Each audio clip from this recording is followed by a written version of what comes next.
We back? And we're back. Welcome back to Conversations on a Bench. Um, so listen, I gotta be. It's 4 o'clock in the morning out here on the West Coast, and I've been at this now for 16 hours. And when my team brought this idea to me and said, "Hey, like, well, how do you feel about doing like 24 hours on a bench?" I was like, "Well, that sounds like I don't know if that doesn't sound like a great idea, but sure, like let's try it. Why not? Like I'm game for anything." And so, um, let's take a risk. Like shoot a bullet. Let's try some stuff. And um, so yeah, but I've actually had like so much fun, and so we've had some pretty amazing people come and join us in the first half of this thing. Um, and I got to tell you that one of the things that has been most, I'll say surprising, but not pleasantly surprising. How about that? Pleasantly surprising is the is how often the number of people that have come and sat down with me that said, who are either like doctors or CEOs of other organizations or executive directors of other nonprofits, and said, like, as we're just sitting here, we made time to sit down and talk together. That in that conversation, we realized, like, hey, what if we worked together on this project, or what if, what would it look like for us to try to solve a problem together? And they were super open to that, and in many cases, they were like, hey, would you want to work with me on that? And it just what I'm realizing is that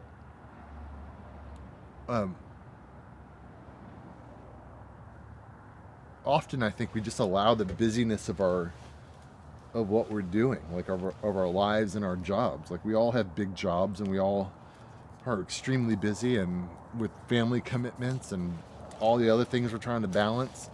But all of a sudden, as soon as we sat down and said, hey, look, all we're going to do for the next 15 or 20 minutes is just talk to each other, we realized that there was some real opportunity for us to make meaningful connections, and so that's been super enjoyable for me, to get to talk to some other folks that are in this space and hear how what challenges they're facing, and how we might be able to work together, because ultimately, like, I know my heart for the rescue mission, and getting to know them and their hearts.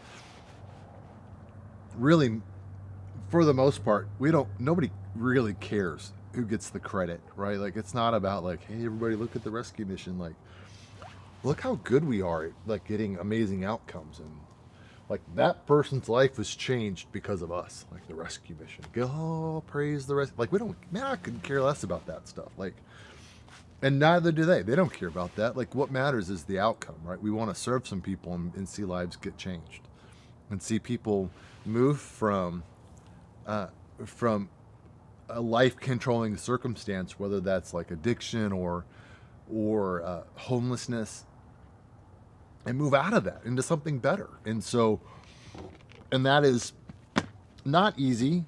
It is not straightforward. It is extremely complicated and complex and hard.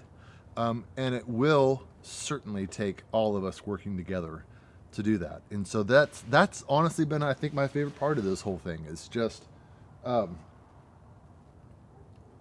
reaffirming kind of that the rescue mission is part of this kind of broader community of care, and that at least here in Visalia, there's a lot of folks that really care about doing this work, that are passionate about serving some of the most vulnerable people in our city, folks who are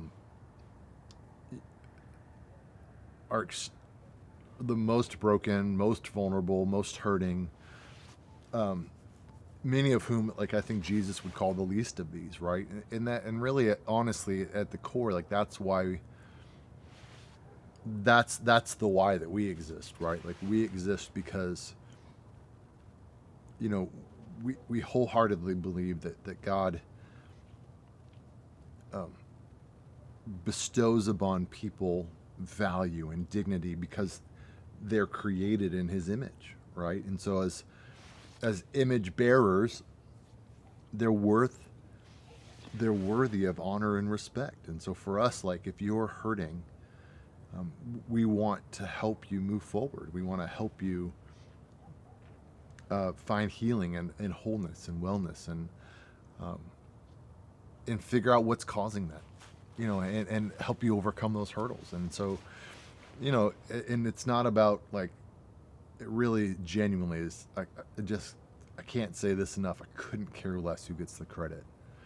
There are lots of things that I say around the rescue mission all the time, like little like things that like my team will just know that like I say a lot. Among those things are, I don't care who gets the credit. I could care less about being cute. I care very much about being clear. Things like that. And that's how I feel about this. Like, you know, let's just be straightforward and let's tell people what we need and what we have to offer and that we care, right? And so I think my favorite question and the one that's probably stuck with me the most today is, I think it was my wife, I don't remember who it was that asked me at this point. Somebody asked me like, how has doing this work, I've been working in the rescue mission space now since 2019, and so rolling up on almost 7 years. January will be 7 years. How has that impacted my faith? And honestly, like, it really has. It's just simplified my faith in so many ways. It's made it so.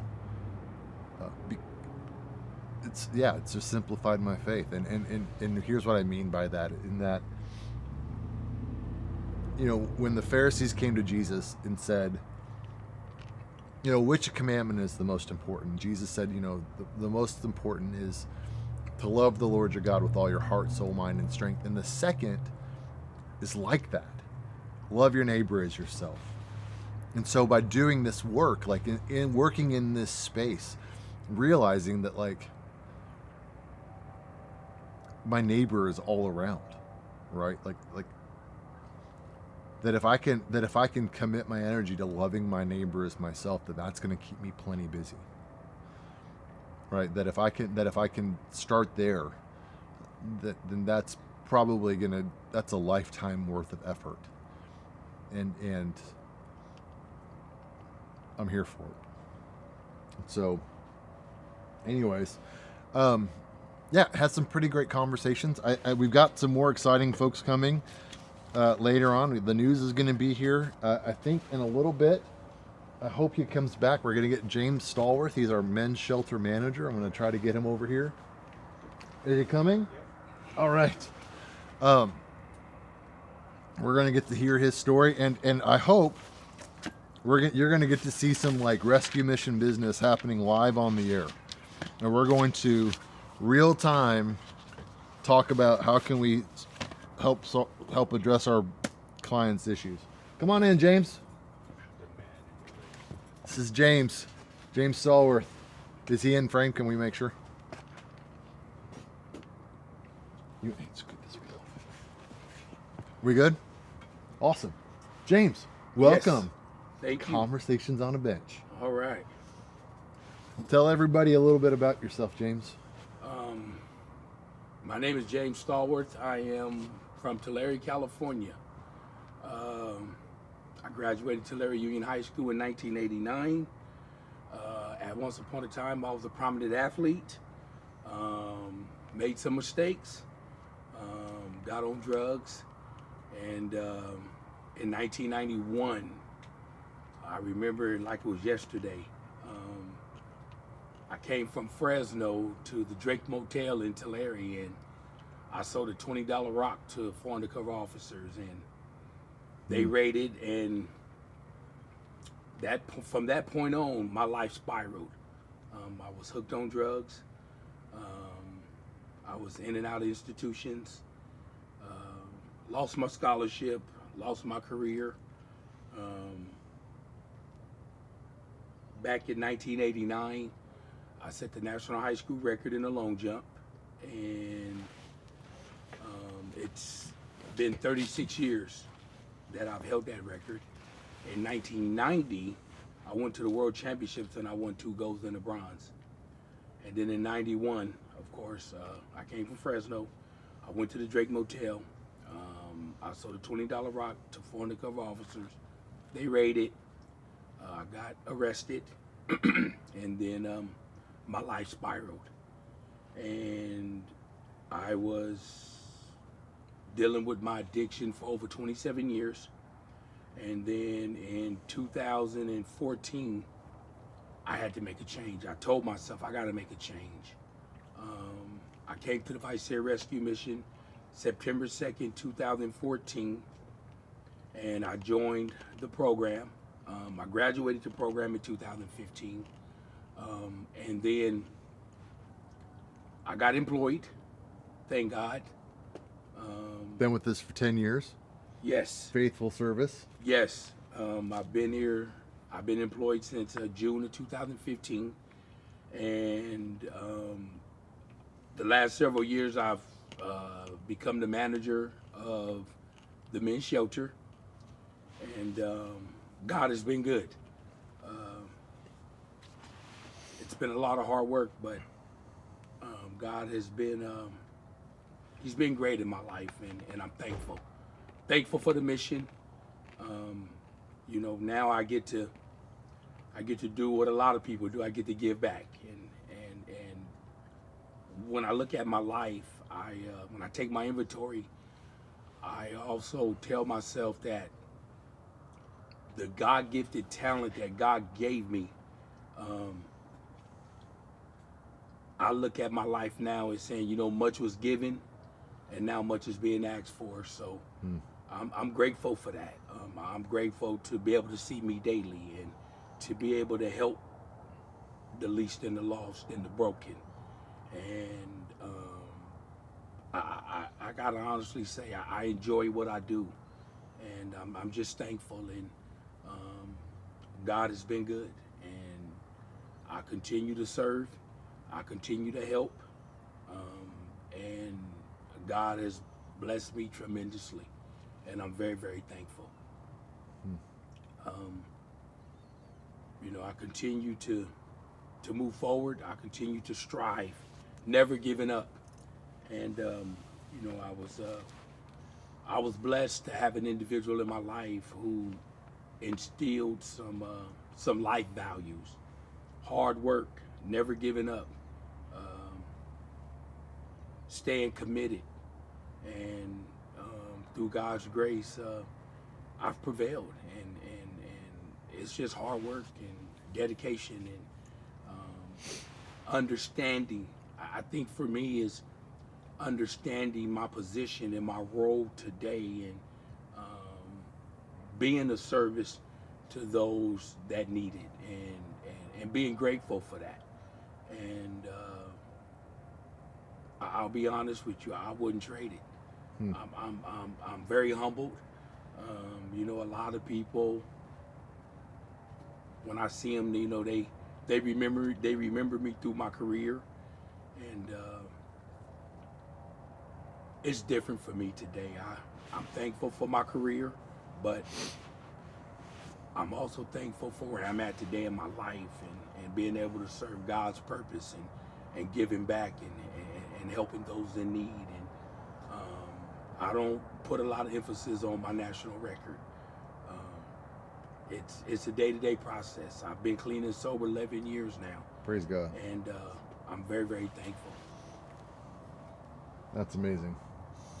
James, I would love to hear from you, because you're like, man, you're right on the front lines, right? Like you're consistently, you're serving the men who are coming into the shelter. You're out there with, you know, serving, engaging with folks, or coming to dinner, doing that type of thing. One of the things, question that I got earlier in the day that I would love to ask you is what do you think is one of the biggest misconceptions that people might have about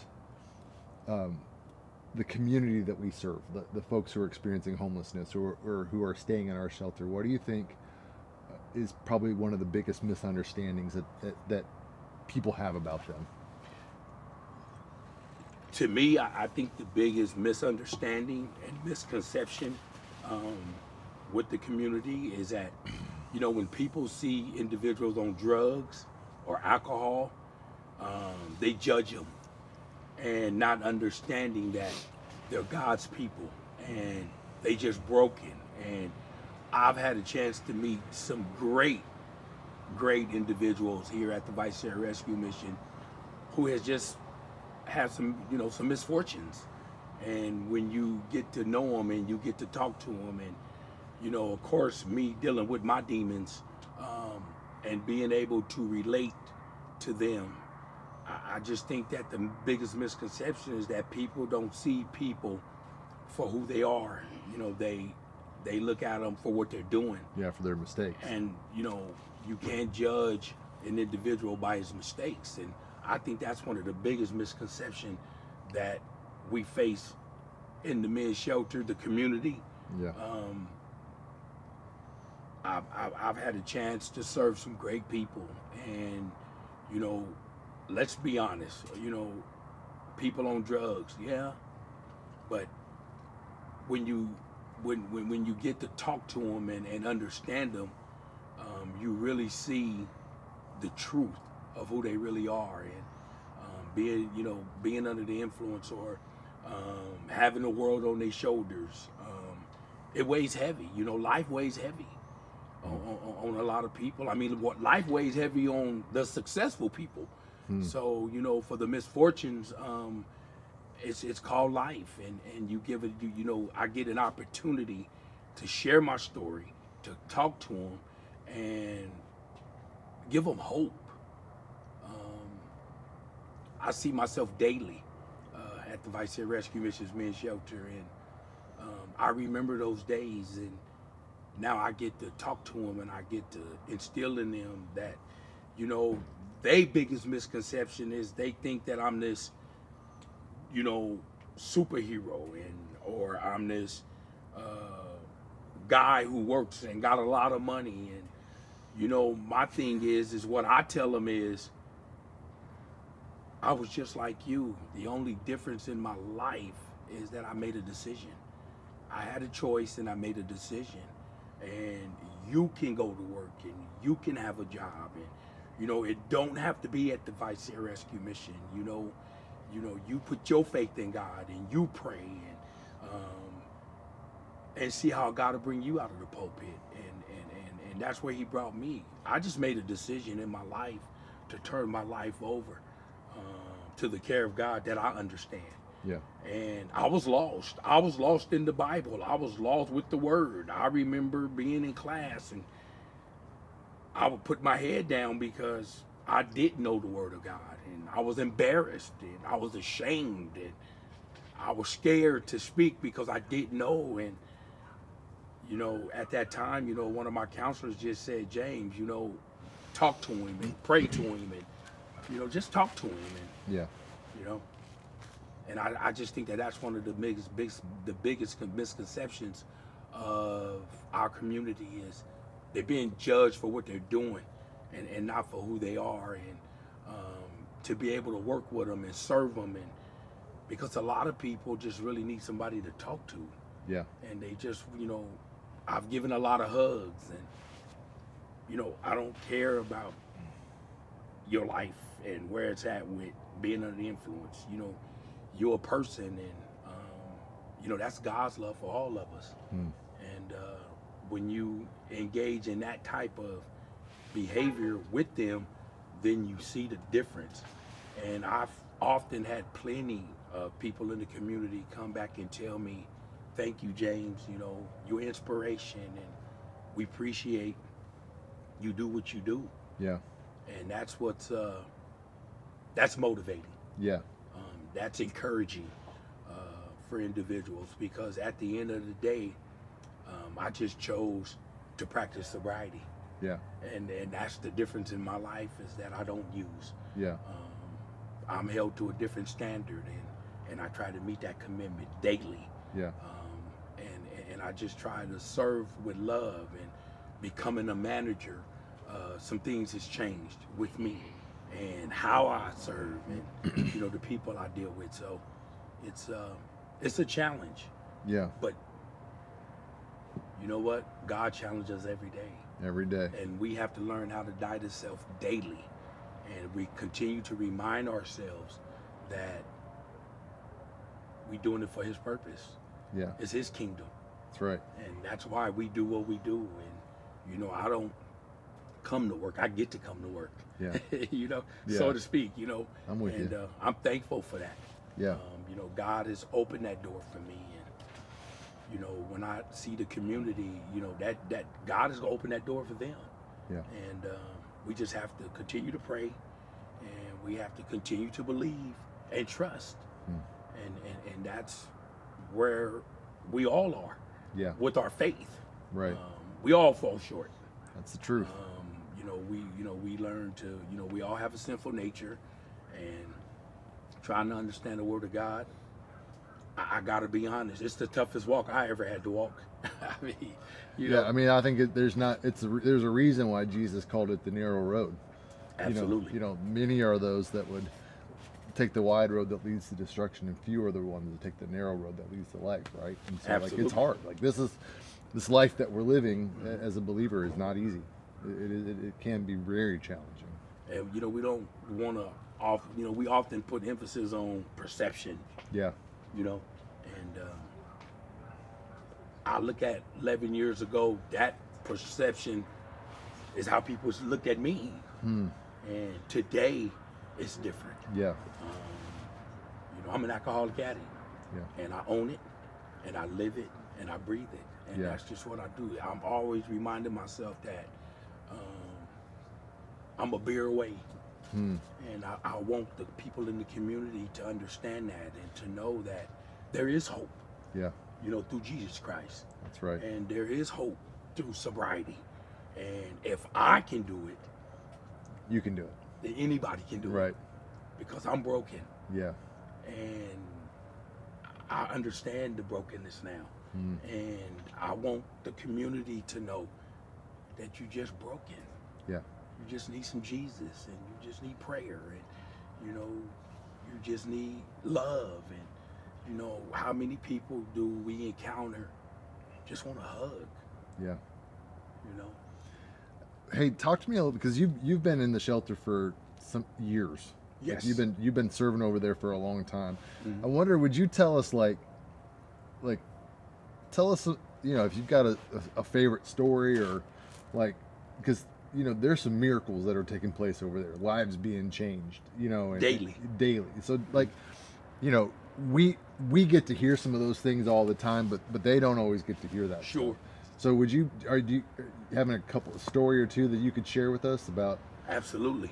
I know several individuals who's come through the men's shelter who was down on their luck. Now, today, they found housing. They have jobs. They've come back. They've shared those stories with me. And I'm talking about individuals who I've been knowing since 2015, 16, 17, who finally submitted and said, you know what, no more. Yeah. I just had an individual last week came and talked to me and said, thank you, James, for the encouragement. God restores. And there's plenty of stories, success stories. And again, what's the fine line with how do we gauge success? Yeah. Right. Yeah. A lot of people think you got to be a multimillionaire or drive the fanciest car or have the biggest house. Yeah. And for some of us, gauging success is just simplicity.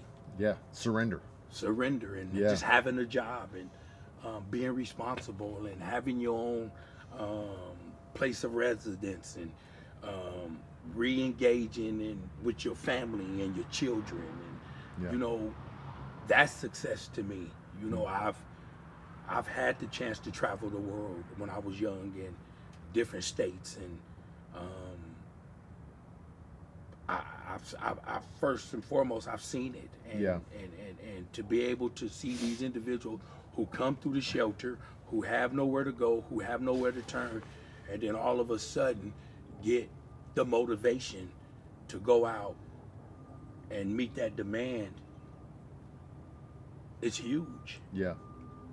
because we don't understand people's story. Everybody's story is important. Yeah.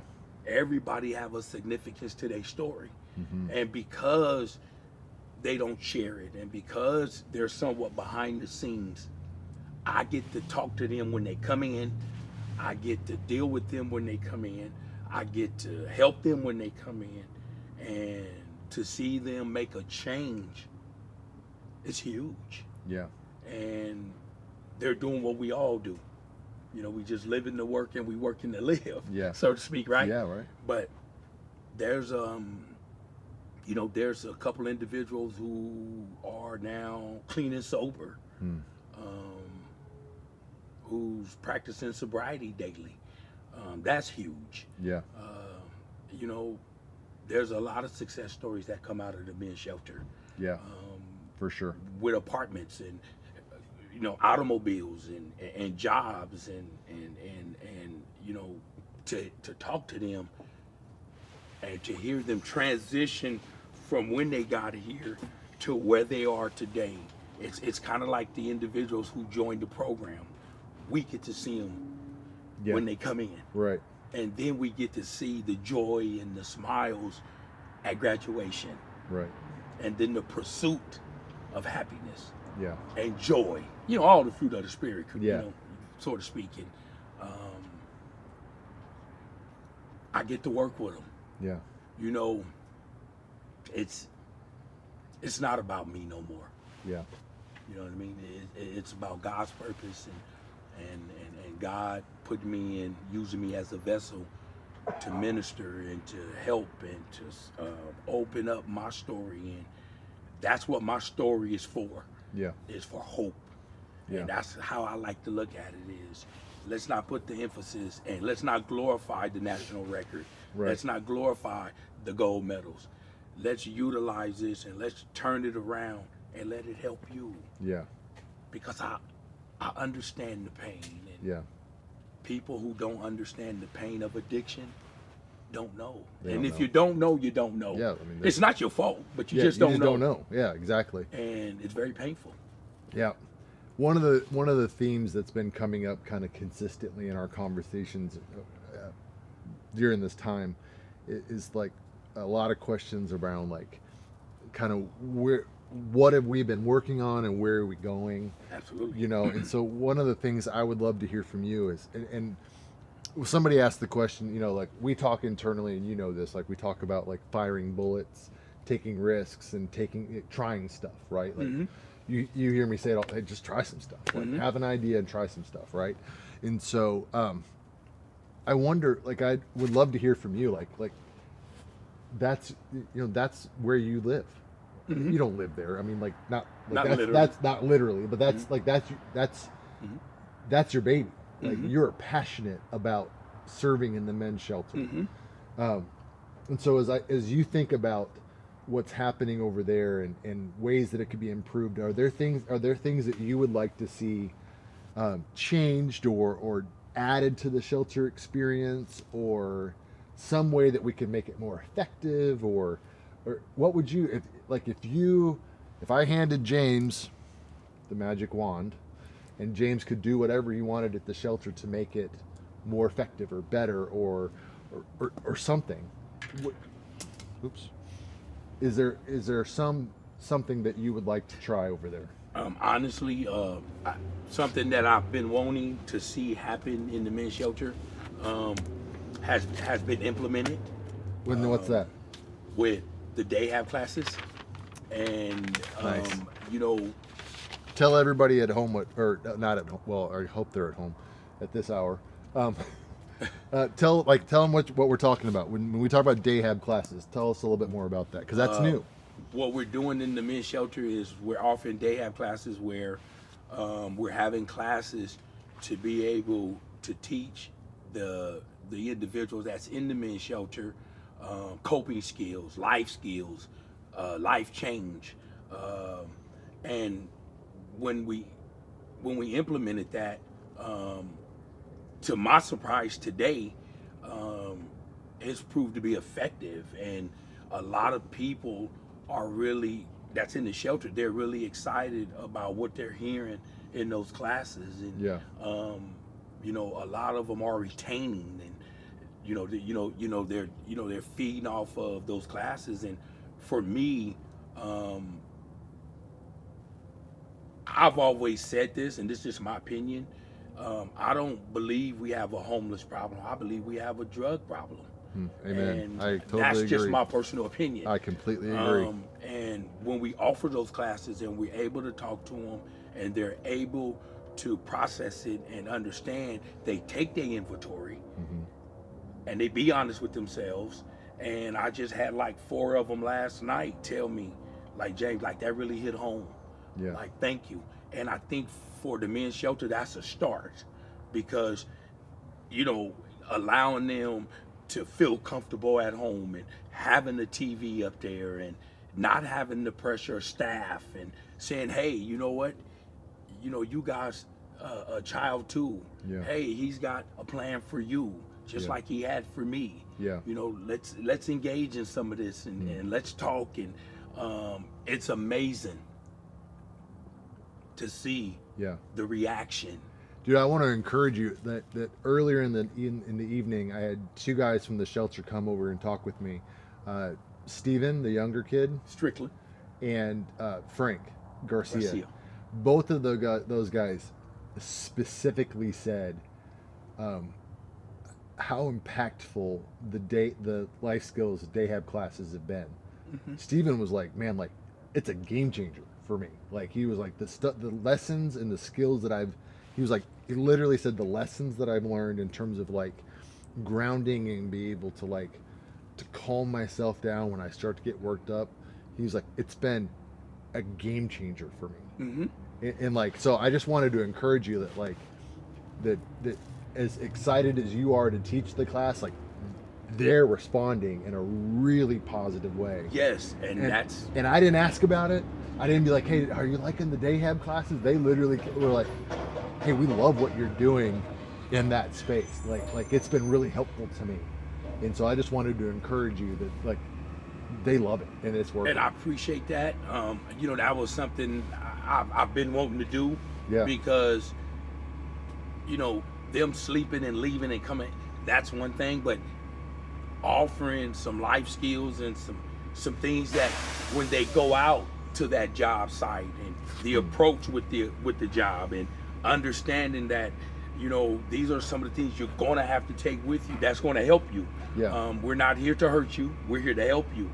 How you perceive it and how you receive it and what you do with it, it'll be up to you.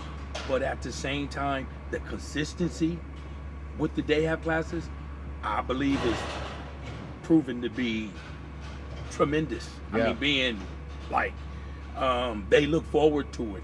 I come to work and they tell me, James, are we having day have class tonight? And I Love say, it. yes, at 7 o'clock. Love it. We're gonna have our class tonight. And, Dude, that's amazing. I'm thankful for that, because it's the education that a lot of people, Michael, lacks. That's great, dude. I love that. And that's, you know, that's what they lack. That's it. And if we can educate them, we can't force sobriety or we can't force life change. I can't force it on you. Yeah. You can't force it on me. Right. They have to be willing to accept it. Yeah. And it's been very, very accepting, and I'm just so thankful that I get to not only teach the class, but I also get to share some wisdom and some life experiences that I've gone through Yeah. to try to help them. That's awesome. And that's what I look forward to now. Yeah. Honestly. Of course I have excuse me. Of course I have my daily work. Sure. But That's your favorite part. yes, I and love how it, dude. impactful. Dude, that's so great. And here's I the love it. truth. Here's the truth, Michael, and I'll be honest with the people. How much it helps me. Yeah. You know. Dude, for real. Like, that's what it's You know. about, man. Like, I'm so like I remember when you and I first started talking about these classes, like there was this real kind of I kind of think it's going to be good, but I'm also a little unsure about it, you know, and to watch you really like step in and lean into that and go like, I'm going to embrace these classes, and it's been really fun for me to get to watch you embrace the classes, and the fact that you believe in it as strongly as you do, and are embracing it the way that you have. That's why I think it's there, why it's being so successful, why it's being so impactful, is because they know that you care about them, and that you're coming from a space of like, I genuinely want to provide additional help and service to you, over and above just, you know, a bed and a shelter, a shower, and, you know, all the things. And what I get to see more importantly is compliance. Interesting. There's better compliance. That's interesting. Because tell me about that. Like the behavior, the behavior is like really has just like turned to like 95%. You know, with unintended consequences. Yeah, I love it, dude. That's amazing. Like, I mean, it's amazing what has come out of these classes, and the change with the people with complying with the rules and regulations, and saying, hey, you know what, I am somebody. You know what, I am in a situation where I need to improve my life. And with the help of the Visalia Rescue Mission and what they're offering, if I can receive that, then I'll be a better person. Like, for example, let's say, let's start with making your bed up. You know, that's huge for a lot of people, Michael. Yeah, sure. Yeah. You know, let's start with being kind. You know, like, hey, like, you guys live here. You guys are involved with each other. Engage in a conversation, and you guys figure out some things. You guys live up there. Like, if there's a problem with the TV, talk about it. You know, you don't have to get violent, or you don't have to be mad. You know, you don't need my intervention to come up here to solve that problem for you. You guys should be able to hold the remote control and agree if you're gonna change the channel. Like, you guys start involving yourself with one another and build relationships to where you can have an opportunity to go talk to that individual, and you guys can solve some things for yourself. You don't need me or staff to have to intervene with that. Like, you guys can solve the shower problem. Like, you got, you know, because there is no problem, but there's just got to be some understanding. And a part of that is when you go to a job interview, or you go to the community, or you re-engage with your daughter or your son. I seen something the other day that really touched me, with one of our overnight guests, and he had his daughter with him, and of course I'm for that. And he said, hey, James, you know, I'm with my daughter. I said, it's okay. And when they left, the daughter ran up to him and held his hand. See, we got great people that have children that have just made mistakes. That's all. They own hard times. Life is not over. And to see that was very touching. And it grabbed me. That's amazing. Because that's how my youngest daughter is. When I got here, my youngest daughter was 6 years old. And, you know, there's a lot of emotions, and there's a lot of feelings towards that when I seen it. Like, it just brought back all the so much emotions for me. And you know, to see him go with his daughter and not have the pressure of saying, hey, daughter, you know, I got to take you and come. No, that's your daughter. Take your time. I understand. It's okay. Your bed is here. Good. This is where you gonna be. This is where you be. So I get to witness a culmination of a lot of things that people don't get to see. And of course, it's behind the scenes, but to be able to witness that and watch it, it's Mr. Strickland. You know, I know you know, when you first started the conversation, you were saying some changes that we're doing, and change is good for any of us. And yes, I was resistant, but that's okay. Yeah. The truth is, let's try it. Yeah. And earlier, you know, when I was hearing you speak to Bruce and I was hearing you talk about risk taking and how you was trying to talk about the coffee shop and not knowing, Michael, if it was going to prove to be a success or that's what life is. That's exactly what it is, man. You know what I mean? You've always said, let's try it. Nova, James, let's try it. Try some stuff. Yeah, just try it. You don't know. It may not work, but but maybe it will. Yeah. We won't know unless we try it. I mean, we can put emphasis Yeah. on the negativity. Yeah. I mean, we can do that daily, right? Yeah. But let's try to turn the negativity into some positivity. Yeah. So that way we can look back and say, because what that does is that allows us to take more risk.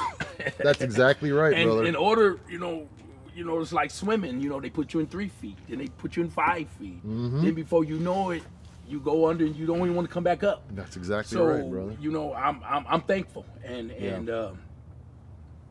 just to be able to sit in the shelter and concentrate on my work and know and just know. Yeah. And I really mean this from the bottom of my heart that they're complying. Yeah. You know, you don't need me to do a walkthrough every 5 minutes. Yeah. You guys are grown men. That's great. Let's respond accordingly. I love that. That's You such know what I mean? like a beautiful unintended consequence. I'm so glad you shared that because like I hadn't even thought about hey, we're teaching these life skills classes, and as an indirect result of me teaching you these life skills, like there's just this increased like civility and compliance that's taking place. Like I love that. That's so cool. I love hearing And that. what's good about that too, and let's not forget, because I want to point this out, is that there's no pressure. Yeah. And so when I'm in the class, I'm telling, look, guys, there's no pressure. Yeah. Let's be men of God. And Yeah. iron sharpen iron, and you know what you need to do. Yeah. Like you don't need me to tell you what you can and can't do. You know what's acceptable and you know what's not. Yeah. Like there's nothing up here that's going to allow you to lose your bed unless it's just that bad or severe. Yeah. We can talk about the disagreements and we can talk about some animosity, and that's what we do. Because here's the thing, Michael, that I've learned. Conflict resolution. Like that's part of being a grown up. Like I get a lot of that. Like you have instilled a lot of that in me within this last year or so. And that's being your manager and saying, hey, we have to lead by example, and let's not be quick to do this, and let's just be quick to do this. And so that's where I'm at as the manager, is like, okay, you guys having a disagreement, can we talk about it?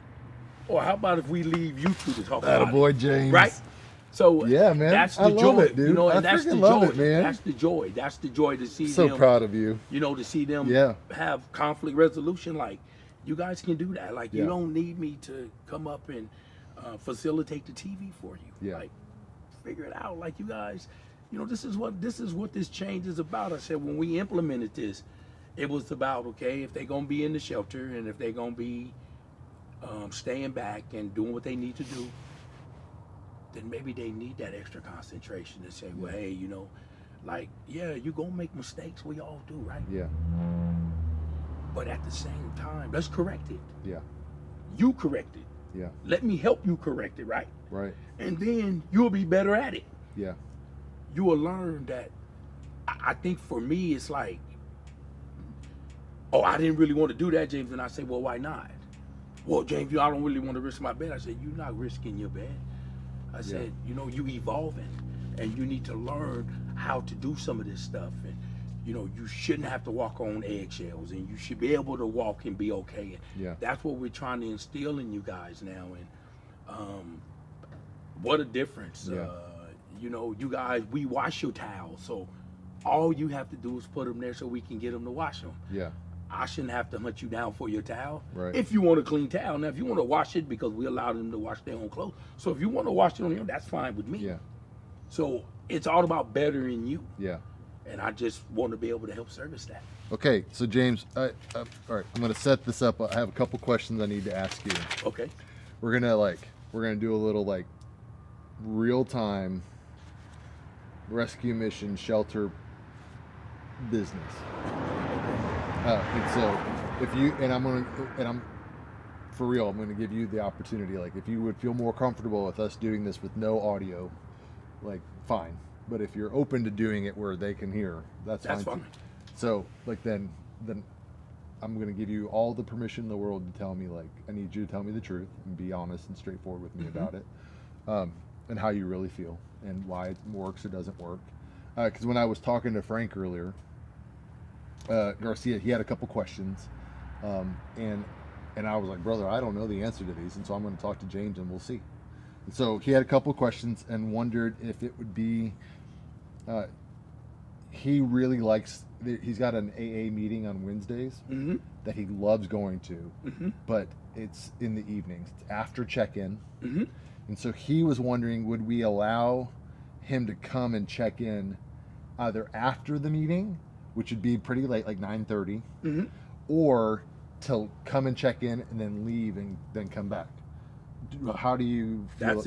That's the easy one to answer. I have several in the men's shelter now who goes to AA meetings. So like you'd be okay with him going I'm to a okay meeting with that. and then coming and checking in late? Yes. Is that what you would prefer? Well, my understanding is that the majority of the meetings start after 6 p.m. Yeah, they do. So the overnight guests can check in.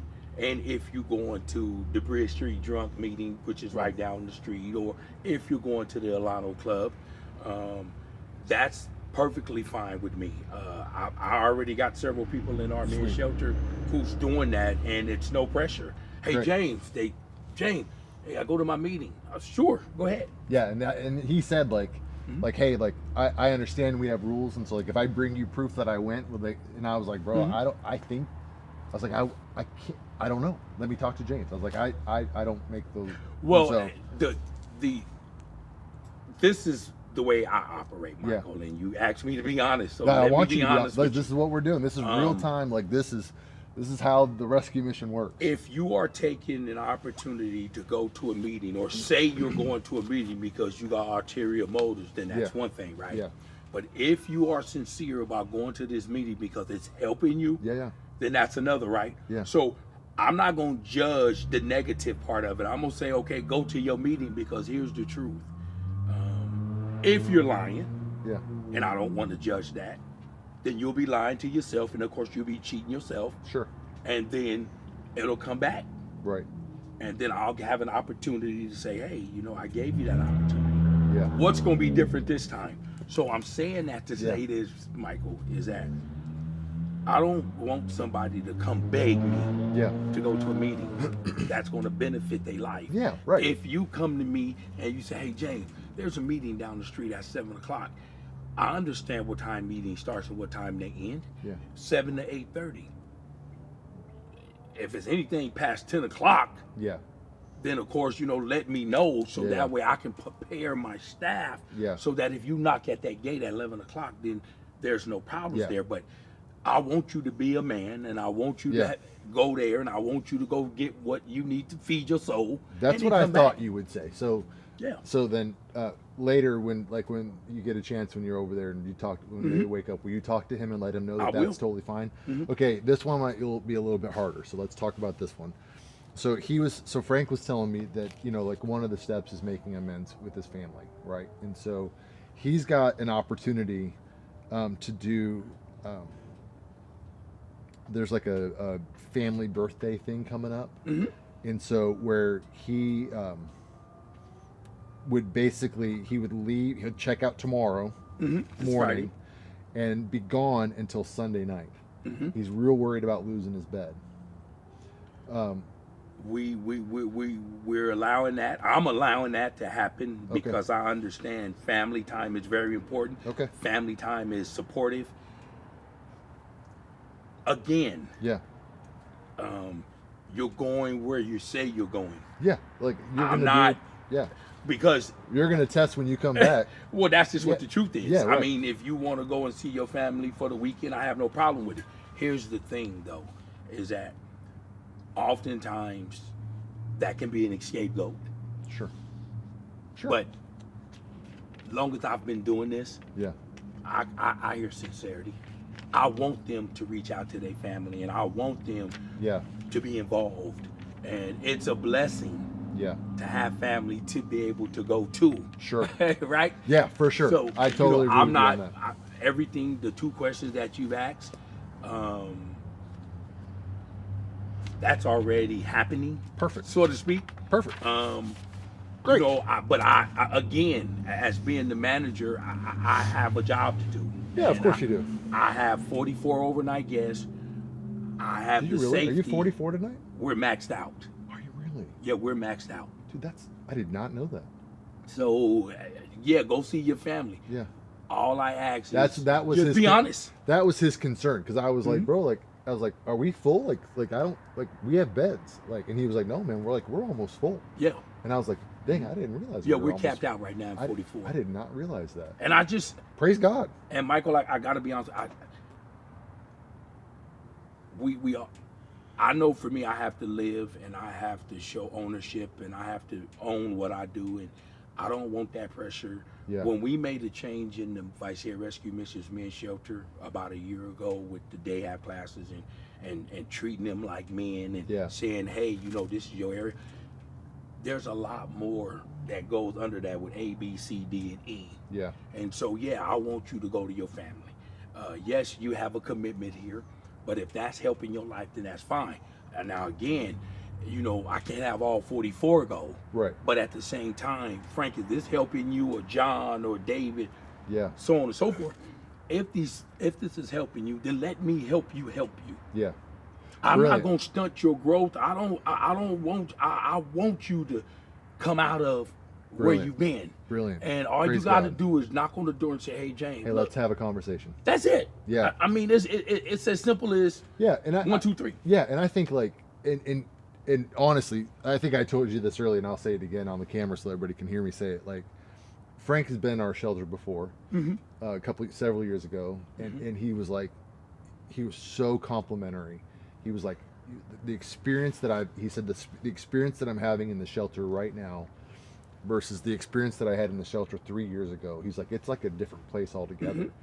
The spirit is different. The men, he's like, it is a completely different experience. It feels so much more dignified and like respectful, and like it is. He goes, I don't know how else to say it. Like, the spirit is just so much different and so much better than it was 3 years ago. And he was like, and he's like, he's like, I just wanted to tell you. And so I wanted to tell you, like, Thank you. like the work that we've been doing, the work that you and your team have been doing, like it's working. Like, they're noticing, and I'm so encouraged, because like we haven't had a chance to talk really like this since you started teaching the day half classes. Sure. I'm so encouraged to hear that, like, that kind of indirect, like, hey, they're loving it and they're applying it, because they told me they were, but also, like, they're applying it with each other Sure.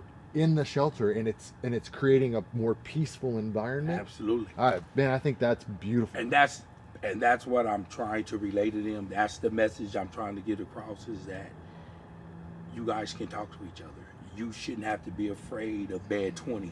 Yeah. You should be able to go talk to bed 20 and say, hey, I really appreciate it, man. I'm trying to write a letter.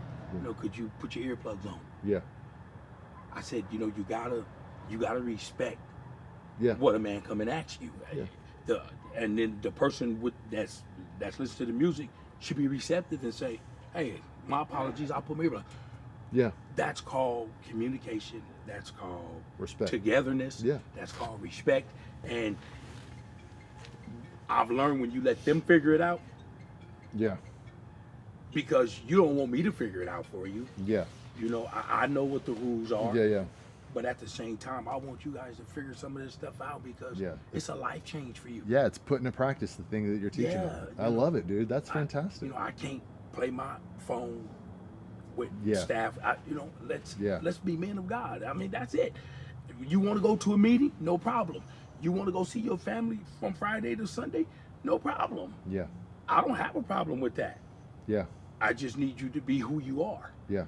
because I'm Yeah. going to do my job. No, of course you are. You know. Yeah. So will you follow up with Frank when I will. after they wake up? I will. Yeah. I wanted to do my part because I told him I'd ask you about it. James, thanks for what you're doing, man. Thank you. Thanks for coming and spending time with me. This has Thank been you for giving me an opportunity. so encouraging for me. Is there anything else you want to tell whoever's listening? Yeah, I was hearing you talk earlier, and there were some things because we've had our meetings. Yeah. And I just want to personally say thank you, Michael. I've walked through these first couple of years with you, and things was a bit cloudy, and things was a bit dark. Yeah. And you've always told your employees at the meetings to trust the process and believe in me, and we're going to do this together. We're either going to rise together, Yeah. or we're going to fall together. Yeah. And I appreciate that because the Visalia Rescue Mission God has allowed this mission to move in a totally different direction. And it's been very noticeable in the last 6 months. And I want to commend you as being our CEO and giving us as your employees an opportunity to make changes and to stay with it and just watch it manifest. And some great things has manifest over the last few months, I know, but more importantly, the last year. And I'm thankful because I got 10 years of tenure here. Yeah, you've seen some stuff. And you've seen some stuff in 10 years. You, it's just different. And I just wanted to say thank you. And the coffee shop, when you pass down Court Street, it's beautiful to see. You know what I mean? Yeah. I seen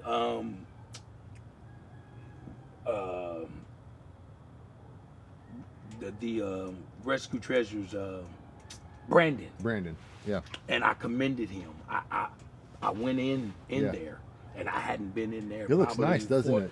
And I said, Brandon, what a great job that you've done with this store. Like, it's amazing. Yeah. You know what I mean? Like, it's not it's not the Rescue Treasures of old, and there's some organization, and there's some it's great to go in there and see. It looked like as if you walking into a name department store. And so I seen Brandon, and I wanted to commend him for the great job that he's done with the store, because I've been rerouted there several times, right? Yeah. And for inventory and then working in the donation department in the back, and just watch and see how it has transitioned from then to now, which has been years ago, but it looks great. Yeah. And I just I wanted to personally let him know what a great job he did. I bet that meant the world to him. So, well, man, I appreciate it. Listen, I mean, it is such an honor for me to get to do this work with you. Like, I think, I don't remember, it might have been Bruce. I don't remember who asked. Somebody asked me, like, hey, what's the most rewarding part of my job, right? And for me, what that means, the most rewarding part of this job is for me to be able to look at somebody like you and go, hey, that if I believe, like I do, that God has specifically called you, James, to do the work that he's called you to do, with all of your strengths and all of your experience and all of your weakness and all of your failures and all of everything that makes up James in this season at this time to do that job, then it is so rewarding for me to watch you lean into that and go God put me here, and let's see what we can do with it. And to watch you go from a few years ago being I don't know about taking these risks. I don't know about that. Yes. I don't feel good about taking these risks. Yes. To now going let's try some stuff. Okay, let's try some stuff. And being okay with maybe I try some stuff and it doesn't work. And that's not the end of the world. Right. Right? We won't know. Right. That's kind of, you know, when we put in our core values, like we take bold risks. Mm-hmm. That's, and then the very next sentence is, we give each other permission to fail.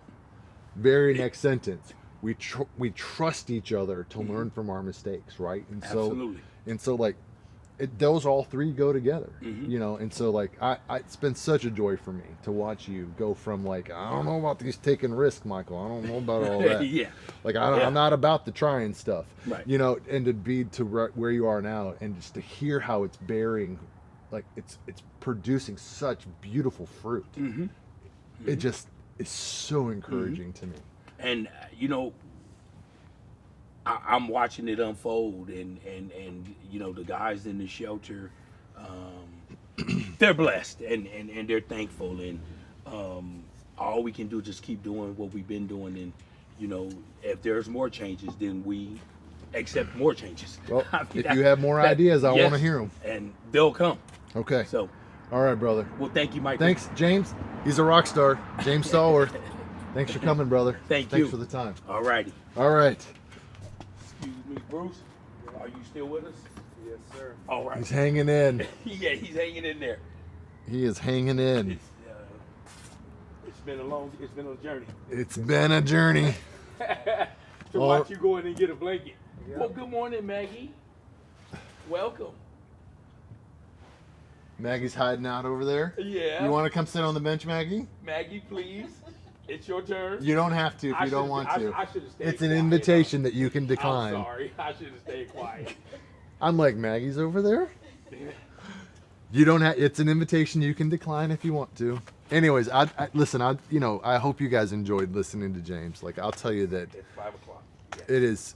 There's so much joy there, because really, like, when I got here 3 years ago, there really wasn't like that culture of like, hey, take some risks and try some stuff. Like, that didn't exist. Like, we were not. That was not in our DNA. And so, when we started talking about that and firing bullets, like the first time I started talking about, hey, we're gonna fire bullets, the team like pushed back and said, hey, can we start with like Nerf darts, like smaller than bullets, like smaller risks? And I was like, fine, take a risk. I don't care how small it is, take some sort of risk. And so for to hear James, to watch the growth in the shelter has been just so just super rewarding, you know. And look, James will tell you, like, we took some risk, and that team was not excited about some of the risks that we took.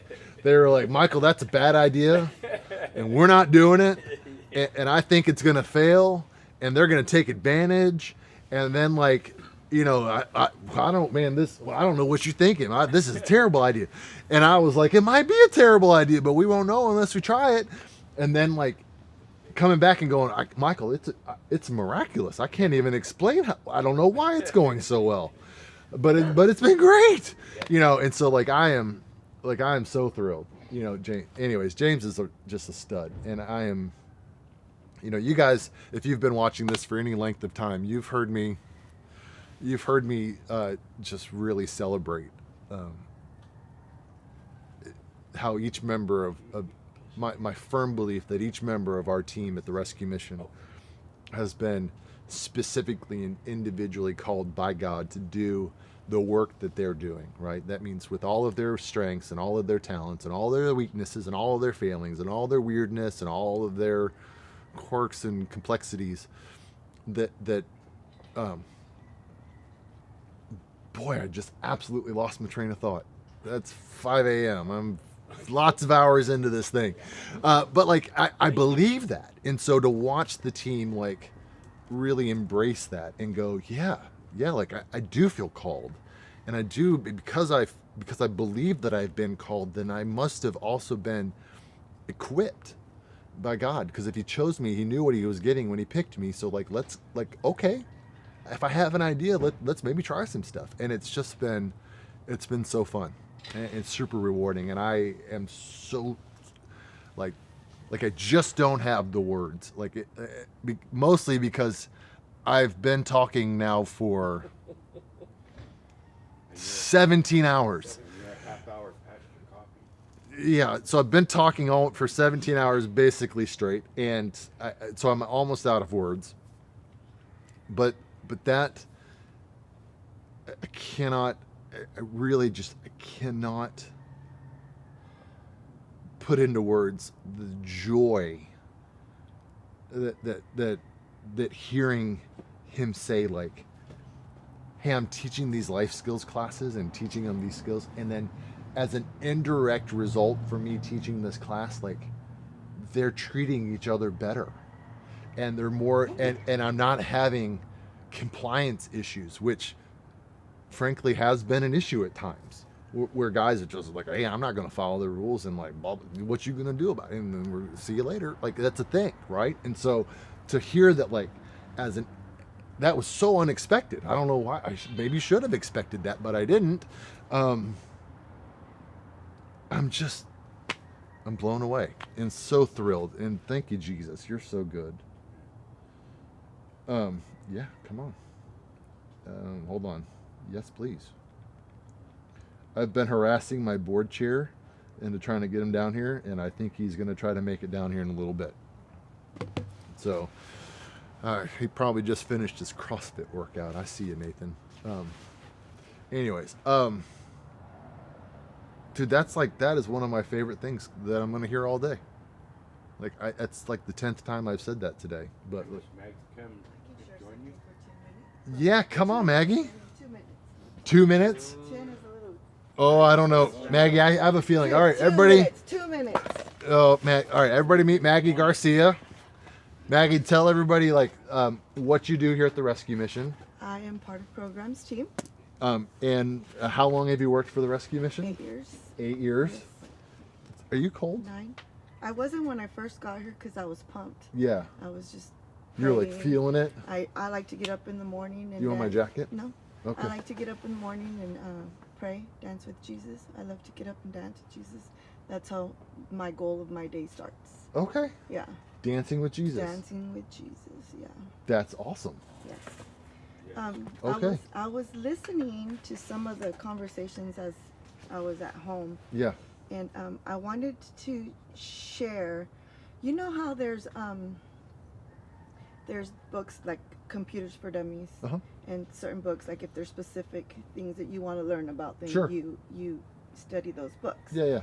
And when I understood, so then there's the Bible, and so that's our instructions as believers, and God tells us to spread the gospel. And when I understood, when I came into recovery, and I'm sorry because the cameras, this is out of my comfort zone. No, you're doing great. And so putting those things together is life-changing. So if you want to learn about how to combine understanding someone in addiction Mm-hmm.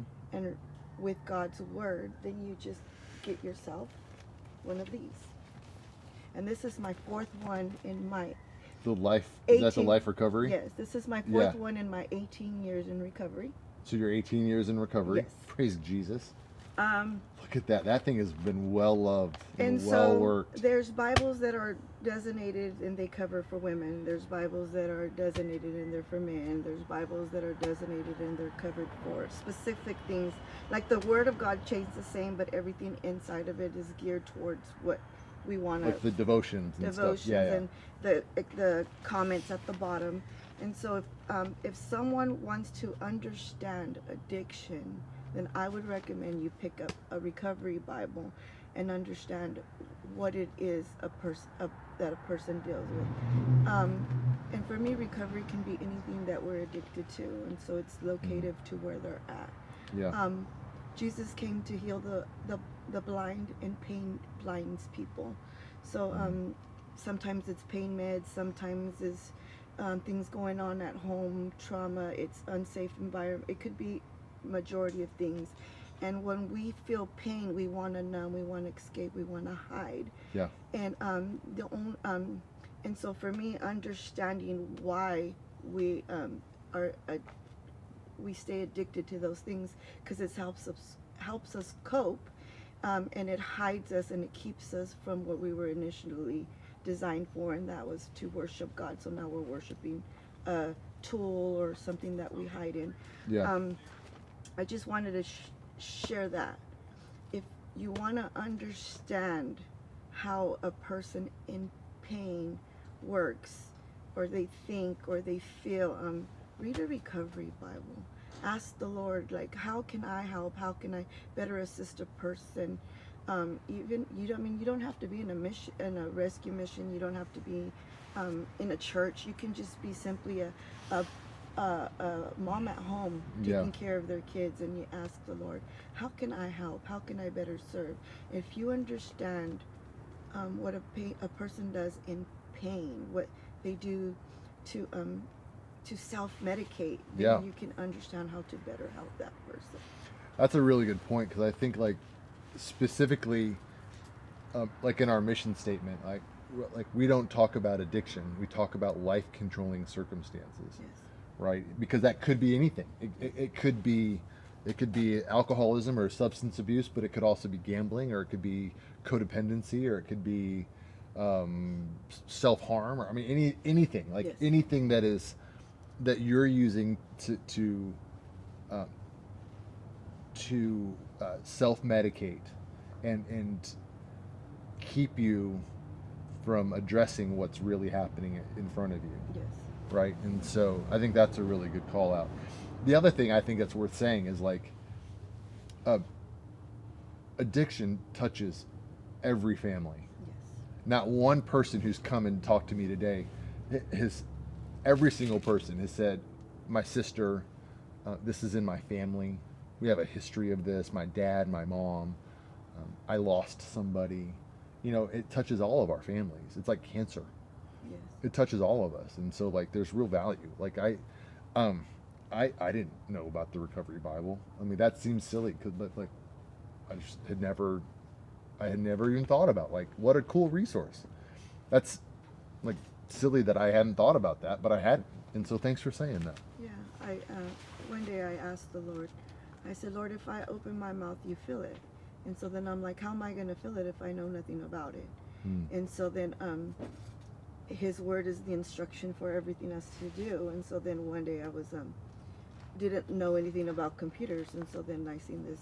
That's where I got that from. Computers for dummies.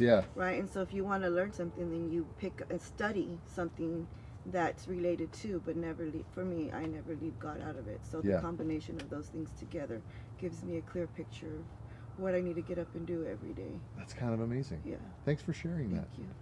Are you willing to share a little bit more? Like, because I don't know if you guys were watching the live stream earlier in the day, one of the questions that somebody asked earlier was like, hey, what are, because you've been around, like, we talk a lot about firing bullets and taking risks, and what are some things that we're trying, like, what are some new things that we've been working on?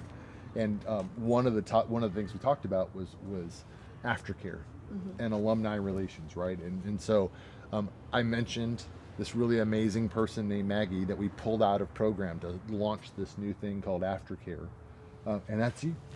So do you have it, or do you feel comfortable, like, sharing a little bit about, like, what we're doing in that space and kind of what your vision is, or our vision for aftercare looks like? Aftercare, in my perspective right now, because we're starting it. Yeah, it's brand new. And we're building this thing from nothing. And the transparency is there's still a lot of new parts in program. So we got the CalAIM team going. We got not too new, but we still have new program staff. And so my piece right now is getting it to all look the way it needs consistent. To look. Yes. And so that's been challenging. So I have time to work on it here, but then I get pulled because of circumstances. But the goal is to get people plugged in to where if they need relapse prevention, safe room to talk. For me, key is transparency. In real life, we're going to struggle with things, and that doesn't mean we fail. My goal is to I don't express it enough. We never fail until we stop trying. Right. And we never feel unless we give up. Hmm. And even if we make 5 mistakes going forward, we can always start over. Yeah. And so aftercare for me, that would be like, okay, this and this happened. If you messed up, or how can I help you? Yeah. And all I have to offer mostly is experience and what I wake up every day, and I can't pour out if I don't pour in. Yeah. And so we're working together right now on what it looks like logistically, I guess. In my mind, it's all there. Yeah, no, but it's to put it on paper, that to have the time and space to actually sit down and do that part is what I'm still working on. Yeah, you bring up a really good point. So like a little like internal, just explaining kind of some internal operating around the rescue mission. So our fiscal year starts October 1st, right? So we plan everything October 1st through September 30th. And so we also do strategic planning that way. So it aligns with our budget and so like, because when we're planning, sometimes if there's a budget thing, we need to tie to that so it all happens around the same time. And so this year, as we were, as a senior staff, kind of praying and saying, God, like, what are those strategic initiatives? Like, what are the things that you want us to set as organizational goals? Like for this year. Last year it was all about Calim, right? Like Calim is going to be the thing that we do this year. And so for us this year, it really is about nurturing the seeds that we've planted. Yes. That's what, because listen, 2025, y'all, has been busy. Yes. We've been moving. We've been doing a lot. There's a lot that we've been working on. And so we've launched a brand new initiative, Calim initiative. We've got a brand new marketing program that's going. We've launched brand new mental health initiatives, brand new aftercare. Like we've got lots of a reach team. Like there's lots of new things happening. And so what we've been hearing from the Lord is just like, hey, listen, this next fiscal year is about taking the things that He has launched and implementing with excellence. Yes. And so, like, Lord willing, like, I don't plan on launching anything else new this year, but unless He changes our mind for us. But outreach is literally the only thing even remotely new that we're going to do, and even that's not terribly new. But it really is about giving people like you some time, because to get into your space and go, all right, I'm here and I've been busy over here and I want to launch this thing and I just need some time. Yeah. Right. And so that's a little behind the scenes at VRM, like what that, but really that's what it is. I mean, and that's exactly how we've been talking about it. And so when we roll that out to the organization at our next all staff meeting, that'll be exactly what we talk about. Is we'll have 2 big strategic initiatives this year. One will be around leadership development for frontline leaders, and the other one will be about simply just implementing and executing with excellence the things that God planted in our organization in the last year, and giving it time. Praise God. to take root and become part of our DNA. And so because we've been busy. Yeah. We've been busy, y'all. It's been a lot. And so I'm excited to see what it turns into. Yeah, I'm excited too, because I mean, just to think back, and initially this ministry started as a soup kitchen. Yeah. And look where it's at now. Did you know that the kitchen started in Grape Street? Did you know that? I knew it started in this area. It was Grape Street. Like that was their first building. I didn't know that till today. Oh. That was their first building. And my brain literally cannot even comprehend how they had a kitchen in any of those units that could feed people, like, because they're not big, they're small units. Yes. But anyways, sorry. God's hand is huge, isn't it? God's hand is huge. He does what He wants to do. Yes, He does. And accomplishes His purpose. He won't be stopped. Yes. Well, Maggie, listen, thanks for, I know this is super uncomfortable for you. You did great. Thank you. Thanks for coming on for Conversations on a Bench, Thank you. and for everything else that you're doing. She's amazing, y'all. Yeah, seriously, when we think about, I genuinely cannot say this enough. Like, we've been busy. We've been very busy, and in the best way possible. And so, when we started, Maggie actually alluded to it, and I wish I had. I'll talk about it now. As we've been kind of tweaking and growing and moving and shaking and doing all the things that we've been doing, one of the things that we realized was that our men's program and our women's program was not, they were not having the same experience on both sides. And so we realized that there was a need for, we needed somebody that could help provide consistency across the programs, that could help, that understood our recovery programs, and that had both the respect and the influence inside of our staff to be able to lead through influence and not authority, but influence. And I have to tell you, like, I've sat in several meetings. I'm going to brag on Maggie for a minute, but I've sat in several meetings with the program team and the mental health staff, and in literally every single meeting, I left going, "Oh my gosh, Maggie is a beast. She is such a rock star," and literally going, "I've got to find a way to take Maggie and leverage her more effectively, because she is so good at what she does and so smart and so dialed in the mental health space and in the program space and recovery space." So that I literally went to our director of programs, and Kirk Weintz, he's a clinical supervisor here in town, who's providing training for our team, and said, "What can we do, and how can we leverage Maggie more effectively?" And they were like, "What about this?" And I was like, "Yes!" And so, so that's Maggie is that's her first thing she's working on. So keep up doing it. You're doing a great job, Maggie. Okay, we're gonna take 5, because I need a 5, and so we'll be back. Hang in there. We good?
Right before the sun. Are we live again? Here we are. Welcome back to Conversations on a Bench.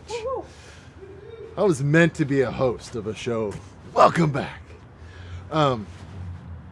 Okay, so it's 5:35, and so real soon, across the street at our men's shelter, they're going to be waking up and having breakfast. We do not serve a community breakfast to the community at large. We do serve and prepare breakfast for the men in our shelter. And so on the women's side, I actually don't know the answer to this. I'm a little embarrassed that I don't know the answer to this. Aaron. Yeah. Do we provide breakfast for the women's side too in the women's shelter? They make their own? Yeah. Okay. So on the women's side, they prepare their own breakfast. On the men's side, we prepare breakfast for them. And then we also do a sack lunch if they ask for it. Is that right? So we usually do a sack lunch for the men in the shelter that Have jobs. and need a lunch for their work. Okay. So, and what time do they normally eat breakfast? They usually eat breakfast around 6:30, 7 o'clock. They Oh, changed really? it to 7. We moved it up to 7. Okay. So what time do they normally wake up? Do you know? Like what like Right in? now. Oh, they're waking them up right now. Yeah, it'll be right. Yeah, about 5:30, 6 o'clock they get up, they start drinking coffee, and we have breakfast ready for them by 7. By 7. Okay. Yeah. So right around the 5:30, 6 o'clock time, the men in the shelter will get up. They'll start moving, drinking coffee, and then, around 7 o'clock we will serve them breakfast. And then after breakfast, if they have jobs, we will also pack them a sack lunch that they can take a sack lunch with them to work, so that they have food during the day and they don't have to spend their money to eat during the day. Because if they're in shelter, we want to encourage them to save. And then, yeah, so that's gonna kick off here in just a little bit. And so they wake up, they've got responsibilities in the morning. They've got, make their bed and get themselves ready for the day. It's a whole thing, as you can imagine. And so, not too long, there'll be some activity behind me at the men's shelter. And on the women's side, so they actually have cooking facilities over at the women's shelter. And so part of what happens over there for breakfast is they make their own food over there. We're not hauling food from here to there. So they're still being taken care of. They're still getting food. We're making sure they're squared away. It's just in a different way. So I was not prepared for it to get colder right before the sun came up. That's a new thing for me. I've not been cold at all until just now. Anyways, so you want everything okay? Yeah, he wants to talk to you. Yeah, come on, let's do it. He has to do the paper though first. I did it last night. Oh, you did? Yeah. I can't see who that is. Frank. Oh, Frank. Yeah, brother. Oh, did you talk to James already? Yeah. Sweet. I just wanted to say thanks. Dude, it's my pleasure, man. Yeah, that helps me out a lot. And then All right, come back on. You've already signed the paper, so come on back. We're going to welcome back to Conversations on a Bench, Frank Garcia. Welcome back, Frank. morning. How'd you sleep last night? Good. Good. Good. Yeah, so you talked to James already? I talked to James. He said he has spoken with you, and I just wanted to say thank you. I don't want to be one of the 9 lepers that Who just didn't left. say thanks. Well, listen, like that, like I was prepared to have a whole He was like, yeah, no problem. Like he was like, yeah, dude, like let's just take care of it. Yeah. Yeah, he didn't require convincing, is what I'm trying to say. And so, it wasn't a big heavy lift on my part. I just had to be like, hey, what about this? He's like, yeah, let's do it. And so, great. I'm glad it's working out. Thank you. Man, it's my pleasure.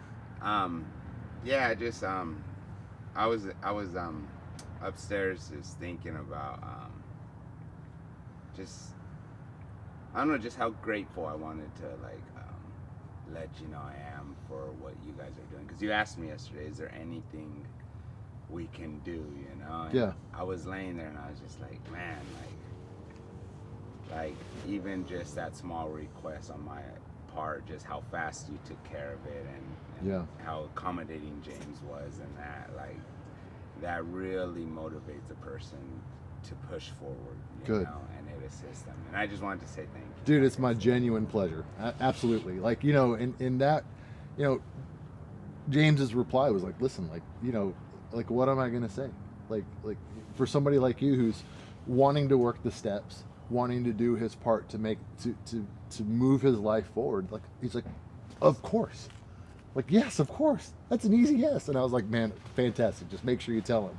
He's like, I'll tell him, no problem. You know, so good, man. Well, enjoy the time with your family. Thank you. Yeah, so it's your niece's birthday? My Nephew's birthday. Yeah, he turns 10, so it's a double digits. Double digits. Yeah. That's fun. Yeah, dude, have such a great time. Thank you, and you have a blessed day, and good luck on the rest of your time. Thank you so much. It's good seeing you again. Yes, sir. All right. That's really exciting. That's fun. Oh yeah, I got real cold all of a sudden. I think also, I'm sure it has something to do with the fact that, you know, I've been doing this for nearly 18 hours. So I'm plenty tired. That's the thing. It's so there he is. Come on around, big guy. We're going to welcome to Conversations on a Bench Nathan Halls. Nathan is the chairman of the board here at the Visalia Rescue Mission. Welcome, brother. How are you? Good. I'm glad you could make it. I should have dressed up. I just forgot about being on TV. Oh, please. You can tell that I am extremely dressed up. Yeah. Did you get your workout in this morning? I did not. I'm here instead. Yeah. Okay. Yeah, so- Well, I'm honored that you prioritized Conversation on a Bench over your workout. I'm excited to be here. Yeah. Excited to do this. So this is pretty cool. How you holding up? I'm I see you brought your cushion. yes. I'm glad you did. Me too. Yeah, Bruce. I told Bruce, I was like, dude, I am so glad that you reminded me about the cushion, because these benches are not comfortable at all. And so, like, yeah, the High cushion school is sports will teach you one thing, right? the cushion's been an absolute game changer for me here. No, it's good stuff. Yeah, so we are coming up on hour 18. Yeah. You holding up all right? Yeah, Yeah. yeah. I Good caffeine. on screen.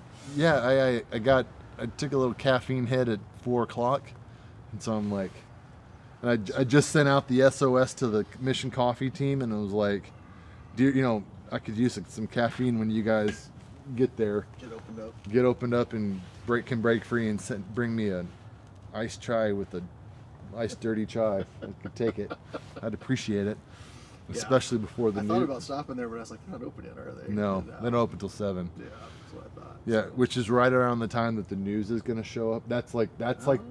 that. Well, they warned us right in the kind of the lead up to this. They're like, here, look, like here's the tough part. The news is going to want to talk to you when you're at your most tired.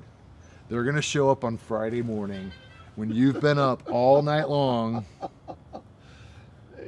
That's right. Did this start with the Citygate guys? Is this the this is a thing? Isn't this something that they did? I remember talking about it with you a few years ago, where they would spend 24 hours on a bench and have conversation. Yeah. It was just two guys the whole time, the whole 24 hours, right? I don't know. I don't know how okay. it got started. I know that I know that Matt Dildine up in Fresno, he's been doing it this is his 4th year. Okay. And in the last year, he's got super duper involved with the Citygate network. I think he's got really involved with the network, and so he's been really instrumental in taking Conversation on a Bench and helping it to become broader. Okay. And so, what last year was maybe like 10 guys is this year 100. Okay. And so like I'm on a Zoom and that's the whole thing. Yeah. And so and I guess he's running it from Fresno. Okay. Like he's got a whole like master control room and it's a thing. And so There you go. yeah, he and I were like at midnight on chat together and Okay. chatting it up. Cool. Yeah, you know, it is. It's a great, I think, illustration of what you know this can, you know, we don't get, you know, in normal life, we don't get as close to, you know, what we're trying to impact as we think we do. You know, we don't. I don't think people understand. You know, what I don't even, and even myself don't understand what it takes to be on the street. You know. Yeah. And this is a nice little Yeah. move that way. Yeah, you know, and like clearly, I mean, I'm in the lights with people around me, making Cushion. sure that I'm in a cushion, and people offering to bring me drinks. You Yep. know, like this Yep. is like, we're not simulating homelessness. Of course That's not what this Absolutely is. not. This is really, it is. The purpose of this is really about just giving us space to have dialogue around those topics, and so of homelessness and addiction and poverty, and so, and it's been great. That's good. It's been really great. Yeah. And so, what I'd love to hear from you is you know, tell the folks at home, whoever's listening, you know, like how you got involved at the rescue mission, how long you've been involved at the rescue mission, why you're passionate about this work. Yeah. Well, so I I came to be affiliated with the rescue mission through I was leading a Bible study, and the former director was in my group, and we started having some really good conversations. And then when I joined the leadership Visalia group, my partner in a lot of our projects, one of my good friends to this day was the director of development here, and it just seemed in a lot of ways that God was you know, just, you know, bringing me into the work in different ways. You know, volunteering at pancake breakfasts, and you know, I had these connections that people were, you know, like, hey, you should, you know, why don't you come down and volunteer at this, or why don't you come, you know, to this event, and I've always had you know, a spot. I've always felt compassion on that side, just as like I said, I've always wondered, the idea of just, you know, it taking an hour and a half to find a bathroom, or this kind of stuff, just those things that I think are we take for granted so often, are just so difficult for that, you know, for that group, and so I've always really just, my heart's gone out to them for years, and so about 6 or 7 years ago, another gentleman in my Bible study was the board chair here, and he was like, and he said, we have an opening, and I'd really love for you to come down and get to know the mission in a more intimate way, and so that's how I came to be on the board, and how I came to just you know, be part of this work. You know, I'd say my first kind of pass with homelessness was as a kid. My best friend's dad owned a hardware store, and he was a second dad to me in a lot of ways, and very compassionate man, a community activist, and he bought this building when I was about 10 or 12, and there was a homeless guy that lived in the back of that store, and you know, the average person probably would have said, okay, hey man, you know, new sheriff in town, I need you to move on. And this guy had lived there for like 20 years in this alley behind this store, right? Wow. You know, it was an old grocery store before, and instead of doing that, instead of you know, taking a hard line, or taking what I would describe maybe as kind of the typical line, his name was Lalo, by the way, and I got to know him. And the thing that I thought was amazing was, you know, the dad says, well, you know, what do you need? You know, and you know, and Lalo really wanted to sleep inside the fence. There was a rental yard behind this on the side yard. He says, I'd really like to be inside, be safe, not be in the alley. And he says, absolutely. And he was bringing him food, and there was a restaurant right there, and they would, you know, they were helping him out too. That's part of the reason I think that he stayed in that spot. And so, you know, within a year or so, it was, you know, it was kind of formal. Like, you know, it was more, you know, hey, you know what, if you just, you know, here's a phone, you know, you have a key, you know, call, if there's a problem, call, you know. He kind of became the night watchman, right? Yeah. And pretty soon there was a nice big tough shed, like an ADU in the back, you know, and it had a cot and a heater and an air conditioner, and you know, and he had access, I said, to the facilities inside, you know, the bathroom and the water and the break room and stuff. And it went on for years like that, and it was their own little program, you know. But I was always struck by how he took a different approach to it, and instead gave Just compassion. just compassion and Yeah. trust and another opportunity. You know, he built that relationship over time. Yeah. It didn't happen overnight, Right. you know, but it was small steps that you know, that sort of led them to you know, that led them to a relationship and a you know, and I think he was probably there for another 20 years, you know. Wow. So it was wild, That's, you know. that's amazing. It was really, you know, and it made a lot of impact on me as a kid. You know, as like I said, I was there all the time. Yeah. So and so yeah, no, there are those things that you know, you don't even realize, you know, God's working on you years in advance. Yeah. And so yeah, so that's my origin story as far as you know, this kind of stuff. But Yep. And so you've been on the board now for going on 7 years. 7 years, and you've been the board chair for Going on 4. 4 years. Yeah.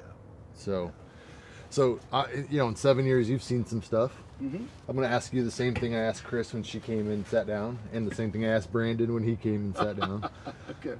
I want to take a moment and say thanks to the members of the board who came and sat down with me. I appreciate the support. You know, I guess what I would love to hear from you is in the 7 years that you've either been on the board or even beyond that, like when you were involved before you officially joined the board, you know, things have grown or changed, and so, you know, when you look back across your experience in that time, you know, what have been the things that have been most exciting for you to go, hey, I'm so excited that this thing happened, or that we started doing this, or that thing changed, or I mean, I don't even know what those Yeah. might be. Like, what are the things that get you fired up about the work and that you're excited about? The thing that I'm probably most excited about is the expansion into the mental health. That's probably the most needed thing. You know,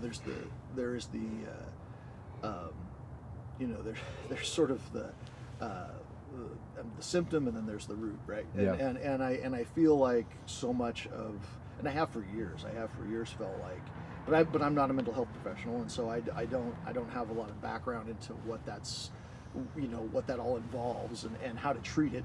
But I'm glad to see that we have, over the last few years, moved, you know, over the last 5 years or so, moved closer to that. You know, we've impacted that in some way for our group, because we can, you know, we can feed people, we can give them a place to be safe and clean and healthy, but there's still a part that feels untreated. There's still there's a lot there that we are not, you know, that we aren't able to or haven't in the past been able to fully, you know, help, right? It was still a pull yourself up by your bootstraps, you know. We'll get you healthy, and then you have to, and then, you know, you deal with this trauma, you deal with the family dynamic, you deal with whatever it is, you know, or go find somebody who can prescribe you the drugs you need, you know, to get this done, and I mean mental health drugs, not other stuff, but that, you know, that's probably the thing that I'm most excited about, because I've you know, in my own personal outreach, in you know, going to, you know, seeing a homeless person down on a bench someplace in downtown, and sitting down next to them, trying to have a conversation and trying to bring the mission forward in their mind, or you know, in those conversations, the thing that's been most prevalent to me is that, you know, there's more going on there, you know. Sure. You know, you know, and it's outside my abilities, you know, my scope to you know, to really help them in some cases, and because, you know, I mean, and it can just be situational, you know. They may think I'm up to something, or distrust, and Sure. you know, of course, I understand that, you know, they don't know me, you know, for Right. me to walk up and say, hey, how's your day going, and, you know, do you need anything, or, you know, can I just talk with you for a minute, and they just, you know, shut down, you know, and that doesn't necessarily mean they're mentally ill. That just means that Yeah, you they're know, not feeling it. Yeah, they're just not feeling it right that moment, right? Maybe they've been on a bench for 24 hours. Maybe they've been on the bench, And they're or they were up all night because they couldn't find a safe place to sleep, 100%, or any number of 100%, things. yeah, you know, and so, that's very, you know, I'm cognizant of that, you know. But was there a second part of that question? Yeah, well, like talk to me a little bit about like just the change, like how you've Oh, seen the change. the evolution of the rescue mission over the last Yeah. 7 to 10 years that you've been here. Yeah, Been around. Yeah, you know, Come on. there you go. Little breakfast Hi, Amy. sandwich. Good Thank you, morning. Amy. Yeah, good deal. And this is hot chocolate. Yeah, it's my homemade one. Oh, thank you for that. Awesome. Yeah. Appreciate that. So yeah, you know, yeah. Over the change, you know, over the time here, the change over time.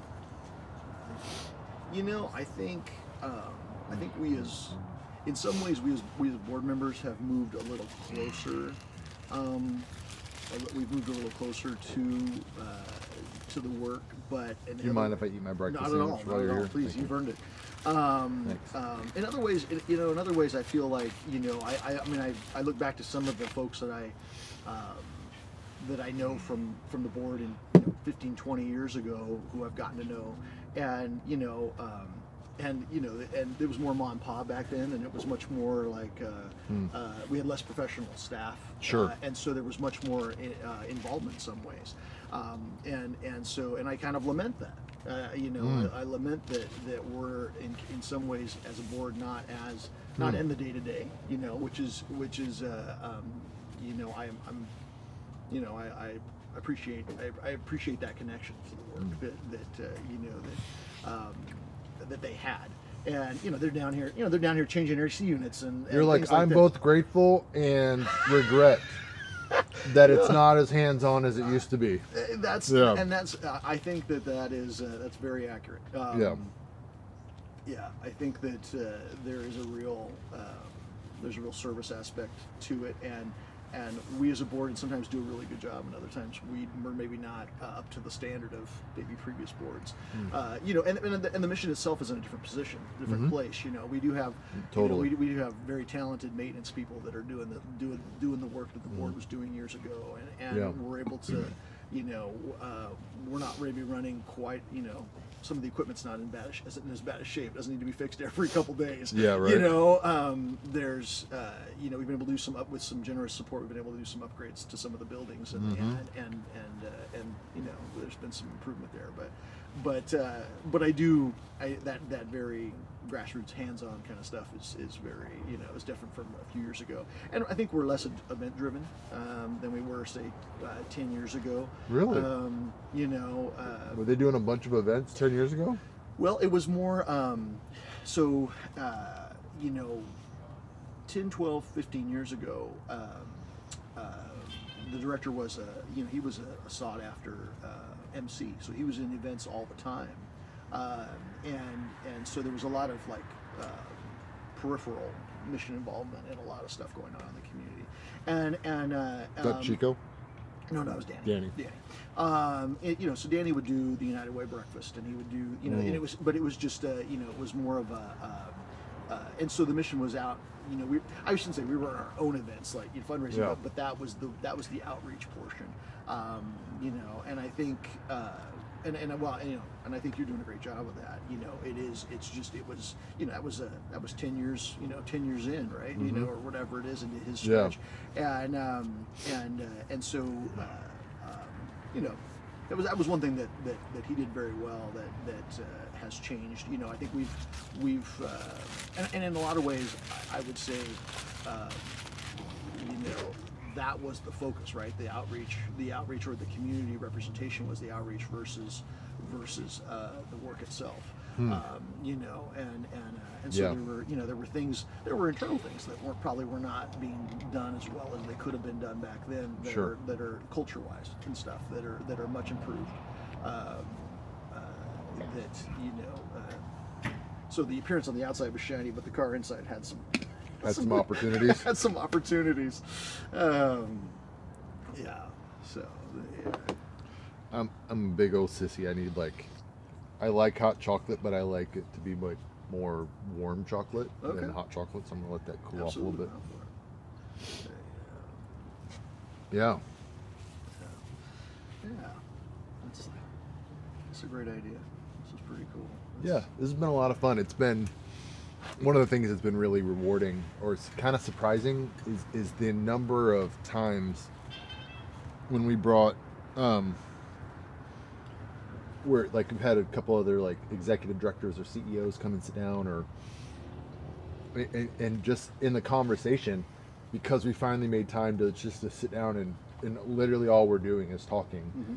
Go, hey, I think there's some space for us to work together. Like, how do you feel about, like, what if you think we could work on this together? And I'm like, yeah, look, 100%. That's, like, let's work on that together. And so, That's great. and I think like we're like everybody, like, right, like all of us are super busy. Our heads are down. We're working. Our heads are down. We're focused on the thing that's right in front of us, and I'm just as guilty as the next person of going like, yeah, I'm paying attention to me and my lane, and not always thinking about like how could we work together. And so one of the, to me, like a real pleasant surprise that's come out of this is the opportunity to like talk to folks and go, hey, I think like there's some real synergies that could take place here if we would just try a little bit, and all it takes for us to try is just literally, hey, we've got 20 minutes together, and all that's scheduled is a conversation on a bench, which seems kind of gimmicky, but like also it's been kind of great. Yeah. So, yeah, I absolutely had no idea what to expect in the lead up to this, and it's been really awesome. Good. I've had a great time. I mean, I'm tired. I bet you're really tired. I'm plenty tired. Hey, I've been trying to get you to hang out with me at 5 a.m. for Yeah. 3 years. Yeah, there's a reason. There's a reason why I don't do this. Why I keep telling Once you no. a year, we got a date. Why I keep telling you no. And so I've been trying to get Michael to go to the gym with me for at 5 a.m. for quite a while. for some time. It's good for stress management. It is. That's true. Yeah. Yeah. But it's funny. Yeah. I'm not. I don't. Not that early. Not that early. Yeah.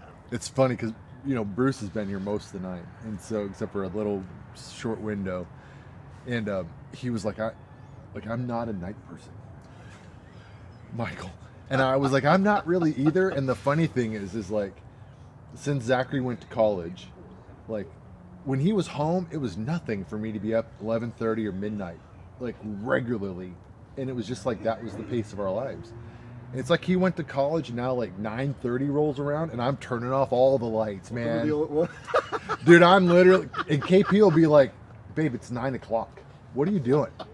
And I'm like letting the dogs. The sun's still out. What are you talking I'm letting the dogs out, setting the alarm, and she's like, I'm climbing in bed, and she's like, and I have literally always wondered, like, how do people get in bed at 9 o'clock? And now I'm like, it's late. What am I doing awake still? Oh, it's only 9 o'clock. It's real. And I'm not mad about it. Yeah. No, I don't know, the shift is it happened a couple years ago for me, and I'll tell you that. But that it also presents opportunities, right? You're wide awake at 4:35 in the morning, and eventually you'll get there. Trust me. And it's 6:30 for me right now. Yeah, Like that's cool. Even this morning when I was like, I didn't set an alarm. I was like, I don't have to be at work until 10:30 because I'm going to be up all night. I'm going to sleep in and get as much sleep at 6:30. I'm like, I'm awake. Wonder what's going to happen today. Conversation on the bench, and my mind is just racing at 6:30 in the morning, and I was like, go to sleep, you dummy. Anyways. When I checked in with you last night at 7 or whatever it is, I was just sitting down at dinner, and I thought I could go down there right now, and I was like, man, I'm just tired. I need to eat. And then as soon as I ate, I swear I was falling asleep, and I was out by 8:15. I don't blame you. And then I was climbing into bed, and I was like, I'll go down in the morning. I'll go down first thing in the morning. I appreciate it. So this was better actually. Okay, you had more. Did you have a little more traffic in the evening? Oh yeah, no, good. I mean we've had almost like, except for like the middle of the night, like it's been pretty steady. Good. We had a really nice opportunity to talk with several of our shelter guests. Awesome. Yeah, I heard a little bit of that. And that was just really powerful. Yeah. And so. Yeah. Linking back to empty bowls, the theme, slow work of redemption, it really touched me, and I know it touched a lot of people there that were at that dinner. But the short video that you guys showed of the residents, just putting a face to it, and them, Gilbert's video, but also the video of them saying, thank you for this or for that. I think it. I catch myself when I walk by somebody on the street, not always looking them in the face, not making eye contact, and I feel guilty about that, but when it happens, but there's something about connecting, and looking somebody in the face and say, and exchanging, pleasantries or having a conversation. Yeah. It really, I think that's a big part of what we do and what, and we take it for granted in what you would say maybe the atypical world. We take conversation and interconnection or interaction for granted, and I think that's something that we do here that's perhaps understated or underrated in that, just providing that, because that is dignity, the compassion and but also just like I said, to have a conversation. If you have a conversation about life and or just who you are, where you're from, and what you're doing, and they're people. They're just people. And I can see how it would be very isolating. There's a community out there for them, but it's limited, and it's probably it's chaotic and not maybe not what they remember from. So anyway, I just Gilbert's story really hit too. This idea that that someone could interact with you thousands of times, and basically say, hey, I'm good, thanks, thanks for the meal, thank you, bye, I'm on the way. I don't need anything else. I don't need anything else, I'm good, and and to be in this vicinity and interacting with the mission for 20 years, 25 years, just is mind blowing, until he was ready to say, okay, now I'm ready to come into the program and make a change. To give you guys some context, what Nathan's talking about is one of our recent graduates, Gilbert. We at our Empty Bowls dinner last week, we showed a video that highlighted Gilbert's story, and so Gilbert is from this area originally, and at one point in his life had struggled with addiction and then overcame it, and then for some reason decided, like, you know what, I'm not quite done partying. I want to try it. I just want a little bit more, and like I think I'm gonna go do like one more year. Like I just need one more year of Reggie. Appreciate the effort. Like I need one. I want one more year of partying, and then I'll be ready to go. Like, and then fast forward 26 years later. After 26 more years on the street, where he just was never able to get free of that addiction. 26 years, like in this neighborhood, engaging with the rescue mission, coming and getting meals, engaging with us, touching us over and over and over and over again. And never really connecting in that way, and so, like you said, like we've been that's been a really consistent theme of this conversation is highlighting that our belief in both the immediate miraculous work of God, but also the slow work of God and the slow work of redemption, right? And Gilbert's such a picture of that, right? That Gilbert interacted with us dozens or hundreds of times across 26 years, and it finally clicked, like, hey, I need more help. I'm ready. And he's been utterly transformed, completely transformed, and so that's good stuff. It was pretty powerful. I didn't, it was interesting. I didn't actually go into, like, when I was preparing that speech, I didn't go into it thinking Slow Work of Redemption was going to be like the hit of the message, and then all of a sudden it like became that, and I was like, okay, well, let's get after it, like, here we go, and so That's great. yeah. Yeah, very cool. Yeah, it is a, I think we've all seen that in our lives too. We've seen God, sanctify us over time, and but we've also, draw us to Him again and again. Yeah. But or maybe we've seen in our lives we've seen someone come to faith over 20 or 30 years. Yeah. And that was that can be it's painful in the moment to have someone you love that's on the that's still rejecting faith and other things, but then what a celebration when they finally recognize God's place in their life, and so Yeah, so it's good stuff. Trish came over, Trish from Simply Chic came, Oh, and that of was course. her message. Her message was like, don't stop praying for your loved ones.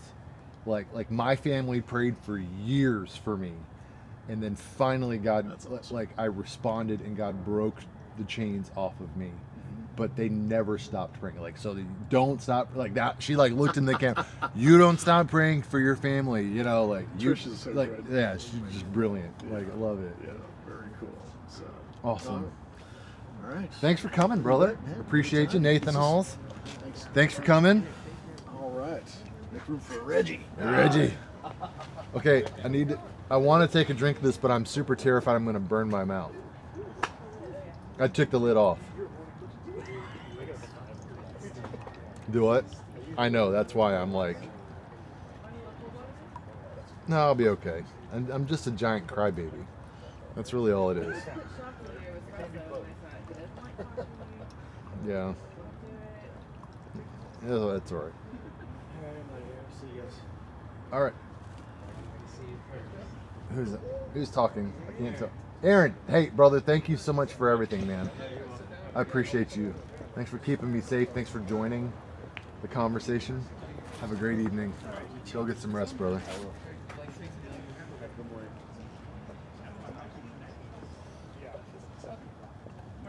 All right. I'm gonna throw this away.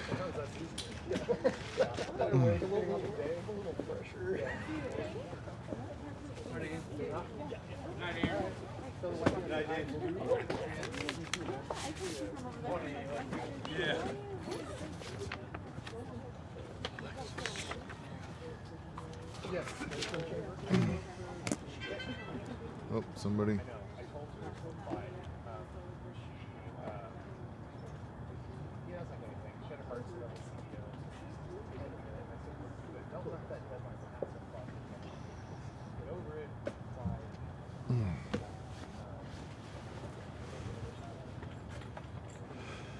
On a personal note, Nathan who was just up here with us. I would tell you that he is. I am so grateful to him that as a brand new CEO coming into the organization, he's been just an ideal partner to come alongside, and as the board chair, and obviously I work really closely with him. He's become a good friend, but also just a great sounding board. And we mentioned earlier, like when I was talking to Bruce, like there's such value to me personally to have that person in my life that who's willing to go, hey, no, that's not a great idea, or no, we should wait, or let's consider that a different way, to kind of keep my wild and crazy ideas in check, because some of them are wild and crazy and some of them are terrible, like genuinely awful. And so but that's just part of being, that's just part of having a vision, or being a visionary leader, and is we dream, and sometimes they're stupid dreams, and we need somebody like Nathan to go, hey, no, provides and the checks and balances that we provide each other, and the way that he pushes me and the way that I push him. So it's been a really great partnership, and I'm super grateful for it. So, anyways. Oh, mercy. We're going to welcome back to the conversation on a bench Reggie Ellis. What's up, brother? Welcome back. How you doing? I'm hanging in. Yeah, you look like you sound good. I am, at the end of this, I'm not going to speak for like 3 days. That's okay. You earned it. I have used so many words. It's been like, how many? I'm like 18 hours of like nonstop talking. And basing. Yeah. Basically. So But the talking helps keep you awake. It really does. Yeah. It really does. It's like when you have an all-nighter with your friends, like the minute there's no one left, as the kids, watch my son, as one falls, he goes to sleep. They all. And then they're just like, keep it going, guys. And they're like, no. I'm fine. Like, I'm going to bed. Yeah.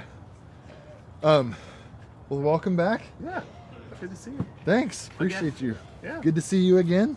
I know you didn't really want to join me last night. I just wasn't. I'm on medication for a shoulder injury, and I feel a little fuzzy at the end of the day because I take it after I get off work. Yeah. And I was just like, I don't know if I can do this. I was fine. He's like, I don't really remember our conversation. No, Let's just do that again, Yeah, it's the painkillers aren't that strong. Yeah. Well, Reggie, I think I would love to hear from you, like, as somebody who obviously pays attention to the happenings around the Central Valley and around Tulare County. I'd love to hear from you, kind of like your take on the current state of things, right? Whether that be homelessness or addiction or poverty. Yeah. Like how are you, from your point of view, how are you viewing things? Like what do you think's working? What do you think is not working? What are the challenges that we're facing? Sure. I'd love to hear your perspective on those things. Yeah, on the newspaper side, we focus a lot on policy. Sure. Like, what does the city council say about this, and what are they doing about it? And does the community agree with the council and that sort of thing? I think deeper than that, though, because a lot of that's subjective, right? It's not like what's working, what's not working. It's like what do we think might work, right? Versus what do we want to do. But I think as far as like, I know everybody's kind of doing a different thing. Like I know in Tulare they have like the kind of like fixed encampment thing that they were doing for a long time. And, and I've heard positives and negatives about that. I mean, everything's a mixed bag when you're, kind of dealing with people who have been on the outside of normal society for a long time. For sure. I'm preaching the choir, but I think, a lot of I think the faith-based stuff is probably the best way to go because you're dealing with trauma and emotions, and those are things that I think play heavily in faith. You have to really think about who you want to be and what you're called to be, and those kind of things. But I also think like basic services, right? Even if there's no faith counseling or there's no religious conversations, I think that meeting people's basic needs is super important. Is important because if you can't meet someone's basic needs, there's not a next step. Right. They're just stuck. Yeah. And but on the same flip side, like you could give them the world, and that doesn't change them inside. That's exactly right. And so it's interesting to see everybody kind of taking a different tact. I remember in kind of when homeless projects were ramping up, just reading about like Fish and Loaves out in Austin, Texas, and then we have that version of Salt and Light here, and also hearing about, I think it was Modesto, and they were like the kind of the poster child at one time for like what not to do because it had this big encampment and like there was fights all the time. And, oh man. And like it kind of like spilled out into downtown and just kind of like wrecked a lot of things until they said like, okay, if we're gonna do this, we're gonna have rules and supervision and constant care and all that. So it was just really interesting to see. I mean, nobody has the answer, right? That's like that's the problem with dealing with people. Something this complex. There's not one answer. Right. Yeah. Because at the end of the day, like it's a it's a individual problem that, and it's about individuals, and they're. I say that because every case is different. Yeah. You know, you have people who it's childhood trauma and they never got over it. They might have military trauma, you know, PTSD. They might have addiction problems because of something that, you know, like my stepfather was addicted to painkillers, but it started innocently, right? He had pain. Yeah. And so the doctor said, like, okay, here is the appropriate amount to take. Yeah. Things were going fine, you know, but at some point there's you have to like kind of solve that issue somehow, right? Yeah. You can't just take painkillers forever. It's Right. bad. Yeah. So, and he never really figured a way out of that. Yeah. And so kind of seeing him struggle with that, it's not like he wanted to be off of them, and he didn't like the fact that he was fuzzy all the time. And, Yeah. you know, he's dozing off in the middle of conversations and all those things, but you could just see that struggle in him, like, but I don't want to be this way, but I Yeah. don't know how not to be this way. Right. Yeah. Yeah, and that's the thing, right? Like, it's like literally there's a million different solutions because everybody has their own story, Yeah. right? And so And so how do you input systems for that? that's a great question. Right. You know, and so I'll tell you, like, it was such an interesting experience coming from outside the valley Yeah. to Visalia, which with Visalia and Tulare being so close to each other and having such drastically different approaches to homelessness, Right. and going, what's happening, you know, and yeah, in knowing, like, you know, in the encampment thing in Tulare it's, you know, I think it was a great idea. I think that Yeah. it's turned into something that is not ideal, Right. you know, but I think, again, like, the idea is solid. Right. Like, there's a group out of Colorado in Denver, shoot, I can't remember the name, the Colorado Collaborative or something like that. They were doing a thing, they called it Safe Outdoor Spaces. Yeah.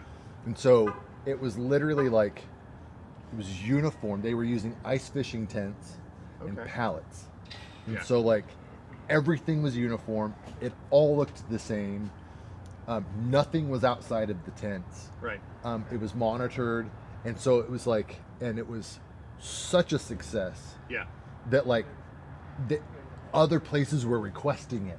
Yeah. And we're talking, like, and I remember thinking, like, that's so interesting. Like, who Yeah. else was requesting it?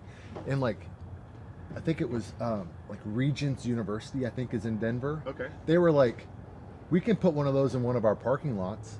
And I'm like, the university offered, like, that tells me a lot. That's working. That like, when the university says, hey, come put your homeless encampment in my parking lot, goes, Right. oh, remember when that's a thing, like, it's working. Yes. And it's not out of control. Right. It is contained. It is safe. Mhm. You know, all of those things. And so, like, yeah, it's been interesting, like, Yeah. coming from out, you know, because I came from Phoenix, right? Right. Which is, it's a thing, Yeah. you know, and Having you been to Phoenix, that sounds like a personal hell to be outdoors in Phoenix, living And- on the streets. dude, it's so dangerous. Well, just the heat alone. Hundreds of people die every year. Yes. Yeah, it's Like, awful. Lots of people die there who aren't homeless. because of Right, heat. of heat exhaustion. Like, especially yeah. elderly. You know, Yeah. Yeah. Yeah, and so, and you know, and Phoenix is a metropolitan area. I mean, it's giant. And Yeah, so, it's huge. And so, like, in every city around metropolitan Phoenix addresses homelessness differently. Yeah. And so they're all huge, Right. right? And you so, also have those weird 8-way intersections where people get hit all the time. oh, dude, it's awful. Yeah. I'm just, Yeah, sorry, it's I so was like, terrible. I never want to go through one of those again. Yeah, no, they're terrible. I agree with you on that. And so, yeah, so that was really interesting, Yeah. coming here and going, it's so interesting that these two towns so close to each other have such dramatically different approaches. Yeah. And just, like, fundamentally different ideas. Right. About, like, hey, let's be creative. No, let's not be creative. Yeah. Like, I'm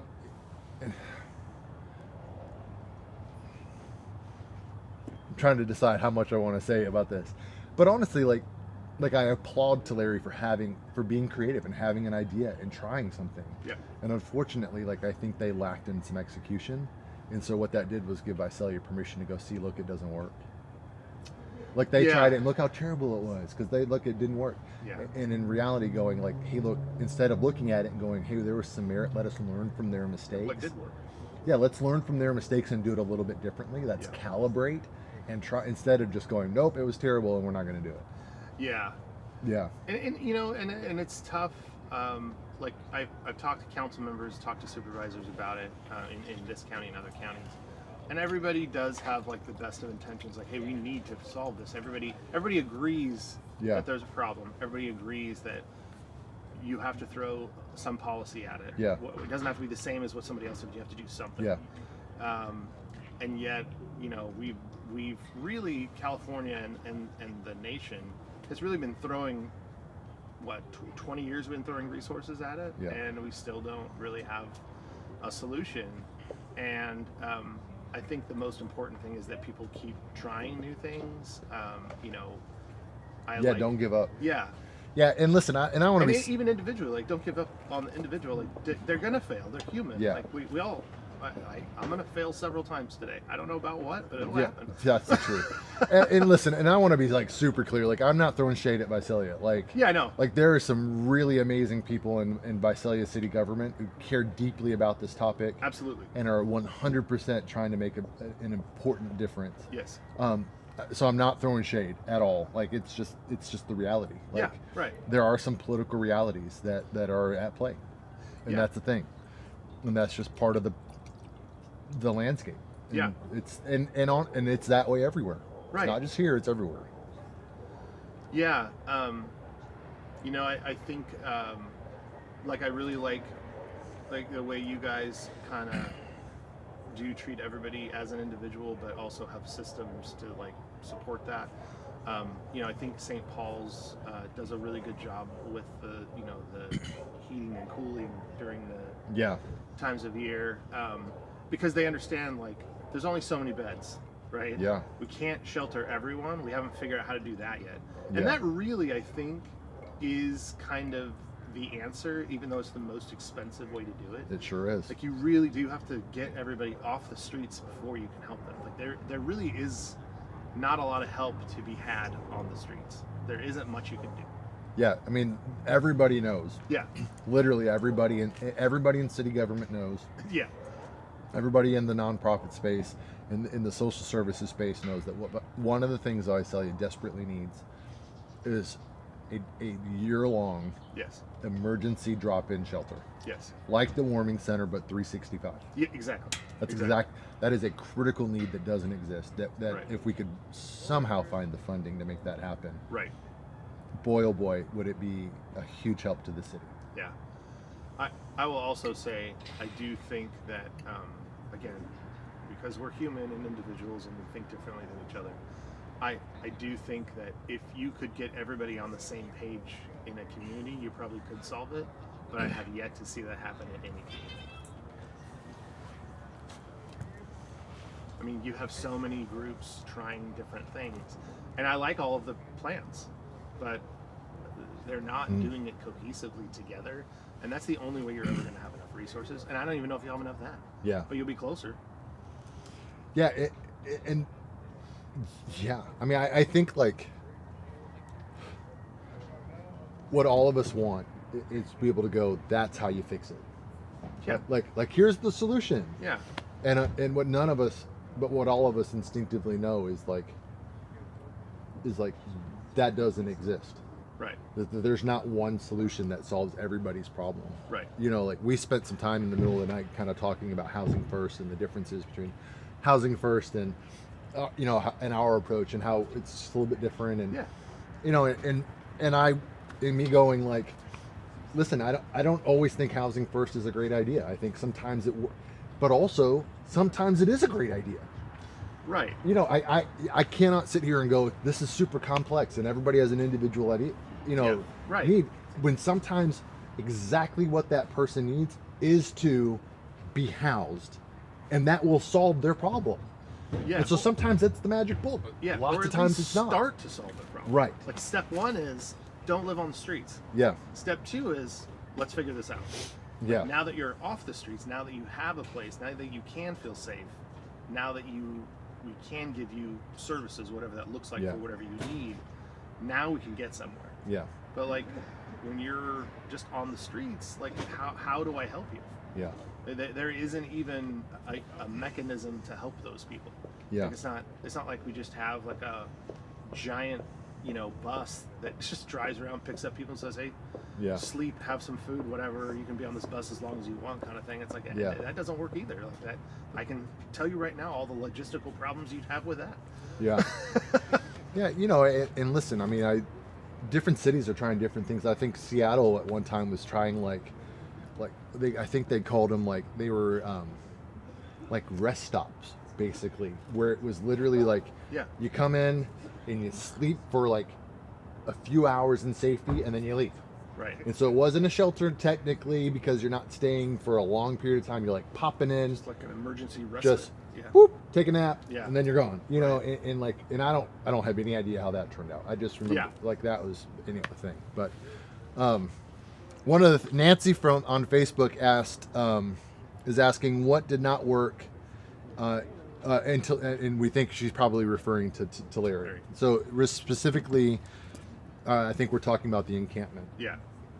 And so, what I would say from my perspective, and this is again just my opinion, for what it's worth, one of the challenges that they've faced at the encampment is that it has gotten out of control.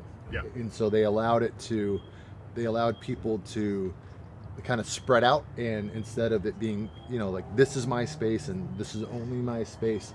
Right. And people do what people do. They're greedy. They take more, right? Like, hey, now that's my space too. And we're hearing things like, there are, there's intimidation. There are people in there going, Sure. hey, look, like, if you don't pay me, I'm going to kill your dog. Like, Right. all of it's this little microcosm of the world. Yeah. In this little tight knit community of Sure. places. And so it's just, I think it got out of hand, and I 100% believe they had the best intentions, and I They absolutely absolutely still think that there's real value to, like, that safe camping is a meaningful, Yeah. like, legitimate solution. Right. And if it's done, if it's done well. Yeah. And again, I'm not trying to look this. This work is freaking hard. This is unbelievably difficult work. Right. Working with people who are complex, and you mentioned, I mean, dealing with trauma and addiction and mental illness, and oh my gosh, so much is happening in this small community of people, and it's good for them for like making an effort. And I think it just got out of control. Yeah, I mean, you brought up mental illness, and I think about that a lot, because I think about how difficult it is if you have all the resources in the world to deal with mental illness. Yeah. I mean, it's not like it's a cakewalk if you're rich. There's no shortcuts with mental health. It's 3 always minutes? a long process. Oh, it's live? Okay. Okay. Do you want to take a minute and get ready, or are you... Yeah, I think I'm as ready as I'm going to be. Yeah, I just want to make sure I don't have chocolate on my face Yeah, you're good. from the hot chocolate. Yeah. As long as I don't have chocolate on my face, I'm ready to go. Okay. I'm as ready as I'm going to be. Let's get it. Yep. Yeah. But yeah, I mean, look, mental illness is a challenge generally. Yeah. When you have resources and Right. when you have a stable home and you're not worried about getting stabbed in the middle of the night, or having all of your stuff stolen, or getting your medication filled and then having that stolen. Right. Like, oh my, and then what do you do? Right. I mean, Like, it's yes. wow. Even step one of mental illness, diagnosis, is the most difficult part of it. Yeah. So, like, you just have to get to a point where, because, like, what if they're, if they're nonverbal, that's a long road. Yeah. If they can't not be violent long enough for someone to talk to them, that's a long road. Yeah. Now, take anybody in the community who has mental illness, but they have resources. That's still not like we'll have this knocked out tonight. We'll know what's Right. not wrong. Like, Yeah, it yeah. takes like A long weeks time. or months of sessions Yeah. to figure out what is wrong. Yeah. Yeah, and so then and so I don't want to just sit here and talk about how hard and terrible things are, No, but right, but, yeah. but look, like it is important for us to recognize Yeah. the challenges in front of us are legitimate, that they are significant. Like I had Dr. Guzman who works at Kuya in their street medicine team, and and I had the chance to talk to like 3 or 4 members of his That's great. street medicine team that came at different times, which I thought was awesome. Thanks Yeah. so much, Dr. Guzman, for the shout out and making your folks coming along. But like one of the things, like just having consistent access to them. All right, I think we're about to need to wrap up. Is one of the keys to having positive outcomes, and so Right. we're gonna try to figure that out together. Yeah. All right, Reggie, it looks like I'm getting on the news. Good to see you. Thanks for coming, brother. Yeah, it's good to see you again. Good morning. How's it going? Good, how are you? Good, it's I good don't to know if you remember I me do. from It's good to last see you time. again. You as well. We had coffee last We time. did. I remember. How are you drinking a lot of coffee this morning? I've Since had yesterday, I've had a little bit of caffeine. I really could use some more. And so I'm about 18 and a half hours into this thing.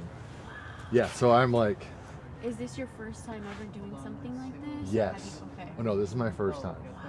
Yeah, and it's been awesome. Like I'm so glad we've done it. That's so good. And I will 100% want to do it again next year. Yeah. But yeah, like I'm into it now, and I'm like feeling Morning, it. Byron. Good. Nice to meet you. What's your name? Byron. Byron. Michael. Nice Is to it meet okay you, if I brother. mic you up really Yeah, quick? please How do do. you go Kind of underneath the remember- jacket? We do have about 2 minutes and 30 seconds, so I just kind of wanted to go over the basics with you again. Okay. I'm going to have this little guy in my ear, the AirPod. It's also known as an IFP, so I'm able to hear the anchors as well as the producers in my ear. Okay. So we're going to be live for about 2 minutes Just and sit this 30 right here. seconds. If you could just kind of. Byron, do you- Yeah. yeah, and I have some questions Here you and go. stuff. Okay. Thank you so much. And we're gonna be, what is this hour? The 6 o'clock hour. So we're supposed to be here, hopefully until the 8 o'clock hour at least, Mhm. possibly the 9 o'clock hour, because I know you're gonna be here until noon, right? Till noon. Okay, perfect. Yeah. So I do have like a list of. We'll quite a do bit this of as many questions, times as you want. But yeah, Let's get it. sometimes we kind of thank you. Oh, 1 minute away. Perfect. Sometimes we kind of like to, every hour treat it as if different viewers, Yeah, know, so for we sure. can go over some of the same questions. Yeah, no worries. However, if we don't obviously get through everything in the first one, then we'll save some for the second one. Yeah, no or problem. third. And then we'll do. I'm a game quick for tape. whatever. Awesome. Yeah. Yeah. So obviously, I know I was like looking, just reading on what you were talking about. Just everyone has a story. I was also listening to what you were saying with him too. So we'll kind of delve into that aspect. Obviously, this is about staying optimistic, and Yeah. I'll ask you too, like what I know you've been here obviously since noon yesterday. So what's it been like so far? And Yeah. all that. Yeah. Okay. Yeah. Sounds good. Yeah, I'm Do you ready. have any questions or? I think I'm ready. Okay. Perfect. Am I looking at you or am Yeah, I looking? Don't look at the camera. I'm looking Pretend at you. like the camera's not even here. I've Yeah, been just doing that leave all it. Yeah. night. You I'm have an it old down. pro. Right? You could take my job. At this Yeah, I point. don't think so. Lexi, you want a one shot to start off, and then after you do Yeah, and I do want to, I want to see, I want our I'll show viewers the to setup. know, this is the real deal, you know what I mean? Like, just show off everything that's going on, and About 30 obviously- seconds away, okay? 30 seconds? Okay, thank you. I'm going to And- put this little guy in my And ear. then, sir, your mic will be on all times for the interview, so I'll let you know when we're coming up. And Okay. we're all clear, okay? Sounds good. So don't say anything ridiculous or Right, absolutely. embarrassing. I doubt you will, Right. but just so you know. Thanks for the warning. People have given away their, 15, okay? 15. Okay. I'll tell you. Garage. No, I'll tell you right now. Cool. She's got a funny story. Yeah. It's not too cold this So I don't morning, hit the which is camera. nice. Yeah, it's warming up a little bit.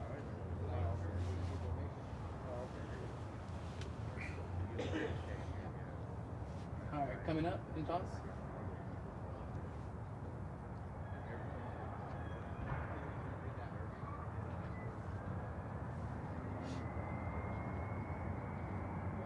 Good morning, Carl. Yeah, it's all about staying optimistic. And I'm joined this morning by Michael Simon. He is the CEO with the Visalia Rescue Mission. And Michael, you've been here since noon yesterday, right? Fill our viewers in a little bit regarding this campaign. Yeah, so Conversations on a Bench is really, it's important to say this, first of all, that it is in no way supposed to simulate what homelessness is like. Because look around, I'm under a canopy with lights and I've got people helping me and bringing me drinks and water. That's not what this is. It's really about creating space just to have dialogue around the topics of homelessness and poverty and addiction. And so 24 hours I've been sitting here on this bench, just inviting people to come down and say, hey, look, like let's talk about it. What's on your mind? We've had partners from other organizations, local pastors have come. I've had some folks from our own shelter have come and sat down and said, hey, I'd like to hear what you have on your mind, and like tell me your story, and that's been super rewarding. And what has it been like having those conversations with people within the community? It's been awesome. Like, this is my first year doing this, and so I genuinely was like, I'm not sure how this is gonna go, but I'm kind of game to try anything, so let's go for it, you know. And it's honestly been awesome, because one of the things I've realized is, like, look, we're all really super busy, and so to create time for us just to sit down together and go, hey, let's have a conversation. 3 or 4 times in the last 16 or 18 hours, however long I've been doing this, it's come up where I'm sitting next to somebody and we go, hey, I think we could probably work together on this. Would you want to work together? And I'm like, yeah, let's do that. And that just doesn't happen because he's busy and I'm busy, or she's busy and I'm busy. But all of a sudden, when we stop for 15 to 20 minutes and we just talk about what we're working on, we go, hey, we're doing this together. Like, let's join forces. And that's been really exciting. Anything in particular that has stood out to you? You know, one of the conversations that you're like, I need to get on that immediately after I get off of this bench. Yeah, so I had a really amazing conversation with Dr. Omar Guzman, who works for CUIA. He heads up their street medicine program.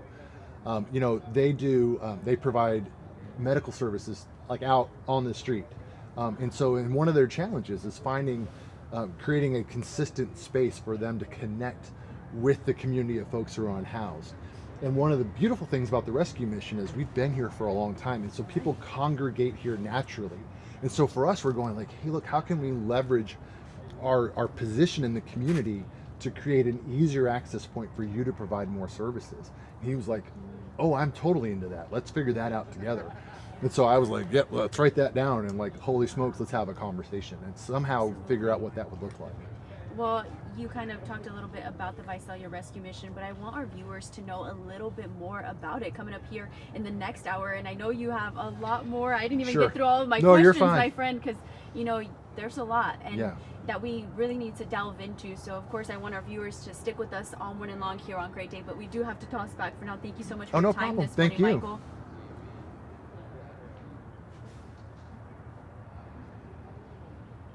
I went a little too late. All clear, I all went a clear. little. They were like rap. I was like, oh no. I was like, You're fine. it's You're okay. wrapped it good. Okay, It's good. thank you. I went over just a Is it little. okay if I keep that mic on you? I'll Yeah. just turn it off? Yeah, that's fine. Appreciate it.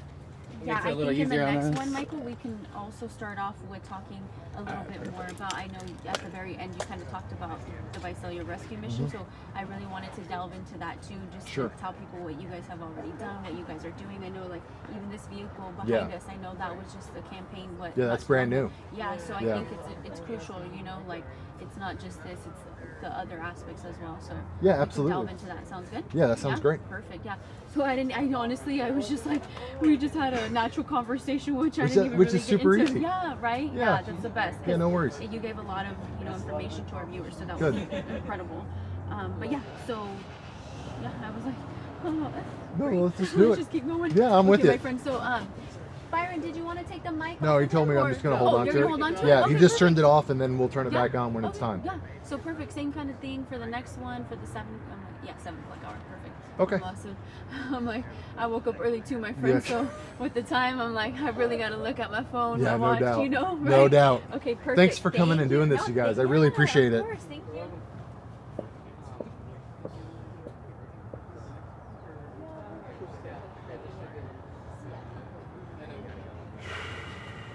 I'll take your microphone. Thank you. Bless you.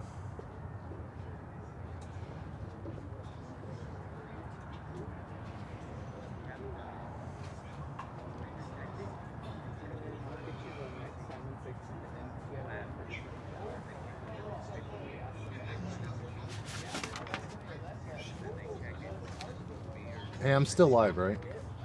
Okay, I'm just making sure. I saw that. I'm super excited about some caffeine. Morning, Michael. Good morning, brother. How's it going? 10:30. Okay. Very good. Well, mostly good. I'm just a little tired. Yeah.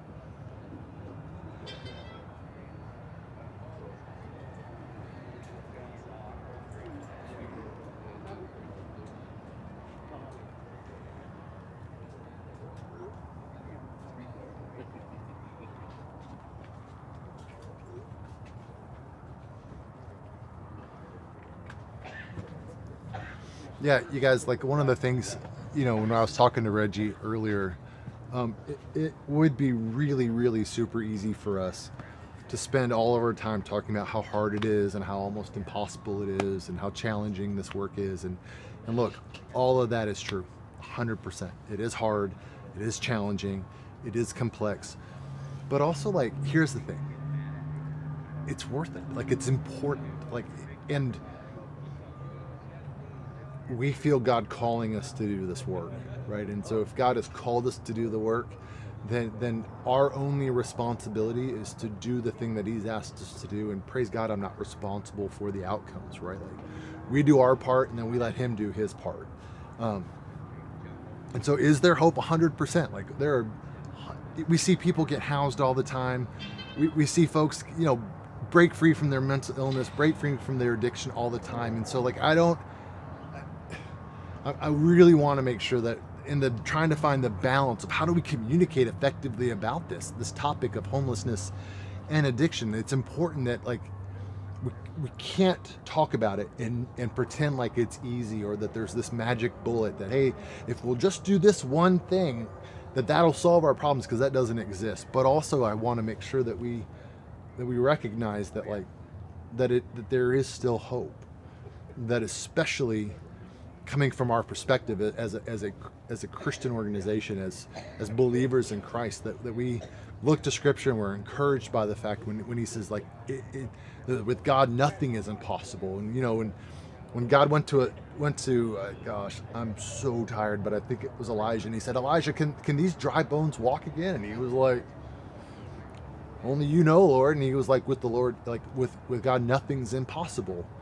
And so we believe that, like that's the work that we're doing. We serve a God who does miracles and is still 100% still in love with his creation, still 100% in love with his people and concerned about their well-being. And if we can do our part to point them to him and let him decide, am I going to do the miraculous work and save in an instant and break free in an instant? I hope that's true. Praise God. Amazing. We'll ask for that and hope that that's true.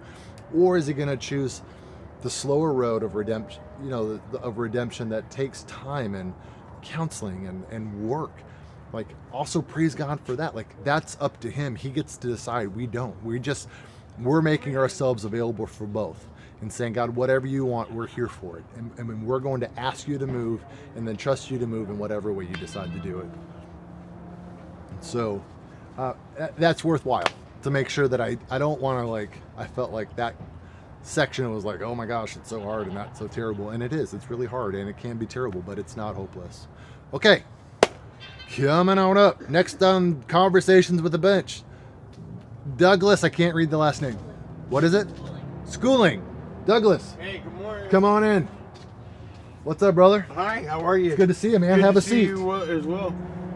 So just I want to say good morning and thank you for being out here and doing that. Yeah. This is a good ripple. Man, it's my pleasure. Yeah, this ripple is going to turn into a wave that is amazing. I hope so. You know so. Yeah, I really hope so. Yeah. Man, tell us a little bit about you. I'm originally from Long Beach, the east side of Long Beach. I moved to Three Rivers 5 years ago. I had a big, beautiful home. I'm a home builder. Okay. I'm still involved in that very much. Working a little at a time. I lost my house due to alcohol, and getting loaded. I was living out of my truck in the beginning of this year, and a gentleman I ran into. I like helping people. Life is about what you could do for other people. Yeah. So and through that, someone was like, "Hey, you want to get a meal? I know where we can get a meal." And I came here. I was like, "This is a wonderful dinner." Yeah. Wow, that's legit. Yeah. Yeah. Hot, hearty, healthy. Like it's legit. It's a meal. Yeah. So and then and then they were like, "Yeah, you need, like, where are you staying?" I was like, "In my truck. It gets cold, and they're like, "Well, we have beds available. Can you pass the drug test?" And I was like, Okay, yeah. You're like, depend. Well, you know, Yeah. the disease of addiction is insidious. It really is. You know, it's like the butler. Hey, buddy, you want to drink? You know, Yeah, it's for just sure. there. And I've been in here since January. Not February 23rd, and then I left for a while, and came back. But it's a blessing because you know, it's just a blessing. Yeah. You know, we live in the greatest country in the world. No one goes hungry or homeless unless they want to. Yeah. You know, and I feel lucky and fortunate that I'm here and I'm able to utilize what resources you have. So you're staying in our shelter. Did you stay in our shelter last night? Yeah. Good. Yeah. So like, talk to me a little bit about like, so you've been, when did you cut? So you came in February, you said? Yeah, February 23rd. I apologize. I know you just said this, but my brain's all right. moving real slow. Yeah, you've been out here a So little bit. slow. Yeah. And when did you Okay. come back? When did you come back? Like you left and then you came back. Yeah, You've been back. I left. I relapsed, and I was gone for about a month. Okay.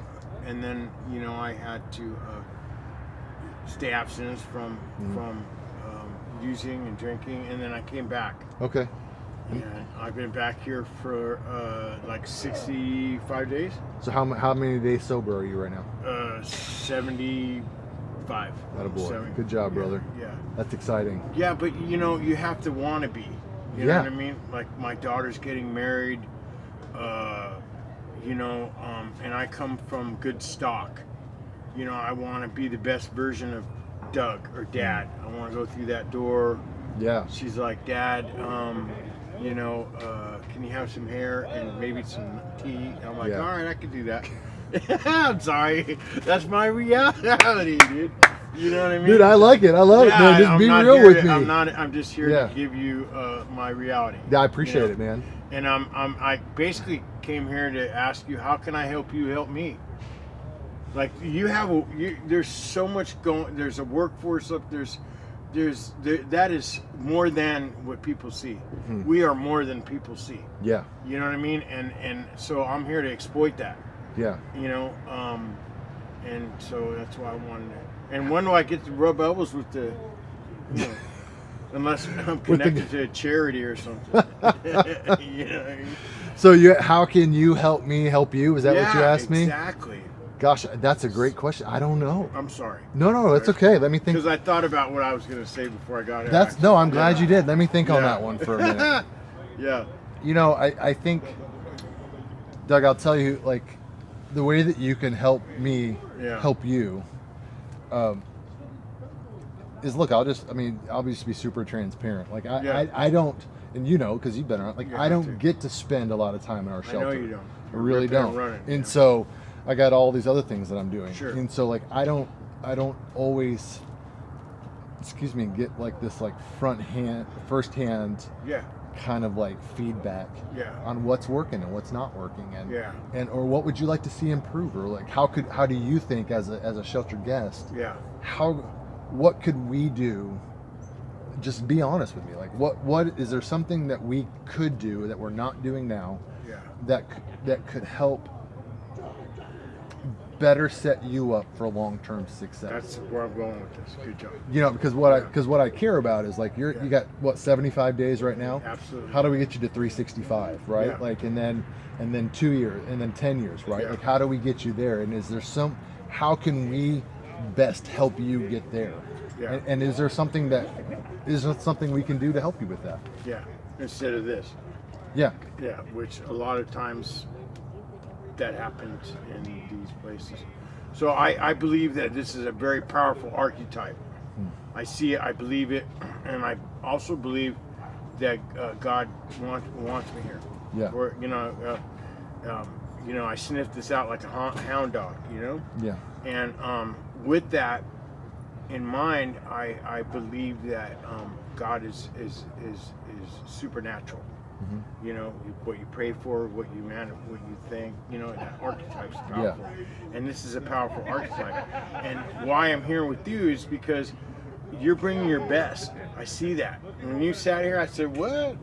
He's gonna do what? You know what I mean? Out here all night with the homeless? And, wow, Let's man. go, brother. Yeah, yeah. I'm here you for know, it. I mean, the best of your ability. You Yeah, know? I'm here Not- for it. not, you know. So, and then I've been asking my pastor at Gateway to come here and preach and see you, and I'm glad that He was here. I saw Lance last night. Yeah, he was like- here. He was like, "What's up, Dougie?" Yeah. And I thought that was powerful because I see a relationship there. Yeah. Like in a major way, not just with this, but No, relationally. yes, Yeah. yes. 'cause Yeah. Lance and I are to friends. me, my treasures are stored here. Yeah. Not here. You know, and so I wanted a vision from you and know that if I have some incredible ideas. I was also a member of the Salvation Army, and that is a very powerful organization Yeah. when it comes to not just helping people, but like with resources from this, Yeah. the donations and where just Yeah, what's yeah. happening and so yeah, that's all. Okay. Yeah. Yeah, listen, I mean, like, Yeah. by no means do I think that we have all of the good ideas. Like, No, like, they come from us. yeah, like Together. all the good ideas come right here, brother. Yeah. Every idea, that's not how we work. Like, and so if you've got ideas on how we could help improve the experience or help improve, Yeah, in any way. in any way, like, Yeah. let's share them, Yeah. share them with me, share them with James, share them with Nova. Or Ken, or whoever else you might be interacting with around the shelter, Yeah. like just say it out loud and let us look at it and let us evaluate it and go, hey, that'll work for us, or we can do that, or maybe we can't do that, and here's why. Like, let's at least just have a conversation about it. And now that I know you're open to that, that's amazing. Yeah, You're the yeah. right man for the job. I mean, there's people that walk around that think they're water walkers. You're like, wow, okay, egos, woo, Yeah, that's- okay, but that's Yeah. them. I don't have, Yeah. I'm trying to, time is, at my age, I'm 55, at my age, my health is my wealth, Yeah, and time is the most precious thing I have on earth. yeah, And I want to make sure that that I utilize that well, you know what I mean? yeah, for sure. And okay. Yeah, man. Well, so talk to me a little bit. Like, what's Yeah. the vision for Doug? Like, what's a year? Well, if my Doug had his daughter- way, okay, if he my had the daughter's- magic wand, My a year from now, I what's should Doug probably doing? say this on camera, but my daughter's getting married to a Secret Service agent in January. Sorry. Yeah, I mean, yeah, they're like, yeah. Well, Okay. I'm proud of her. My Yeah, yeah. daughter's, she's 29. She's a PA. nice. Yeah, and my ex-wife has her doctorate in education, and so I want to be there. I'm going to in a couple weeks get fitted for a tux, go down south, come back, and then in January I'm going to be in Pomona area, and they're going to get married, and they don't look down upon me because I'm dad still, Yeah. and I love you, Dad, but I want to be the best version of that dad like I can be, and that's really important to me. She deserves that. Sure. And so I'm just getting past that threshold right now, Okay. and making sure that that I just do being that well. being an alcoholic or addict, they should give minute chips out. Brother, that's the truth. You know what I mean? Yeah, And then because you're God, making a decision minute by minute. yeah, and God, Amen. God lives in the context of life, not the content. Yeah. So I have to embrace that Yeah. right now and say, and be a good navigator, Yeah. and so there's nothing really, people are attracted to me, but there's nothing out here to me that's that attractive to where I want to get loaded or drunk. Yeah. Are you going to meetings and stuff? Yeah, I go to the Bridge Street. Oh, good. In the morning, but mainly I put God. When I go through that door, God goes through first. Yeah. Because I'm not that smart, Yeah. and I've gotten to the point to where I've been through enough in life to understand that who I'm listening to, what I'm listening to, and how I want to go with that. I have enough problems of my own. When I hear someone else's, my stomach hurts. Yeah. So, like, I like people that want to network or do something greater, not play the victim role, or, you know what I mean? Wake Yeah. up, get the baba out of your mouth, that whole. Yeah. I don't do that well. I mean, sometimes I do, but most Yeah. of the time I've been through enough to know. I'm with you. Like, if you go to third world countries, you're leaving someone else's dream. Yeah. I've watched little kids eat bugs. Yeah. You know what I mean? So For sure. you got it better than you think you got it. That's the truth. And then the woe is me. It's just I don't. Have you ever seen like a paddy wagon pull up and grab someone and put them in the van? I have not. My dad said that back in his day when there was like people crazy, they just pull up in the van and grab you and then throw you in. Wow. Yeah, so I'm not saying Yeah. we should do that. I definitely think that won't be on the list of things that the rescue mission adds I to don't. our services. No, but what I'm saying is that people, they got to wake up a little bit, And,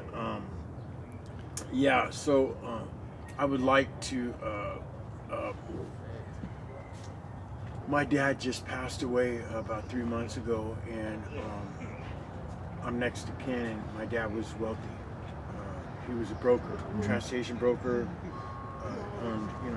trucking and signal. I ain't spoke to him in 25 years, but thank the Lord I was in his trust. So, I'm probably gonna get a little something, or a lot of something, and then I want to be a good steward of that. Yeah, for sure. That's the question, right? Like knowing where you're at. Like Like how do you protect yourself from you? Yeah. You know what I mean? Well, I got to take directions from people that are greater than me. Yeah. Others. And so, Right. That's not a good idea. Yeah. Getting some drugs in a hotel room with Yeah. Yeah, I got you. yeah, okay, we're tracking. Yeah. That's not the best idea in the world. So, surrounding myself by people that are greater than me and taking direction is important. Yeah, one of the things I will tell you is literally, we just had this conversation with James a couple hours ago. We're getting much more open to the idea if guys want to go to meetings in the evenings as well. Nice. To allowing you guys to like go to meetings, either come and check in and go to a meeting and come back, Nice. or even check in later after you've gone to a Nice. meeting. And so like because you're right, like it can be a minute by minute decision, especially I know early on in the process. Yeah. And so like if you're like, hey, I did a meeting this morning, but I could use another one. Yeah. Like you just got to communicate with James and those guys and be like, hey, I'm going to hit a meeting, and just do what you got to do, brother. Yeah. Hang in there. We have a motto over here that we are our brother's keeper over here. Mm-hmm. Bad day or you're going through something, share it, and then it allows us to come in and say you're not alone. Yeah. That's great. And you're not a loser. Right. You got a king in there somewhere, whether you bring it out or not. I see more than you than you see than yourself. That's beautiful. And we are more than. Yeah. I wish I had a shirt, But I like the archetype of the two hands here. Yeah. That's huge, for me, because that's what's going on. That's life. That's awesome, brother. Yeah. Well, man, listen, I'm super excited for you. I'm excited for your daughter. Yeah. Congratulations on the impending wedding. Yeah. It's going to be great. Yeah. You can do it. You're pretty great sitting out here all night, dude. Man, I've had a lot of fun doing this. Have you? I have. I've actually really enjoyed it. I did not know what to expect, but I've actually had a lot of fun doing this. My legs are super tired. Yeah. And I'm really tired of sitting down. Yeah, you're getting up kind of. Yeah, praise God for the cushion. Yeah. Super glad for that because this bench is not comfortable. No, and you're a big gentleman. I'm a big guy. Yeah. And so, but I've had a great time, and so I've really enjoyed it.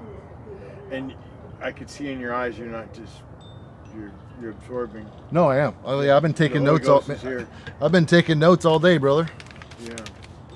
Somebody pad of paper and pen. I've been taking notes. Yeah. Thank so you. We're in good shape. Well, pleasure. Doug, you have a pleasure good day. to meet you. Thanks for joining me on the bench, brother. You're welcome. Bye, you guys. Alex, come on, man. Good morning. You want to join me on the bench for a few? Sure. Hi, everybody. This is Alex Lockett. Good morning. She is coffee shop extraordinaire. Sure. Leader spectacular. Yes. I like the leader part. The coffee shop part. Leader. Yeah, I'll tell you. Like, so when we opened you guys, we've talked at length over the last 19 hours. Boy, my math is even getting slow. In the last 19 hours, we've talked a lot about the coffee shop, and one of the things that we haven't really spent a lot of time, I haven't spent a lot of time talking about, and all the different ways that God has provided at the coffee shop. One of the things we've not talked about is Alex. And I've said this to your face, and I've said it a million other times, and I'll say it to you guys, like, Amy and I both have the knowledge and the ability to run the coffee shop and to get it open, but neither of us had the bandwidth to do it long term. And we had other jobs to do. And so, but we were wrestling and struggling with finding the right leader to come into place and take the coffee shop and make it great. And then God brought us Alex. Yeah. And she is killing it. If you have been to Mission Coffee, I guarantee you've heard Alex. Say, good morning! So, yeah. Do you want to tell us a little bit about yourself, Alex? Yeah, I can kind of share my story on how I got here. I worked for a corporate company for about 10 years, worked my way up pretty high. And then it just got to a place where, like, I just felt that I had completed my time with the company, but I prayed a lot and was like, God, you need to, like, show me when it's time to leave and not if I'm supposed to leave, because I could just tell that my time was coming up. And I had jokingly, but like kind of seriously, talked to one of my old bosses who is also on the board for the rescue mission. I was like, man, it would be so great to just get a job at a coffee shop, and it's like a Jesus place, and it has a bookstore, and I could just like go in there and like read on my breaks and make coffee and just like thrive and not have to deal with all of the nonsense that's going on in corporate America that is literally like making me question, like, crushing my spirit. It is. It's like, you know, embrace everybody, but like don't talk about Jesus and don't be your authentic self, because that's not something that we welcome in this space. And that was like really hard for me.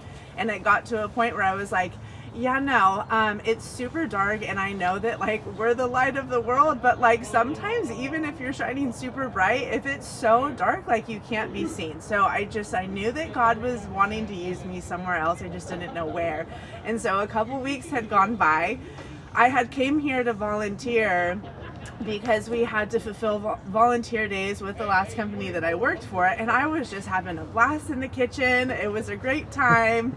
I knew people here that I go to church with, but like I didn't know other people that were here that I also go to church with, and it was just like this connection, right? Well, then my old boss had called me, and he's like, hey, so I don't know if you're really serious about the coffee shop thing, but like the rescue mission has a coffee shop.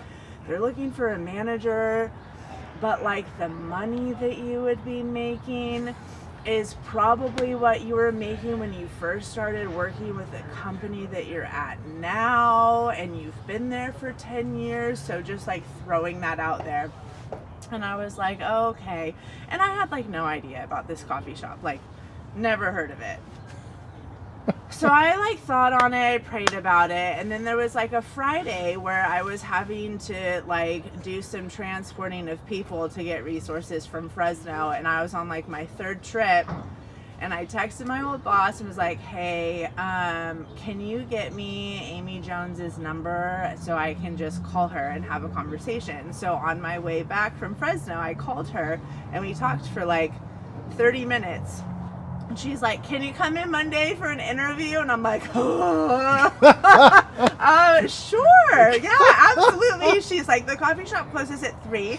Can you be there at 3:30? And I'm like, yeah. She's like, cool, the CEO will be there. And I'm like, oh my gosh. Because I'm so used to like corporate America. So because the CEOs are scary at the rescue mission, they're man. just not kind. We're like, terrifying. I just like the CEOs that I've experienced, they're just like not kind to people.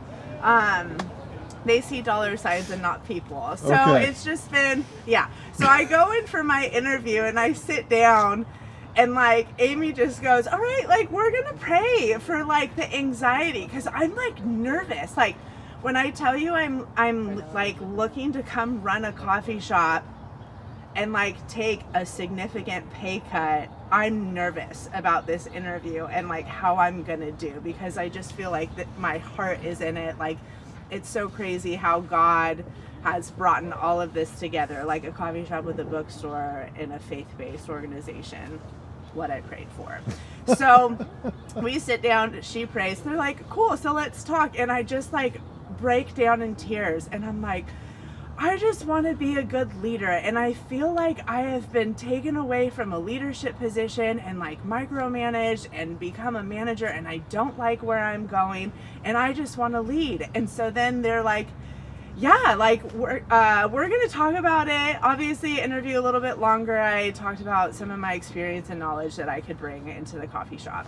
But like 30 minutes after I leave, they're like, yeah, so we want to offer you the job. And I was like, oh, this is so wonderful. And yeah, so I started at the end of March, and so about 6 months now, going on 7, and it's just been such a great experience. And like being able to be a constant for the people and being that leader that like everybody really needed, and just like feeding into their strengths and like allowing them to kind of become themselves, but like have the confidence behind it. And it's just been super encouraging, and being able to also see like how now with making profits, like how that translates into the big picture, like what we're doing here, and just reminding people like your mission field doesn't have to be in a third world country. Like it can be in this coffee shop affecting your own community, and like there's enough power in that you don't have to leave where you are to do what God's plan is for you. So it's been really encouraging.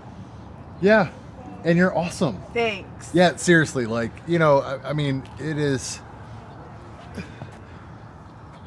for those of you who are just joining us or have not heard me say it one of the 100 times that I've said it in the last 19 hours, one of the things that makes working at the rescue mission really special and rewarding for me is that I specifically believe that God has called each member of our staff into their spaces, like with their strengths and their experiences and their weaknesses and their failures and their weirdness and their quirks and all of I got it too, man. Like if you were listening to me at 2 a.m. you heard some weirdness, I promise. And so but to watch you kind of step into that space, and look, we knew that it was a sacrifice. That you were making a significant sacrifice to come and respond in obedience to what God had called you to. And we wanted, like, I don't ever want to take that for granted, right? And so like as this really scary CEO, right? Like it's been such a joy for me to get to watch you like come alongside your people and to really get to lead. Like we don't micromanage. That is a business that you get to run, and you get to develop your team and to build them up, and you've done such a phenomenal job. And the feedback, I mean, I've heard it 100 times in the last 19 hours. Man, the coffee shop's amazing. I love that place. It's so fantastic. And all that. And it's the people that make it amazing. And it is, it wasn't as amazing as it is today until you got there.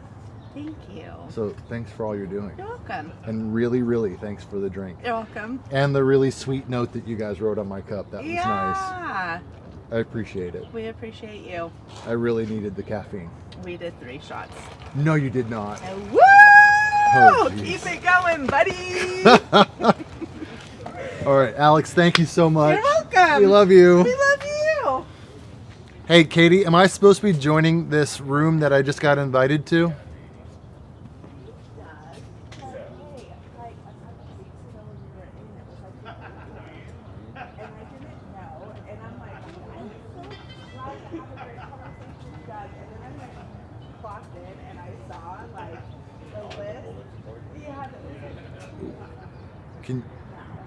Can you tell me what it's for?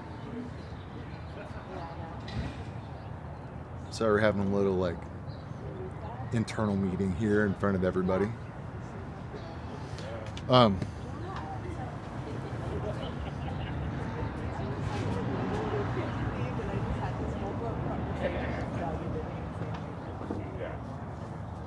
She missed your birthday? Yeah. She literally was in the coffee shop, and I sat down with him, and we had like a 10-minute conversation before my shift.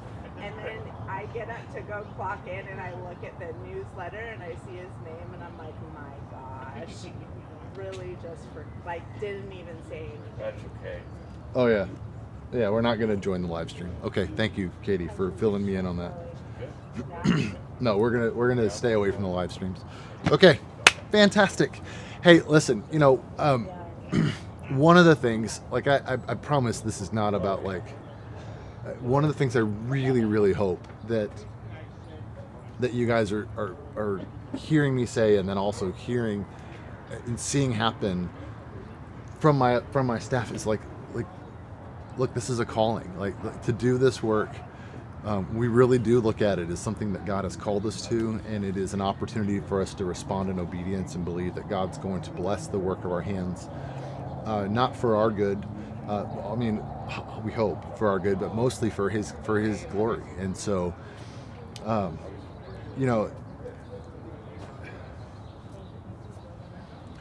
yeah, it's a thing. Like we take that seriously, And so, if you are just joining for the first time, welcome to the live stream, the Conversations on a Bench live stream. We are in hour 19 of a 24-hour stretch, sitting here on the bench having dialogue and conversation around the topics of homelessness and addiction and mental illness. Conversations on a Bench is not in any way meant to be a simulation of what homelessness looks like. I did sit out on the bench all night, but I was under a tent with people helping me, and I had access to a bathroom, and I got food, and people brought me drinks, and like that was a whole thing, and that is not at all what homelessness looks like. And so that's not what it is, but what it is meant to be is just a time for us to gather together and have dialogue around those topics and realize and talk about it. What's working, what's not working, how do we feel about it? And in this time, we've met with lots of other partner organizations. We have had some residents from our recovery program come and sit down. We just met Doug. He's a shelter guest. I've had several other shelter guests come, and a bunch of our employees have sat down. Members of the community have come down and sat down, volunteers. All of us kind of united around and having conversations around these topics. And so my name is Michael Simon. I'm the CEO here at the Visalia Rescue Mission. We're a Christ-centered social services provider that exists to help people confront their life-controlling circumstances, whether that be addiction or mental illness or trauma or whatever that could be, with Christ-centered services and resources to help promote them and push them towards a different and hopeful future. And so we do that through a whole range of services. Sorry, I need some water. Ooh, hey, Doug, would you mind getting me some water, please?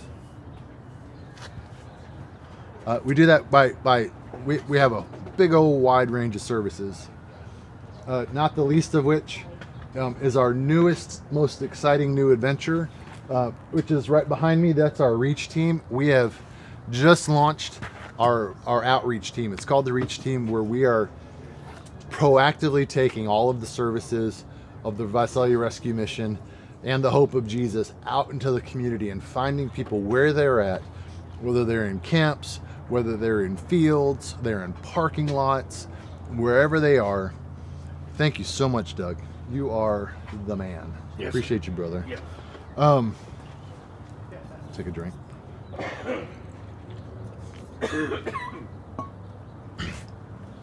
And seek them out. Find them where they're at. And tell and communicate with them. Listen, you don't have to. Life doesn't have to look this way, and we can help you overcome whatever hurdles exist that you're experiencing to help you both imagine and also achieve a different and brighter future. And so that's kind of on the first kind of engagement part of our services. And then as we kind of work our way closer to home, we also operate a community kitchen where we are serving a nightly meal 365 days a year. We're serving about 150 to 200 people per night. And the only requirement to get a meal is that you have to be hungry and you have to have a photo ID. And so the reason why we require a photo ID is because it demonstrates a desire to make some sort of step moving forward. And having a photo ID is the most basic of all the requirements. You can't get a job, you can't get housing or Medicaid benefits, you can't get Social Security benefits, you can't do anything without a photo ID. And so we want to encourage people to take that step forward. And so obviously if you're somebody who's experiencing homelessness, you may have had your ID stolen. And so, you know, we also have all of the hurdles that exist to you getting an ID we can help you overcome. And so if you don't have an ID, we have ID vouchers where you can go to the DMV and get a replacement ID for free. You don't even have to pay for it. And then when you go to the DMV, it's not like they print you out a new one and go, here's your replacement. They have to mail it to you. Well, if you don't have a mailing address, where does it go? We also serve as a safe mailing address. And so you can have your brand new ID mailed to us and then you can pick it up. And while you're waiting, we'll give you a meal voucher where you can come through and we just say, hey, look, I've done my part and I'm waiting for it to come in and we're gonna make sure you get fed. We want you to eat.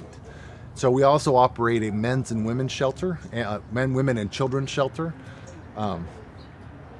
Those are trauma-informed centers where the only requirement to get in is you have to be able to pass a drug test. Like I said, we do serve children, and so especially on the women's side, that is a non-negotiable, and on the men's side, it's also a non-negotiable, and here's why. We need to create safety inside of our shelters, because for the folks who come into shelter, it is they need to experience safety. The sheer trauma and stress involved with experiencing homelessness creates in the unhoused this kind of permanent fight or flight mode where they are constantly thinking survival and survival only. And so when they're in that space, literally it becomes almost impossible for them to imagine a different and brighter future. And so what we want is when they come in, we need them to be safe. And if the person sleeping next to them is using, it's unsafe for them. And so we want to create a safe environment. So when people come into shelter, for the first 30 days of shelter, their only expectation that we put on folks is that you just be here, be well rested, be well fed, be clean, be safe, and allow yourself some time to decompress and your brain to relax, and give yourself some time to where as your brain decompresses and you start to exit that fight or flight mode, where you can then even start to imagine a different and brighter future. And then at 30 days, we're going to start to engage with you. We have full-time case managers who work here at the Rescue Mission that will come alongside you and say, hey, listen, what are your goals? How can we help you? What hurdles exist in your way? And how can we help you overcome them to help you achieve your desired outcome? And then they're going to put together a customized plan for you. And as long as you're working your plan, you get 6 months in shelter automatically to work that plan so that you have plenty of time to do the thing that you need to do. And you don't have to be worried about, oh my gosh, I'm going to get kicked out. Like, oh my gosh, I'm running out of time. We want you to have the time that you need to stabilize and also to move yourself forward. The next service we provide is our addiction recovery program. We offer a 12-month residential addiction recovery program. It's called our Life Change Recovery Program.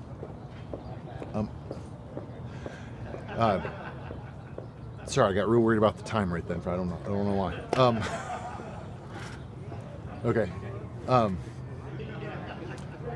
12-month addiction recovery program. And so while our folks are living with us in the recovery program, they're getting a wide range of services. We're really in that program really focused around trying to help them address all of the different aspects of their wellness. So we're talking physical wellness, spiritual wellness, emotional, mental, financial, occupational, social wellness, all of those things.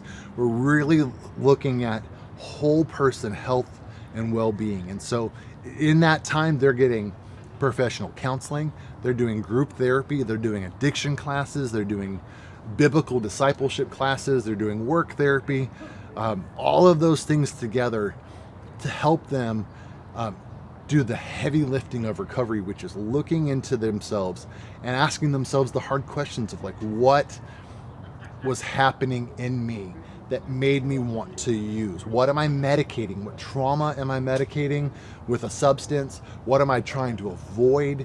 And address it. Reach in, grab the root, and bring it into the light and address it.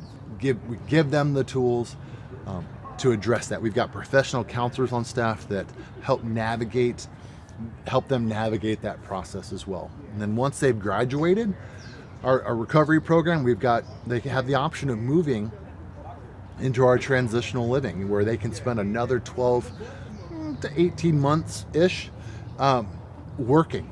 By the time you've come to us in recovery for our recovery program, there's a really good chance that you're financially kind of a mess. You're probably a train wreck, and so you might have back child support or court fees or fines or tickets or any number of things, let alone probably not a penny to your name. And so what we want to do, now that you've done all of this work in recovery, we want to give you some space and some time to work and save and give yourself some additional time to solidify your recovery, but also to financially improve your situation. And so while they're in transition, they're meeting with case managers, and they're consistently checking in, making sure that they're meeting their financial goals. And so one of the measurements that we track that is one of my favorites is we track the combined savings accounts, like how much all of the folks in transition have in savings. And at one point we had our group of folks had over $70,000 in savings.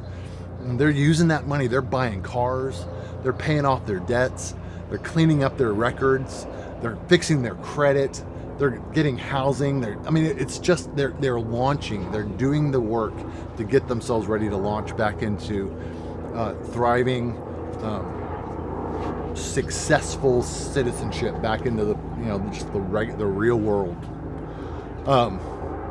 And then as we kind of in all of those different services, we've got a housing navigator that's helping folks find permanent housing. We've got case managers that are coming along, helping people find resources and navigate what can often be really complex and complicated applications or processes to receive resources, and coming alongside helping them accomplish their things. So as there's a lot going on around the Rescue Mission, there's a lot of different things on top of all of those services that we provide. We're also running a coffee shop. It's called Mission Coffee. It's located downtown at the intersection of Main and Court. We run a upscale boutique downtown called the Simply Chic Boutique, and a thrift store on Mooney called the Rescue Treasures. And so, man alive, there's a lot happening at the Rescue Mission, and there's plenty of ways that if you are interested in getting involved, that you can.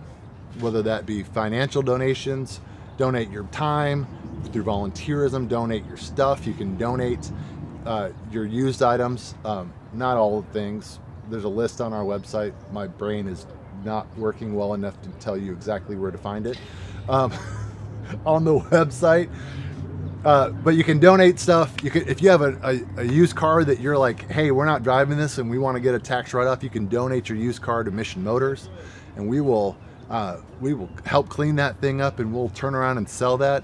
Most often, honestly, we're selling that to folks who graduate from our program and giving them access to reliable vehicles so that they can help get themselves to and from work, and providing some revenue for the Rescue Mission. So,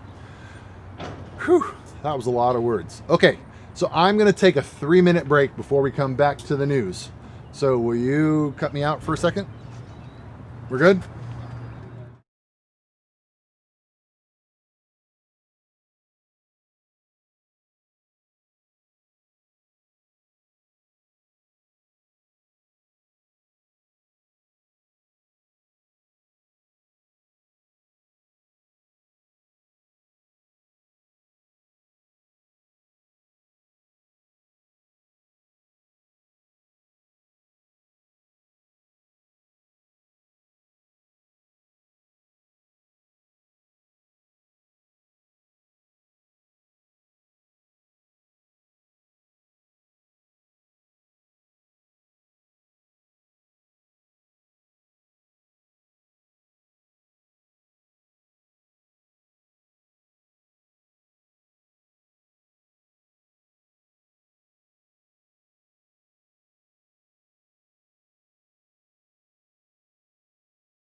Fresno State football coach Matt Entz. No.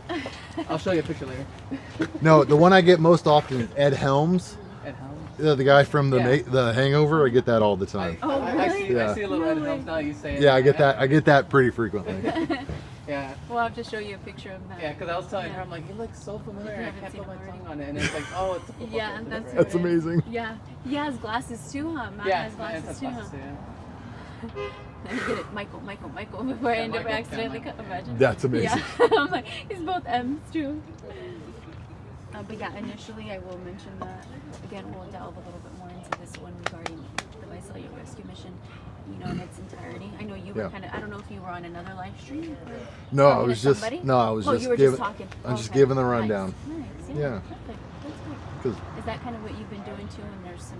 a little lull, like every now and Yeah. again, just popping in and just kind of giving the rundown because Yeah. people have been jumping in and jumping off all night.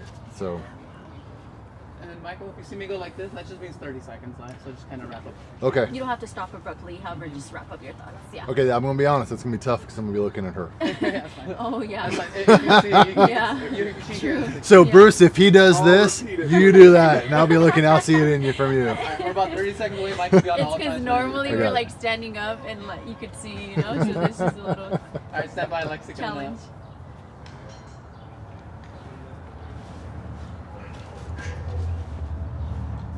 All right, here you go, Lex, and toss.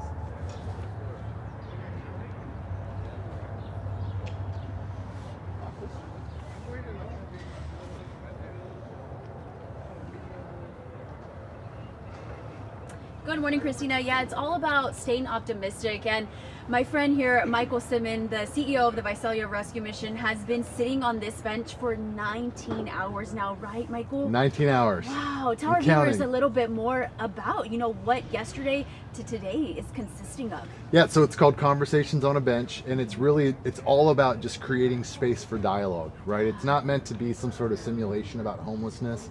It's about just creating space for folks to sit down and just connect in conversation around the topics of homelessness, addiction, or mental illness. And I want our viewers right now to see that this is the real deal. You have the whole setup right here. Oh yeah, it's a thing. Yeah, like the technology piece has been a thing for us, and so praise God it's been working all night. So tell us a little bit more about the response. What has it been like overall? It's been really wonderful, actually. Like I you know, we haven't done this before, and so I was genuinely like, is anyone even going to watch this? Are people going to care? And we've been getting lots of comments and lots of feedback. It's been super encouraging. And I know this is a nationwide campaign taking place, right? Yeah, absolutely. So there's been over 100 today. We've all been doing the exact same 24 hours. And so like when I started at noon, the East Coast started at 3 p.m. So for the exact same 24 hours, there were over 100 rescue missions nationwide doing this, just trying to bring awareness around these topics. Yeah, speaking of awareness, can you elaborate a little bit more on the importance of having something like this? Yeah, absolutely. I think, look, in the world that we live, homelessness is a topic that exists, and it's complicated, and people often don't really know how to talk about it, or they're afraid they're like, it seems weird and hard, and I'm confused. And so having a space just to kind of ask some questions and go, like, help me understand, is super valuable. And that's really what it's been about, just giving us some time to have honest dialogue and conversation. Can you share with our viewers a little bit more about the Visalia Rescue Mission? Yeah, absolutely. The rescue mission exists to provide Christ-centered solutions to life-controlling circumstances, whether that's addiction or homelessness. We've got full wraparound services, whether that's shelter or a recovery program that can help folks overcome those circumstances. That's amazing. Well, thank you so much for what y'all do here. It's my pleasure. Incredible. Okay, so again, you've been sitting here on this bench for 19 hours. I want our viewers to, know a little bit more about, since noon yesterday, something that you experienced with one person in particular. I want you to share that experience in just a few. So of course you're gonna have to stick with us in the next hour that's coming up here on Great Day. Just again the story of what you pretty much said in the 6 o'clock hour. I know you're probably like delirious. No, we're good. You're like, wait, what is she talking about? Just kind of like how you hone in, like how you were able to hone in on the story. You know how you said this stood out to me. We'll kind of pretend, like that the people didn't see that. It's totally fine. I turned it off. Perfect. Thank you. Appreciate it. Awesome. Thank you Great. so much. Thanks again for doing No, this. thank This you is again. great. Yeah, And then Lexi, awesome. after the next one, if we can do a pre-dictionary with them. Yeah, of course, yeah. All right. Am I back? Am I still live? Yeah. Great. All right. So just making sure. Hey, I want to take a minute just on a personal note. My kids have been so encouraging all night long. Andrew and Jackson, you guys are rocking it out, man. Giving me all kinds of love. Zachary, Hello, Zach. I love you. How about you give your dad a little bit of love? I've been up for 19 and a half hours. And so, anyways, but yeah, Jackson, thanks a lot, kid. I appreciate the kind words. We did get another message on Facebook. A gentleman named Tin Man Thomas said he came through our recovery program back in 2013 and had a great experience. Thanks for the kind words. Listen, yeah, I mean, that's the thing, right? Like earlier in the morning, in the wee hours of the morning, you got to hear from Maggie Garcia, who came through our program like 18 years ago and is still walking strong in her recovery. Our director of programs, you'll meet her a little bit later. Her name's Nova Torres. She came through the program 17 years ago and is still walking out that recovery lifestyle brilliantly and is now giving back. Yeah, I mean, the rescue mission has been around for over 40 years. What started as this is a fun little piece of knowledge. I didn't even know this until earlier today. I really genuinely thought our first building was the 2-story behind us where the kitchen was and our shelter. Turns out our first building was the little like fourplex. I guess that used to be a motel back in the day. So what he said. So now it's that fourplex is now transitional living. It's where when the folks our graduates stay with us. They've got apartments that they're staying in that we've remodeled, and they get to stay over there for up to a year. So. Yeah. Anyways, I'm gonna take a drink because mercy of coffee and chai from Mission Coffee. I didn't even see this little note. That's so sweet. Yeah.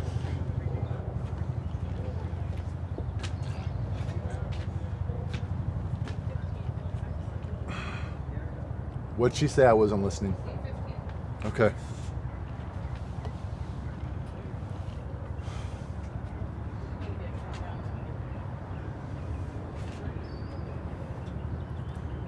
Four and a half more hours.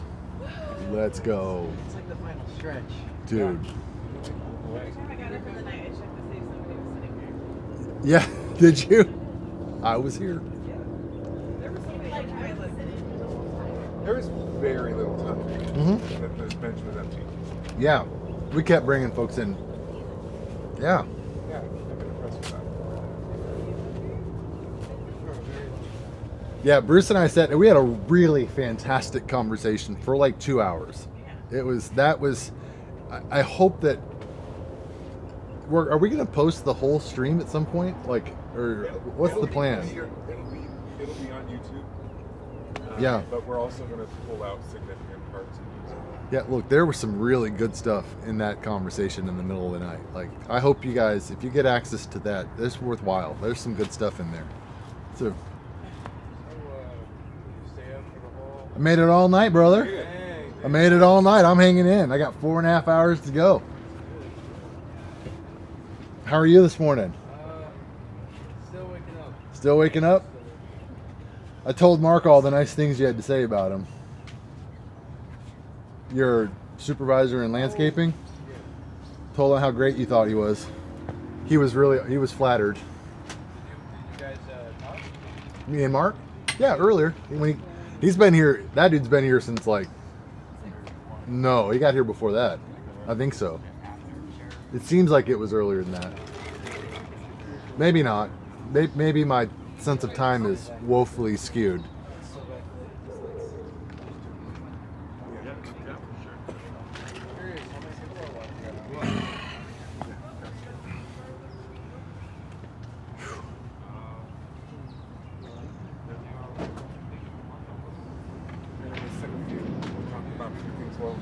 Please do, because you're running out of ideas. I'm 100% running out of ideas. All right, so it's been 19 and a half hours. Yes, it has. Of your 19 and a half hours, what's been kind of one of your highlight moments of the time so far being here?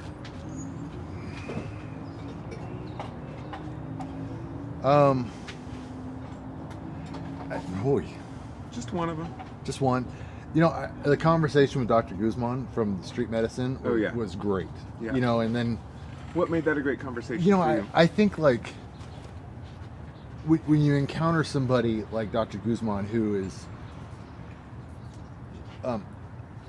independently passionate about serving this population, you know, and is already looking for ways to go, how else can I serve? And then not only like personally serving, but then also actively looking to extend that to others, Yeah. you know, to the residents and the medical students that he's engaging with at Kauai. Man, I just think that's spectacular.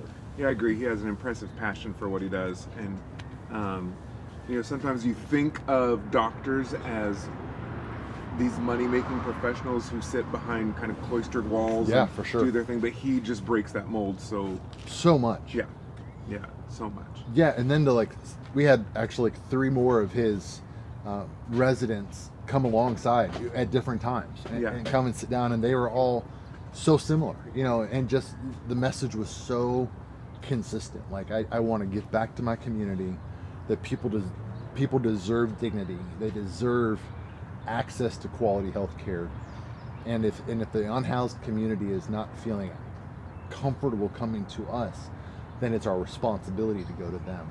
I just think that's super admirable, and I cannot wait for us to find a way to facilitate that somehow. Yeah.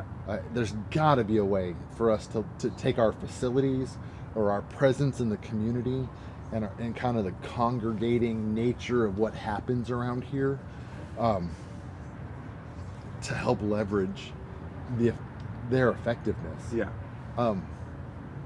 There's got to be a way. Yeah, I'm sure we can find ways to open doors for them and get them into places maybe they haven't been able to get into before. For sure. Yeah. So, you know, I'm excited about just kind of brainstorming with him and going, man, what would that even look like? Yeah. You know, I do think so that part was really exciting. It was also, I'll be super honest, a little heartbreaking, because, like, you know, as we're talking about, you know, the impending cuts to Medicaid and, you know, and how many folks, at this point it's still unclear how many folks are going to lose their Medi-Cal benefits at the exact, like, on the heels of the Good Samaritan Center closing. Yeah. Right? Because all of those folks had Medi-Cal benefits. Right. So the Good Samaritan Center had to close because they weren't serving anybody because everybody had insurance. Right. So now as they close, now the benefits go away, and now who's going to serve them, right? And so, like, that's going to be a thing. Yeah. You know, and well, what can we do about that? Right. And I don't know what the answer is. Not yet. I have no idea We're what gonna find a bullet to shoot. We'll be shooting. Yeah, for sure. Right? Yeah, I mean, we'll jump in that space. Yeah. You know,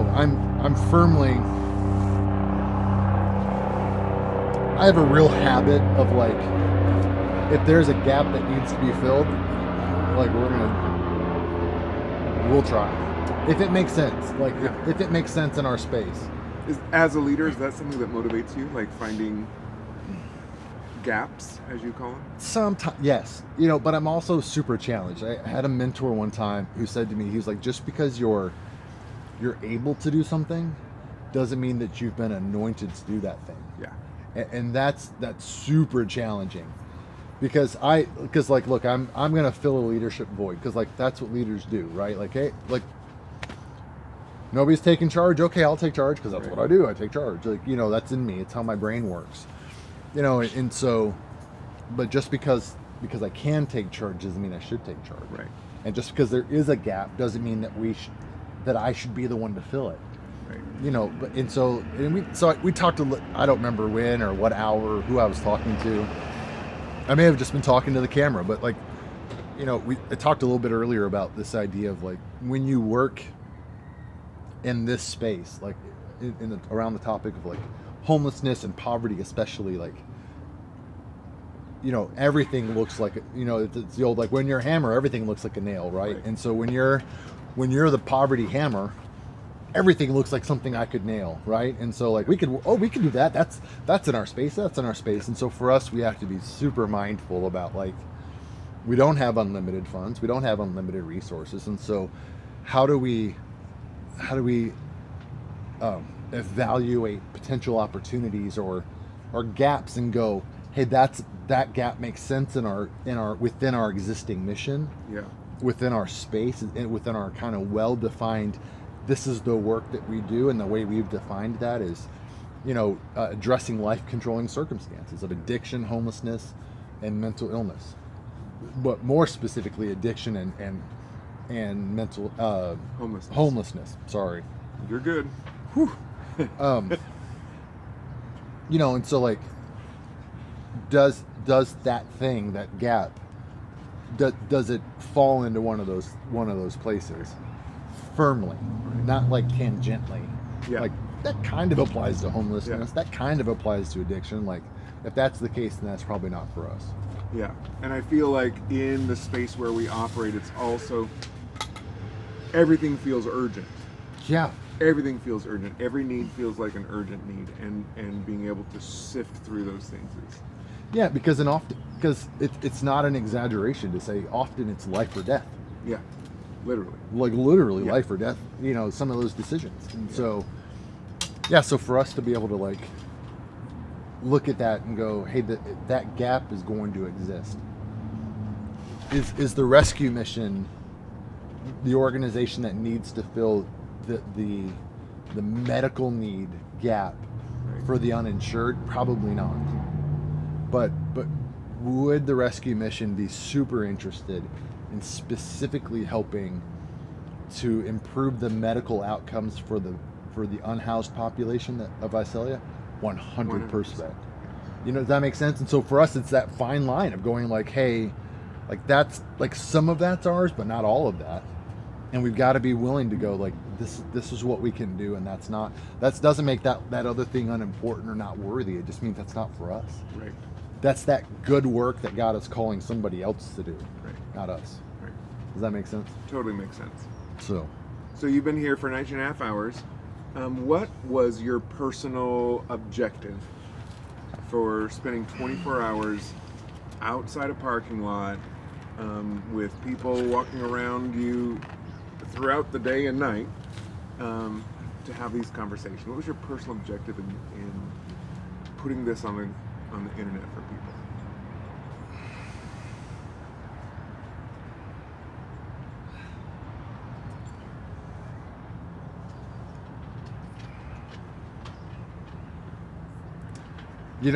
I think I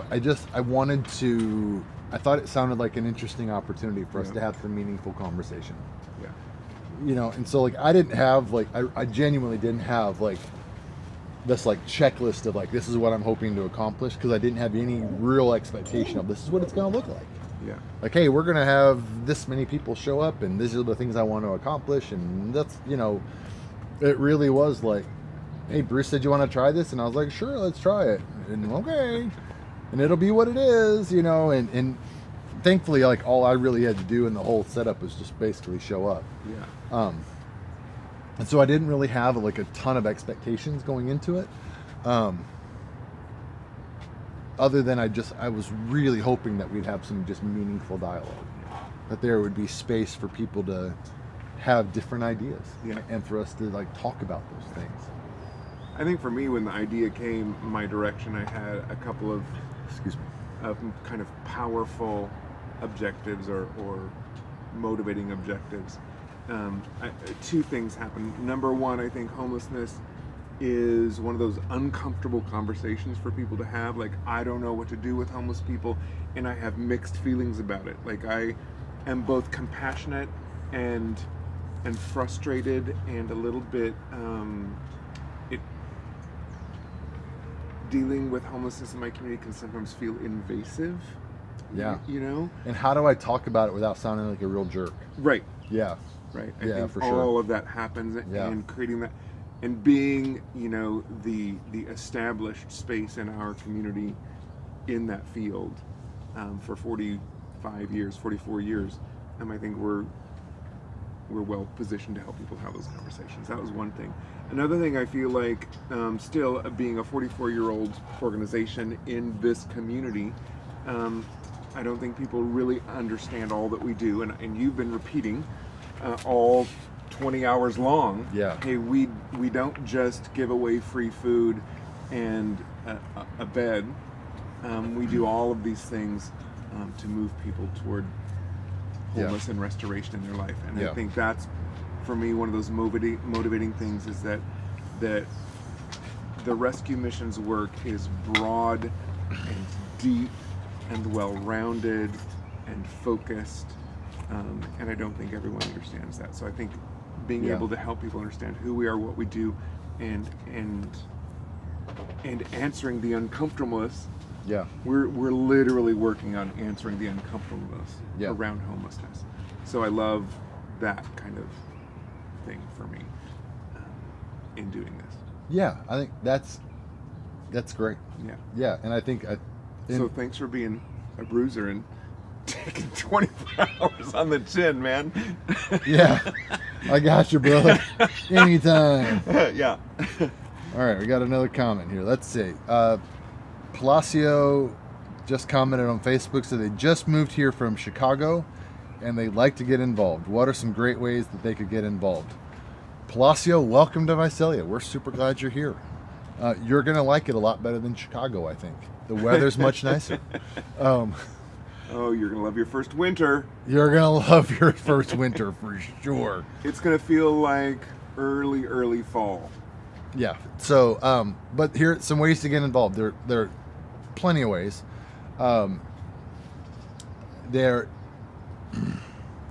You want to take this one? Because I'm sorry, my brain is like really slowing down. Volunteers falls within my Go. department, so it's a great open door. Thank you. The entry point that most new volunteers take with us is in our kitchen, helping serve a meal, because we do that 365 days a year. And there's a way to serve at every point of the meal serving process, from early prep to the direct cooking, and then actually serving the population in need. So that's a great entry point for people. If there are some specific skills that you have in relating to recovery or teaching different kinds of classes, and you have some professional background that might apply to that, then there's a way to get involved in a higher level of direct involvement in our recovery program. There's always needs in our thrift operations, because that is an enormous process of getting a donated item from a donation box on the side of the street to being prepared to actually be purchased by someone. The number of hands that touch each of those items, the spaces that those items pass through before they get on a hanger on a rack, is a vast process. And without volunteers, we couldn't do that in an effective way. Already we invest a lot of money in those thrift operations to make that happen, so that we can still attempt to make a profit in that space. And so volunteers help make that profitable. And so sometimes it's not really glamorous to process donated items and sort out the good, the bad, and the sellable, and make sure they're clean enough to present, and then get them on hangers and then move them to the stores. That's not glamorous, but it is incredibly powerful in making $1 move from the store to life impact. So that's a great place to volunteer that anybody can really walk in and volunteer with. So those are kind of starting places and ways that you can do it. And then also, if you have a particular skill or professional experience that you want to leverage for some of the things we do, Bethany Warenga here at the mission office is the person to call, and she can help you direct that toward the right person. If it's never been done here before, we'll go talk to the right department head to see if it can be done, if it fits what we're already doing, and make those connections. So call 740-4178 and ask for Bethany, and we'll talk about that possibility as well. But we really, volunteers are a powerful and significant part of what we do, and very important to us. Thanks for answering that. Yeah. You're welcome. So if someone's just waking up, kind of tuning in, heard this thing was happening, you've spent almost 20 hours now sitting here talking about homelessness, poverty, addiction, and you're coming up on the tail end of your time. What's been challenging about sitting here for that length of time?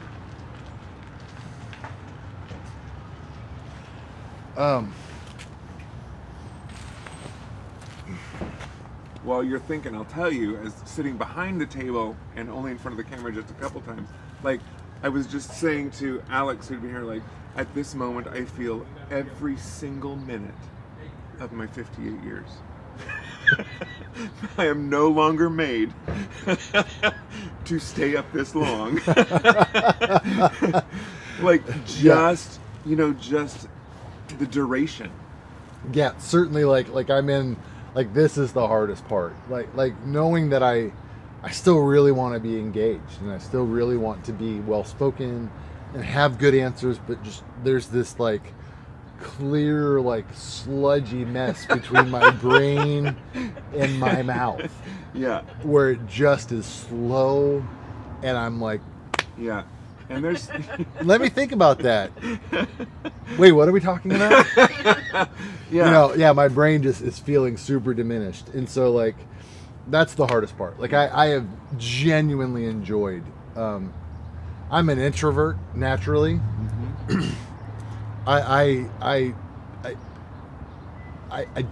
typically have a kind of a natural kind of like word limit per day where like when I meet it I just kind of stop talking unless my wife really engages me and says, hey, let's talk, and then I respond. But like and so for me to be basically talking for 20 hours straight, that's a lot. That's a heavy lift. That's a heavy lift. Yeah. And I've enjoyed it. Like it's been like if I were doing this about any other topic, I could never do this. Yeah. But it is something that I love, mm-hmm. and that I am passionate about, mm-hmm. And that it's easy for me to get excited about, and so I'm happy to do it. Like I really, really have enjoyed it. Like I'm already looking forward to doing it again next year, because it's been great. I've had a blast. Like getting to talk to some folks and like just sitting down and going, hey man, tell me your story, and like getting to hear from them, like some of the guys from our shelter last night going, listening to Steven go, hey, next Monday I'm hopping on a plane and I'm flying to San Diego and I'm starting college, and all of that's being paid for. I'm not paying for any of it because they're helping me, and I'm going to learn how to be a welder and an electrician, and it's going to change my life forever. And you guys saved my life. I was using and drinking, and because you gave me a safe place to land, I've stopped. I'm sober, I'm clean, and I have no interest in going back to that. And I cannot wait to see what the next thing is. Right? Like that is like honest. How does it get better than that? Like that's amazing. Right? And so like that stuff is so cool. And that's, and that's been great. Yeah. Right? And then and then like we talked to James early this morning. Our shelter manager. Our shelter manager, James. For men.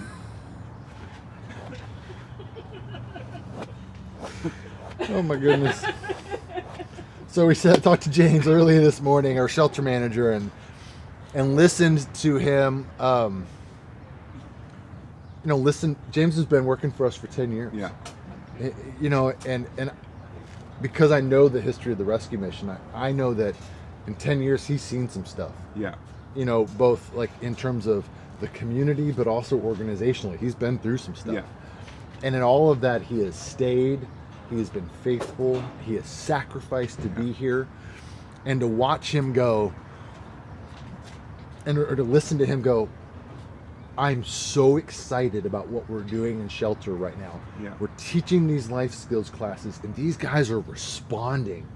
And then, like, not only are they responding, but what I'm seeing happen is that, like, they're being more civil towards each other. Yeah. And our compliance, the level of compliance has gone through the roof. Like, we're having almost no issues with them. Yeah. And me going, wow, we have direct outcomes. that's the coolest thing I've ever heard. It really is. Because I genuinely never thought about that as a potential outcome. It really is. That was such a surprise to me, and I was like, that's the coolest. Yeah. You know, and so I love that conversation too, because, you know, as someone who works here, and, you know, one of the things that James does, he kind of takes on the role of the guardian he really of the does. rescue Yeah, mission, he does. because he's a large presence in the community, and he has to deal with some of the problems that come up amongst some of the guests we serve. And so sometimes your perspective of him is, wow, that's a really gruff, kind of uptight, rigid guy. And to hear the compassion and motivation that he has, to hear how much he cares about those guys who are under his care on the regular, it's just such a rich reminder of the quality of people we have working here. And yeah, you know, it's hard to get everything right every time, but I just 100% believe, I just 100% believe in the people that we have working on the things we're working here, and it was a great reminder. Yeah. Hi, Doug. Hi. Okay. Just coming to join you Couple guys. comments I want to respond to. Patrick Moore asked, what can he do for the unhoused in Tulare? He said he doesn't have many resources, but he wants to do something. Patrick, there is an organization in Tulare called the Lighthouse, And Love Inc. And Love Inc. Is it the Lighthouse Mission, or is I it think just it called is the a mi- Lighthouse? They go by just the Lighthouse. They are a mission. Yeah, there's an organization called the Lighthouse. They're doing some good work there. You can plug in with them. There's another organization called Love Inc.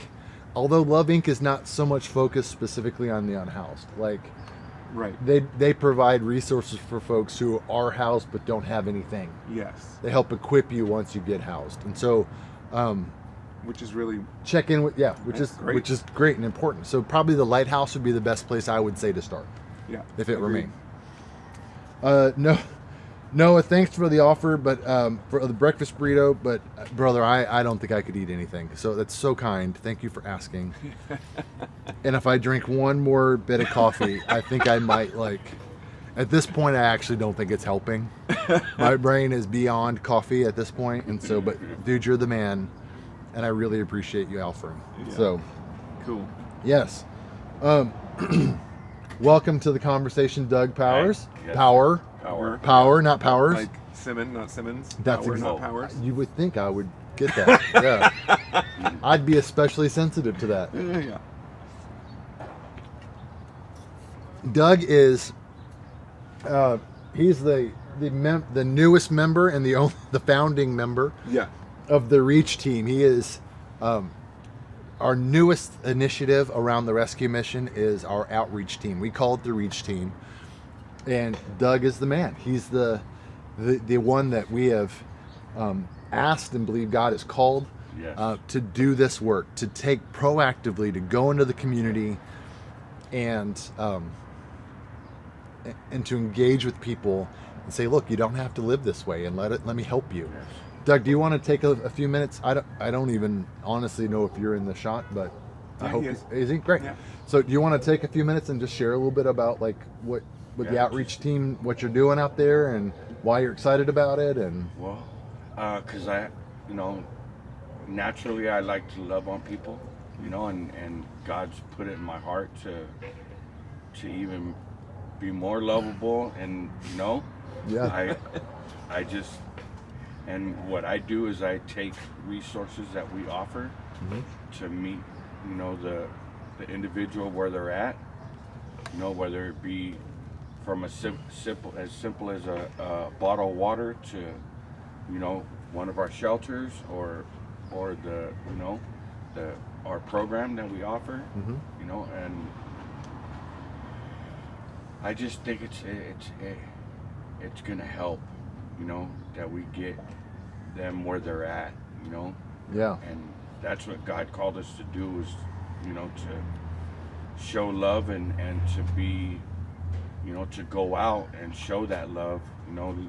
You were saying earlier that you know, you love yourself like your neighbor. Yeah. You know, and they're our neighbors. You know, they just may not be what society sees as our neighbor, but that's our brothers and sisters that are, you know, just broken. You know, I know I'm broken. Yeah. You know, and God's redeemed me, and now I want to give back. You know, I want to show them that they are worthy. You know, there is hope. Yeah. There is truly hope there. You know, and God loves you regardless of where you're at or what you're doing. You know, it's up to us to accept that love and to know that He's real, because He is, you know. And I just think it's an honor to be able to do it. Yeah, I think there's something really powerful in the idea of, like, I'm coming for you.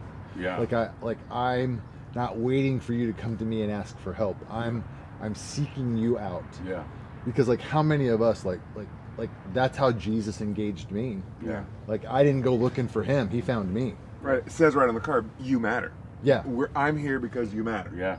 And that's certainly an important part of that. Yeah, exactly. That whole messaging and that reason we're there. So you've done a few trips out so far. Yeah. How's that been so far? Just, you know, as we just kind of dip our toe in the water, what have been the experiences like?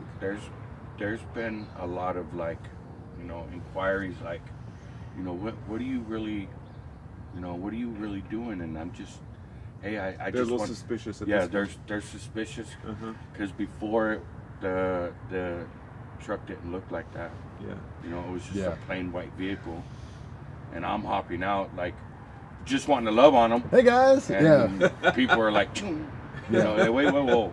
Yeah, who's this crazy white guy jumping out of a car? Yeah. So, you know, I take it in stride, you know, because not everybody's going to be receptive, but there are those people that need that help and want that help, and when our God crosses our paths, that's what I'm there for, is to give them that helping hand, you know, like He did me.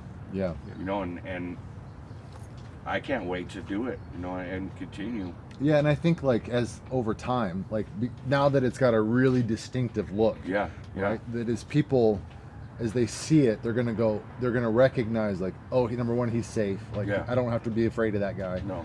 And, like, as you interact more than one time, right, as you're building relationship and building trust, that's going to be an additional more and more opportunities for you to engage in real ways. Yeah. And it may take more than once. Yeah. It may take more than 5 times. Yeah. We don't know. Of course. Yeah. But, you know, we're going to continue to pursue people because Jesus pursued us. Yeah. He left the 99 to find that one. Yeah. You know. So we've talked already about your story. You graduated from our program and you've lived that life out on the streets. Yeah.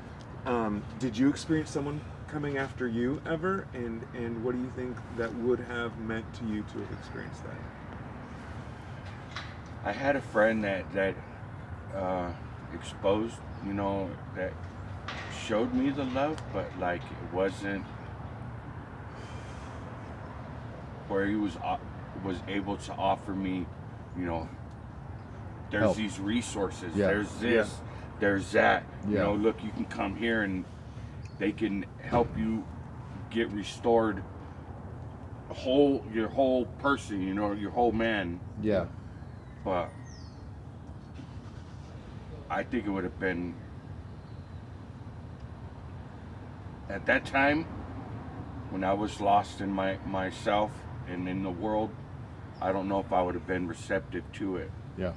But now that God has gotten a hold of me, you know, I'm so grateful to be able to do that, because I want to find that one that's, you know, no matter if I hit or, you know, interact with 50 people that day, if there's one person I can help, then to me, I call that a win, you know. Yeah, for sure. Because that's the one God wants. Yeah. You know, he put that interaction. It was a divine appointment, right? Right. Yeah. And we never know when someone's at their moment. Yeah. And just being able to be there for them when they're at their moment, instead of when they're at their moment, they don't know where to go, or they have to Right. cross town Yeah. to come get to us. Yeah. Let that at least within those other 49 people that I talked to, the seed was planted. Exactly. And all we got to do is, because all we could do is the footwork. God does the watering, right? Yeah. Right. So, Sure. so 50 people, I'm there. Yeah. Right. Yeah. Great. So we've got about 5 minutes till we have to break away. Yes, sir. But I do like. We've talked a lot in the 20 hours so far about the impact of addiction on a person. Part of your experience of addiction was its effect on your family. Yeah. Tell us how, you can give us a brief snapshot of some of what that effect on your family was, and maybe how God's restoring, or what you see happening at this point now. 2 years sober? Yeah. 3 years three, sober? going 3 on years 4. sober? Praise Man, God, that's man. awesome. That's amazing. That's awesome. Yeah, I know God's working in because I have 5 boys.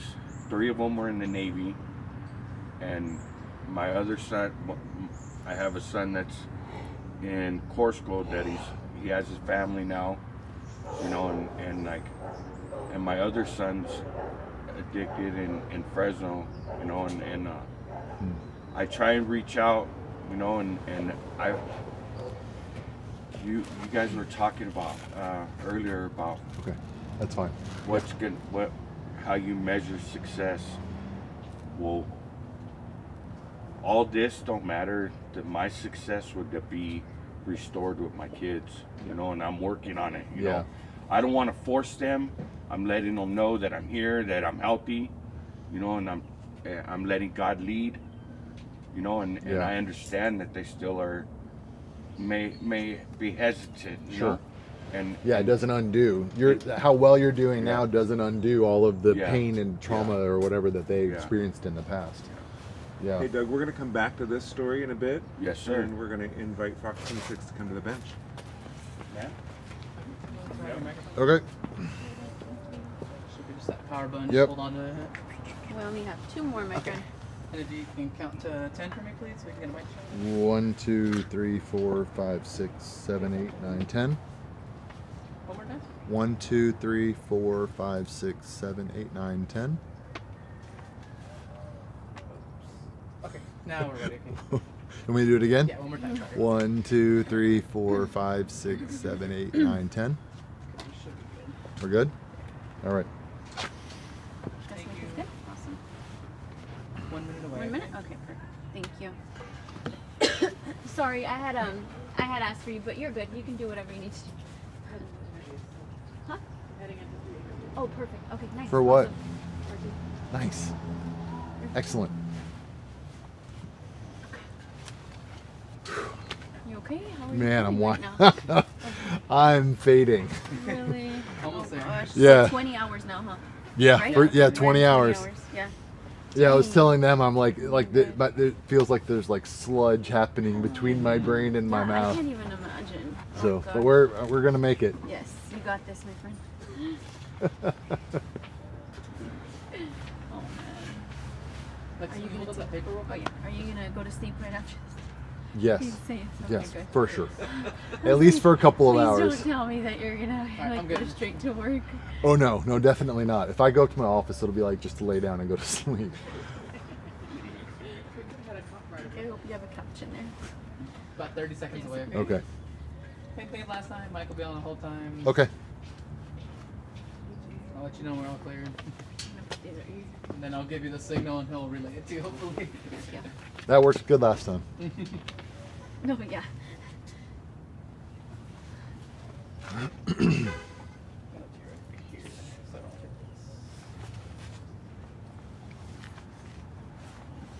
Christina's tossing it. Great. Alright, stand by. Coming in.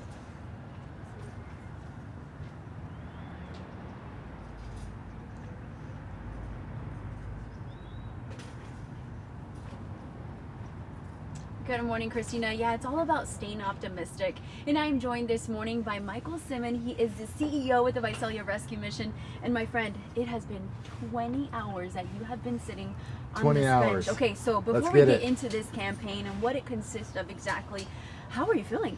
I'm hanging in. Like, I'm not even going to pretend that I'm not tired, because I'm super tired. But also, like, it's been great. I've had such a good time doing this. Yeah, tell our viewers a little bit more about what today's campaign, yesterday actually, I should Yeah. say into today, because you've been here since noon yesterday. But tell our viewers again just what it's consisting of. Yeah, it's called conversation. friend. It's called Hi, conversations on a bench. It's really about just creating space for folks to have dialogue around the topics of homelessness, addiction, and mental illness. Topics that can create some discomfort. And so really what our hope was is that it would create kind of a safe space for folks to ask questions and go, hey, I don't understand, or what about this, and help me understand. And that's really what it's been about. And this is the first time ever that y'all have done something like this. We've correct? never done it before, for sure. Right. It's been done a few other places across the country before, Right. but this is our first time. And so you were telling me that it's been a great outcome. Yeah, you've been able to just hear from so many people within the community. Yeah, what stood out to you in particular within these 20 hours?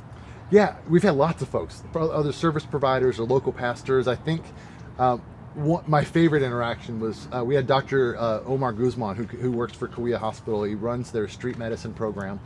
He got to come down. He brought several of his residents with him, and just got to hear about their passion and for serving the unhoused population, and even start to imagine, like, hey, what would it look like for us to work together to help you achieve better outcomes?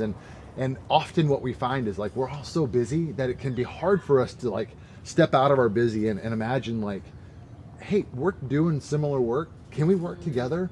And all it really took was us just sitting down on the bench and going, hey, are you into working together? And I'm like, yeah, let's do it. And he's like, me too.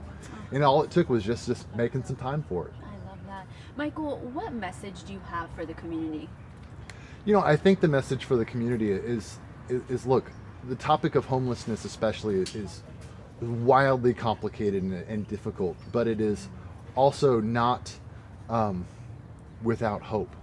That while there's not a silver bullet that can solve everybody's problem, that there is a wide section of care providers, the Visalia Rescue Mission included, that do genuinely love that population of folks and that are committed to finding individual solutions for people.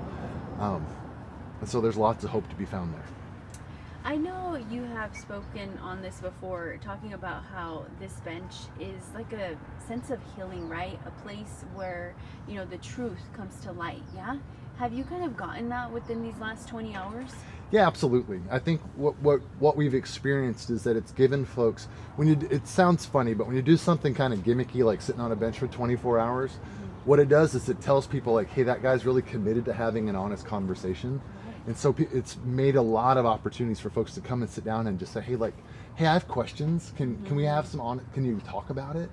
And they're really open. Like when I communicate to them, like, I'm pretty serious about having a conversation with you, then what I get in return is genuine openness and honesty, and it's been pretty beautiful. Well, my friend, I still have some more questions for you. Okay. So, of course, in the 9 o'clock hour, you're going to have to stick with us here on Great Day. But for now, we're going to toss things back to you in the studio. All clear? Thank you. Okay, that was a good time. Great. Thank you, my friend. Michael, is it okay if we keep that mic on real quick? We want to do a quick Oh, pre-tape. yeah, Oh, sure, yeah. Let's do a pre-tape. Yeah. So the pre-tape is just very, I'm not even going to be on it. No, 5 more minutes? No. I'm sorry, what was that? No, it'll only be like 5 minutes. Oh, 5, yeah. Okay. Or not even that, yeah.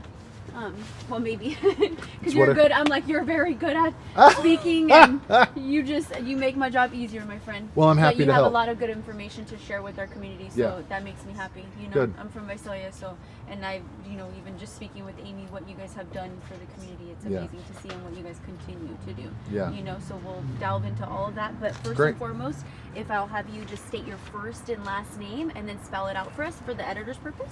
Sure. My name is Michael Simon. It's MichaelSimmon. And then can you state your title and then the affiliation? I'm the CEO of the Visalia Rescue Mission. Okay, perfect. And then, of course, just tell us all about what's taking place. This is Conversations on a Bench. It's a nationwide initiative. Over 100 different rescue missions across the country are doing this at the exact same time, and it's really around the effort is meant to bring awareness around those topics of homelessness, addiction, and mental illness. Really what we're trying to do is just create space for dialogue. Those topics can feel kind of messy or a little uncomfortable for folks, and so by giving them a chance to sit down and do, it feels weird, but you do something kind of gimmicky like sitting on a bench for 24 hours, what it does is it communicates to people like, hey, I really do want to hear from you, like I'm taking this pretty seriously.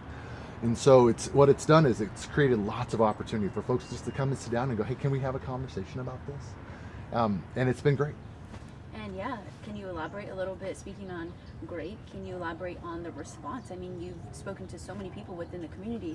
Yeah, we've had other service providers, we've had local pastors, we've had, it's been really fun. We actually had one of our volunteers who was here in 1981. He was one of the very first volunteers that was here when the rescue mission first got started. And so that was really fun to get to kind of hear the history of the rescue mission. But one of the things that's really important to us is that we really view the Visalia Rescue Mission as part of this kind of broader community of care, and that we are a part. We recognize we cannot solve every problem that's out there, and we need other providers to come alongside. And so by sitting down and inviting other providers to come and sit down, and what we're hoping it communicates to the community is like, hey, we're in this together. Like, it's going to take all of us to take on a really complicated topic like homelessness. It's going to take all of us working together and putting our best foot forward and working in tandem to try to overcome a really difficult hurdle like homelessness. Michael, can you talk to us a little bit more about, this bench being a place for healing, hope, and truth telling? Yeah, absolutely. I think I mentioned it a little bit earlier, but like, folks get really a little weirded out when you start talking specifically about homelessness or addiction. They get pretty uncomfortable, kind of thinking like, well, how do I talk about this without sounding like a jerk? Like I care about them, but I'm also uncomfortable, and so it just creates real mixed feelings, and so people get uncomfortable and they're like, I want to talk about it, but I'm not sure how. And so when I sit down and I'm like, hey, let's just talk about it. Like, we're here I got nothing but time. And so let's sit down and talk about it. What we've seen is that it creates an openness in folks to go, okay, well, what about this? And just give us a chance to dialogue, which is really creates empathy. It creates understanding, which is really what we need. What has stood out to you most within these past 20 hours? I think the thing that stood out the most for me is the willingness of our community to come together and go, how can I help? Whether that's other providers coming and going, hey, I think we could work together. Would you be open to that? And me going like, yeah, of course, let's figure that out. Or the community going, how can I support? Like, I want to volunteer. What can I do? What do you need? How can I help? Our community, Visalia is a close-knit community, and people care. And that's been really obvious in the last 20 hours as people have gotten engaged in this process. Is there anything in particular that you're like, right after this, I mean, of course, Yeah. after you take a nap, that 100%. you really want to get on, that has stood out to you, that you're like, no, I need to get on that person, maybe they told you something and you're like, hey, I didn't even, that wasn't even really, brought to my attention, or something of that sort? For sure. Yeah, we had a really great conversation with Dr. Omar Guzman, who is the head of the street medicine program for Kauai Hospital. He and I had been we've been in similar spaces and not ever really had time to sit down and talk together. Today was our first time. And so and in that conversation, we both realized holy smokes, I think there's some real opportunity for us to partner together, because one of his challenges is hey, how do we find people consistently to provide consistent health care for better health outcomes? And I'm going, hey, people congregate here naturally. So how can we leverage our position in the community to help you give you better access to the community that you're serving? And so for me, that one really stood out. I wrote that down. I was like, hey, we're gonna connect, because I 100% think we can work together on that. And again, again, this is the first time that you guys in particular have done this, so you would say it's been successful, yeah? Yeah, 100%. I will definitely be doing this again next year. Wow. And I know we mentioned this on air, on TV, but again, what is the message that you have for the community of Visalia? The message I would want to communicate overall is like, look, I get it. It's around homelessness. It is hard. It feels overwhelming. It feels complicated, and all of those things are true. As many folks as there are experiencing homelessness, that's how many different solutions are going to be required. But the thing that I've realized, I mean, I knew before, but I was reaffirmed in this process, was that there are a lot of people in our city really committed to addressing those topics, that showed up today and sat on this bench and said, hey, let's work together. And so like, while the challenge is immense and complicated and hard, there's still a lot of hope to be had. Speaking of hope, something that I love that you always say in particular, everybody has a story, right? Yeah. Can you delve a little bit more into that? What you mean exactly when you say that? Yeah, I mean, I think it's super easy for us. Like when you look on the street and you see somebody who's on the street, you know, to kind of look at them and like we all do it. We have these kind of implicit biases where we go, oh, that person, they made these choices, blah, blah, blah, blah, blah. You know, but the reality is we don't know. And often, I mean, without getting too far into the weeds of it all, but what we don't know is we don't know their specific story. And so like, so often there can be this tendency to go, well, if they would just like pick themselves up by their bootstraps and get a job, like they could end their homelessness. But what you might not know about that person was that maybe they were born into a home where their parents were like, their mom was using substances while they were in the womb. Maybe their mom introduced, or maybe a parent introduced them to drugs while they were like 10 years old. And then what do you expect? Maybe they were abused. Like we go pick yourself up by the bootstraps, but they're so far behind the 8 ball because of their environment that like they don't even have bootstraps. That the deck was stacked so far against them from the beginning through no fault of their own. And so when we look at them, what I would encourage folks and what I want to tell folks is like, when we say everybody has a story, like it's worth listening, because like without empathy, without listening, you just can't even begin to imagine. And if what you're doing is putting that, your preconceived ideas on that person, then you're missing the opportunity to fully understand them and give them hope and help. And by the grace of God, right? I know that is something that you guys really want the people that you bring in, that, you know, to feel welcomed and to feel like they are loved. Yeah, absolutely. I mean, we're a Christ-centered organization, and so a big part of what we want to accomplish is we want people to inherently understand, to know that we understand that you are created in God's image, and because of that, you have value, that you are worthy of dignity and you are worthy of honor and respect, and we want to treat you that way. You may have forgotten that you are worthy of those things, but we have not. So we're going to treat you that way until you remember. And then once you remember, it'll be much easier for you to take some positive steps moving forward. Now, Michael, tell us a little bit more about the Visalia Rescue Mission. So the Visalia Rescue Mission has been around for over 40 years. We're a Christ-centered social services provider. We're really around that exist to help folks overcome their life-controlling circumstances, specifically focused on addiction and homelessness. And so if you are,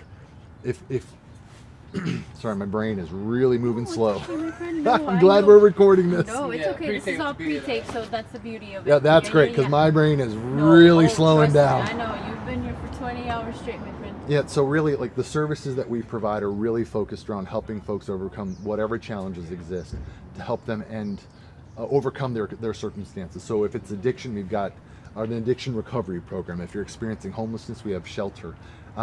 But also we're really focused around helping folks heal and kind of find whole person health and restoration. It's not just about like, hey, just give them housing and good luck. You know, we want to help them address those root cause issues and address kind of all of the different aspects of wellness, whether that's physical wellness, mental, emotional, spiritual, all of the different aspects. We really want to look and help them impact the full person, because when we can do that, then we think they have a better chance of success long term. Right. Anything else in particular that you think I missed that you would like to share? No, I think you've done a great job. Thanks for coming and supporting this. This has been great. Absolutely. No, thank you, my friend. We're good. You're good? We're good? Perfect. Okay. I'll let you breathe for a little Sweet. bit, and then we'll You be can back just turn in off the your mic 9. again. Yeah. We greatly appreciate it. Turn off the mic, and then we're good. Micah, can I Thank take you, 5, Michael. brother? Absolutely. Yeah. Thank you.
And we're back.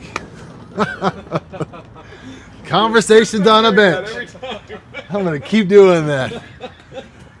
We are 20 and a half hours in, and joining me now is Jay Powell. How you doing? Welcome, my friend, my brother. Jay is maintenance manager, Yes. facilities guru, Okay. and around the rescue mission. Welcome. I'm really glad you're here. Thank you for having me. Jay, what I'd love for you to do is kind of tell us a little bit about your story. Like where are you?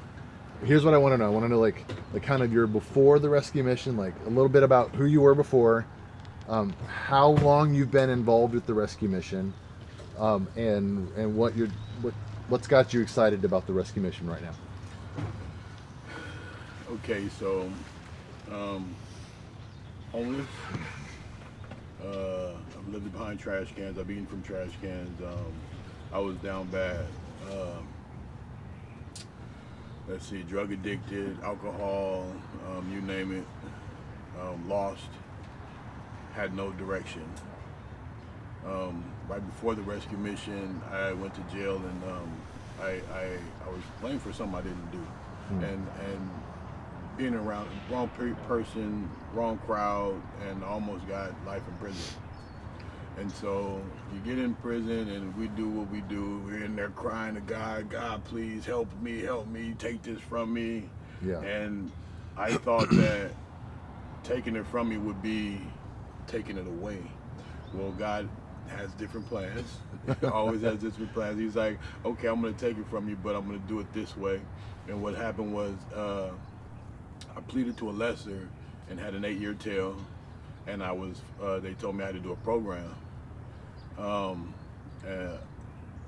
and so I kind of put that off. When I got out, they let me out. I got an 8-year tail, meaning that if I mess up, I'll go back to prison for 8 years. Okay. And so I'm out, and they're like, you got to do a program. I'll take you to Pine right now. I'm like, I don't want to go to Pine. You know, I don't want to go to Pine. They was going to take me to Porterville, to those, because in my head I was like, well, all you're going to do is give me some clean time and then put me right back on the street. So I might as well just stay on the street and do that. Like, I'll do that, what do you call it, the program right at the last minute. Okay. So I was out here and roaming around, and so before I went to jail, I was the homeless guy with the big basket and lived behind trash cans and went and rummaged through trash cans to get by with recycling and everything. And when I got out, I had a bike and I had a backpack, and I was like, this is all I want to do. I don't want to do the trash can thing again. And I did that for a little while. I'd come here to eat, and I felt myself going back to that. Right? So I was sleeping in the park and just there, right? I was still using drugs when I got out. I was, under the probation's radar. And some said, dude, I literally woke up hot because it was in the summer. I woke up, well, at the end of it was hot, summer. So I woke up and I'm like, just go. I took my blanket and took it to the people's house that I was staying on, and that I was associated with, and I've never rode my bike so fast. Never rode my bike so fast, and I don't know why. Literally had no idea why. Yeah. But I rode my bike right here. Went to the front right here, went in there, and I'm like, I want to get in program. What do I do? And they took me to the guys, and they told me all the stuff. Like, this is what we do. We're your program. We're this. We're that. We're this. And they're like, so do you have any questions? I'm like, so what about what after program? You're gonna give me some clean time. I'm down for the year, but what after program?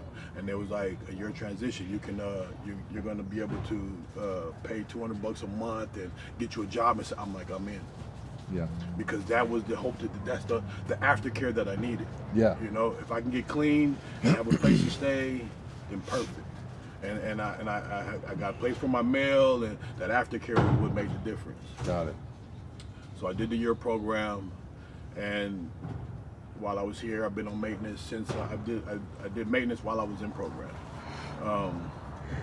Remodeled almost everything here. I've been involved with the mission for about 5.5 years, I think. 5.5 years now, including program.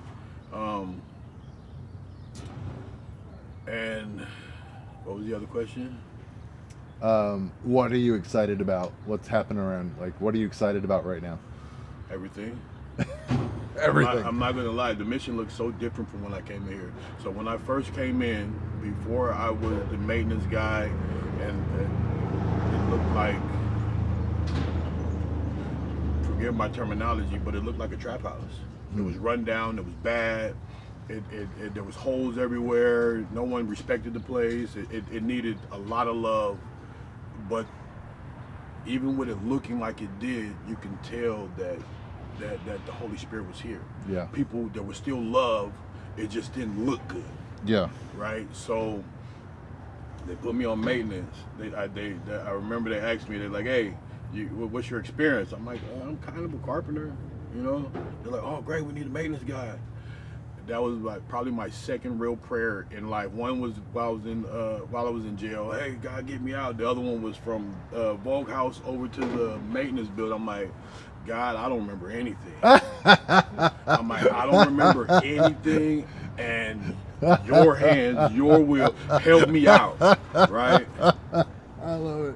And that's literally, great. I go in there, they put me on maintenance, and the rest is, I mean, like, again, the rest is history. Yeah. If you see the place, You've touched everything. I've touched everything. Yeah. And I've done it with, so one of the things that I hold to is everything that you do unto the Lord. Yeah. You know, I don't care if we gotta clean up somebody's stuff or whatever it is, we do unto the Lord. So I may not be perfect at it, but I do it with the best that God has given me. Sure. And it comes out, you know. Yeah. I know. It comes out. Wait till you see the walkway. It comes out, and it turns out. It looks good. Yeah. You know, it looks good. It's functional. It's something that they can be proud of when they come in.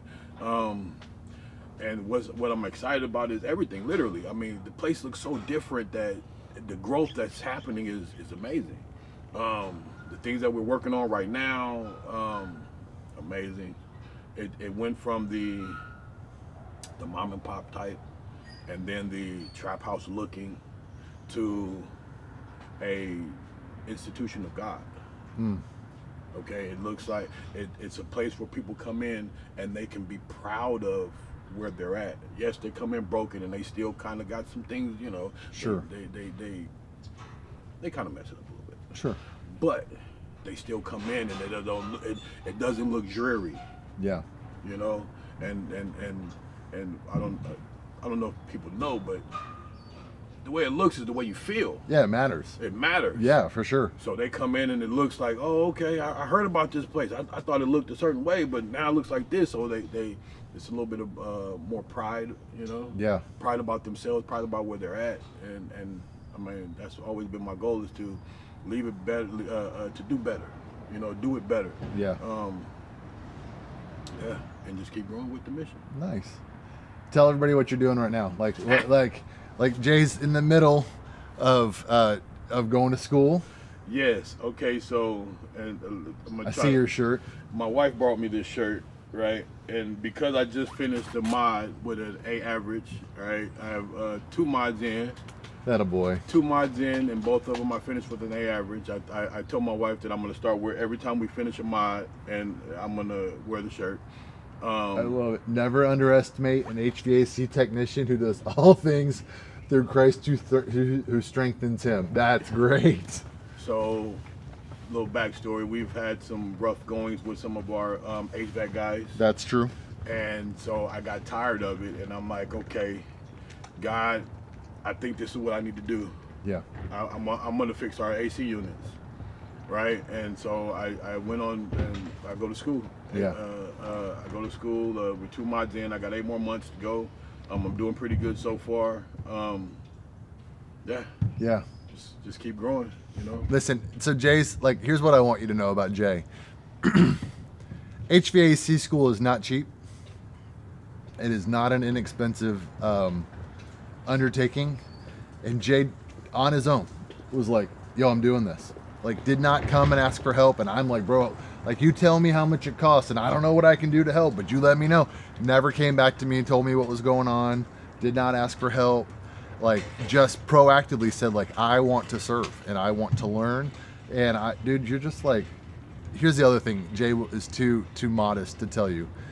Jay has such a heart for the clients that we work with. And so a big part of our clients recovery program is twice a week.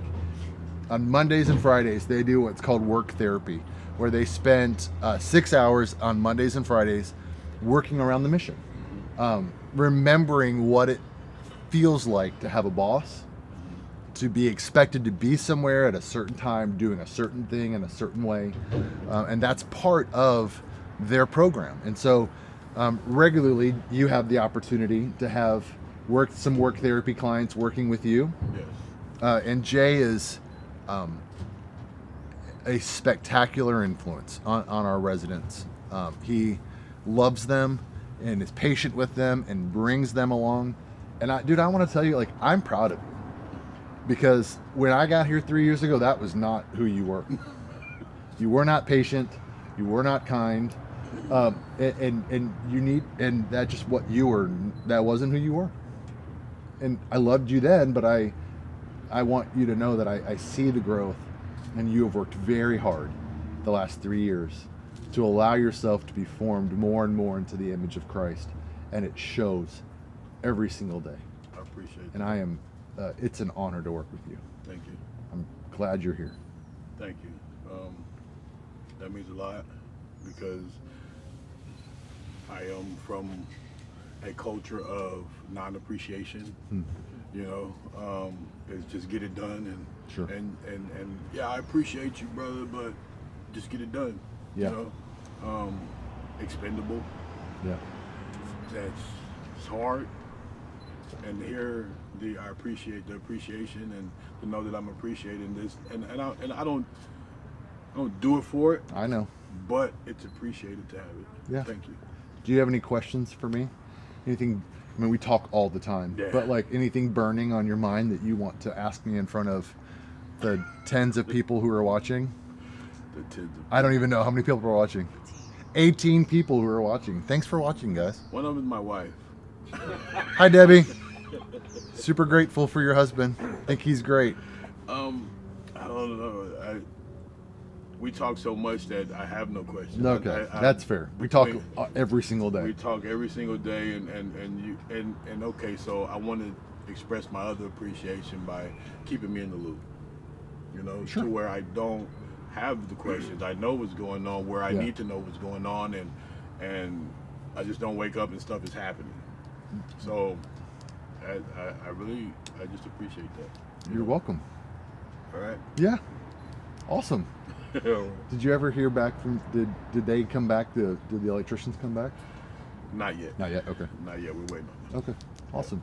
All right. All right, Jay Powell, everybody. Thanks for coming, brother. All Thanks right. for sitting on the bench with me, brother. No problem. Thank you so much. All right. All right. Are we ready?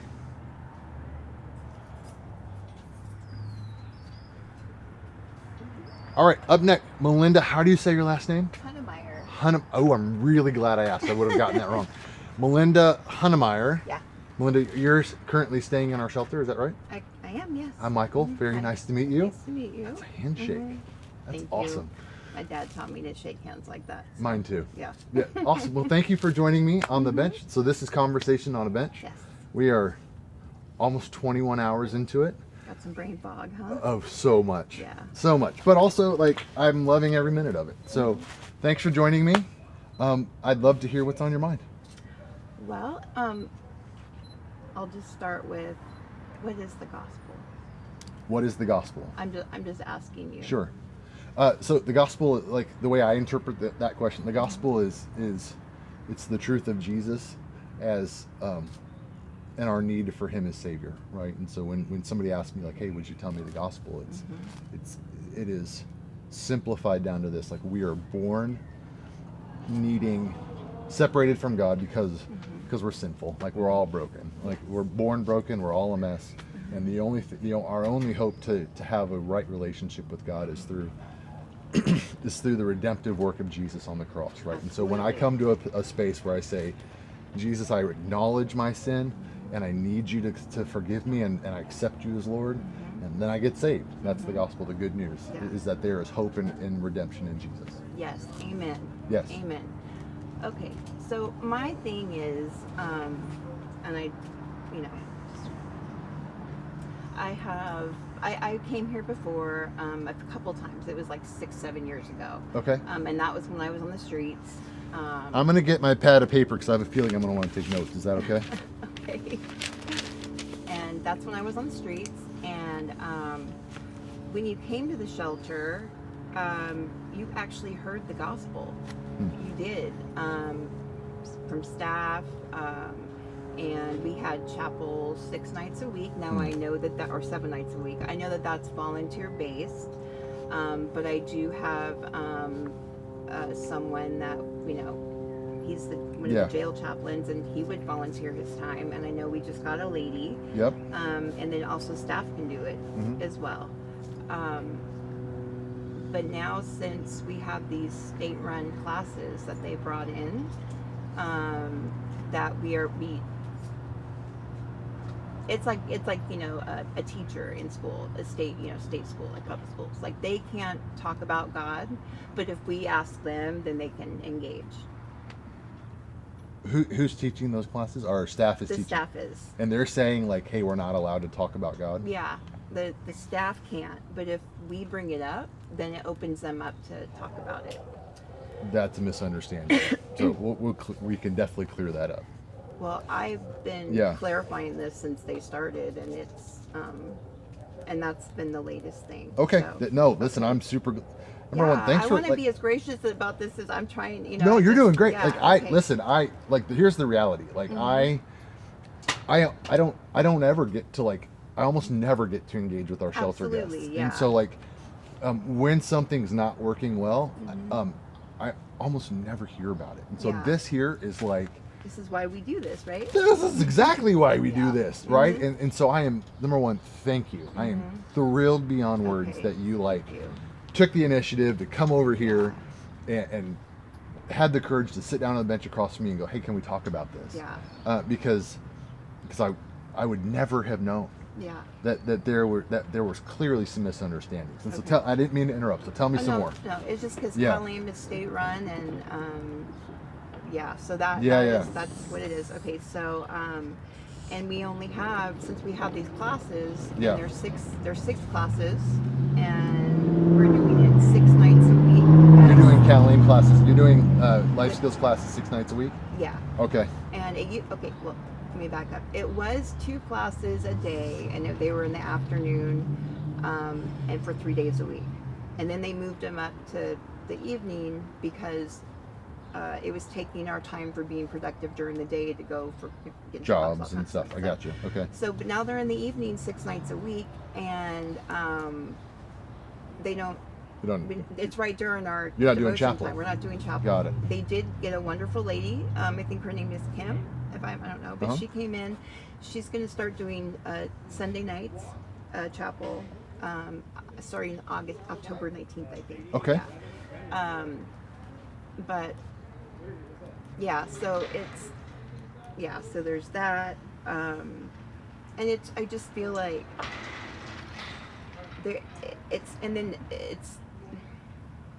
it's this push for ecumenicalism, like yoking up with Catholicism, yoking up with Mormonism, and not that you can't have them come in. I mean, that's amazing, but they need to hear the gospel.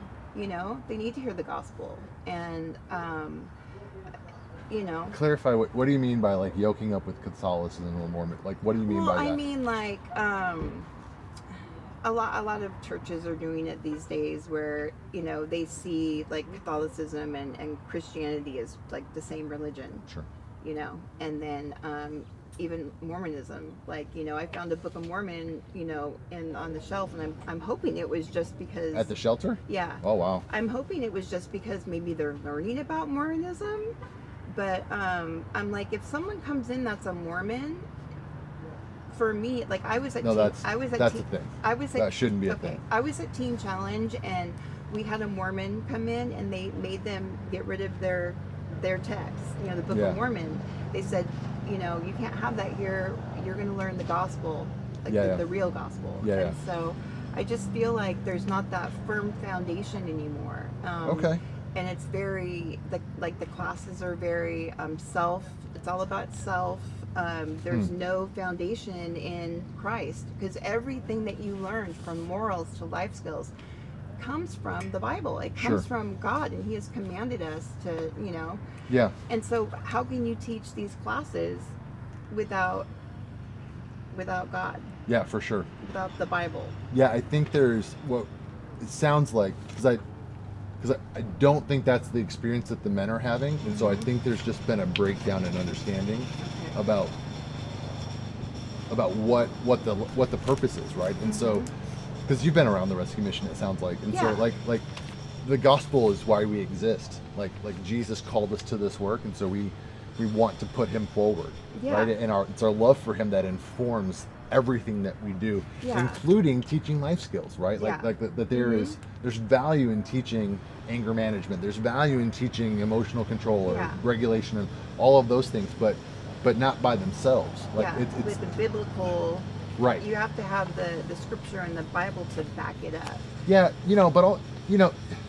yes.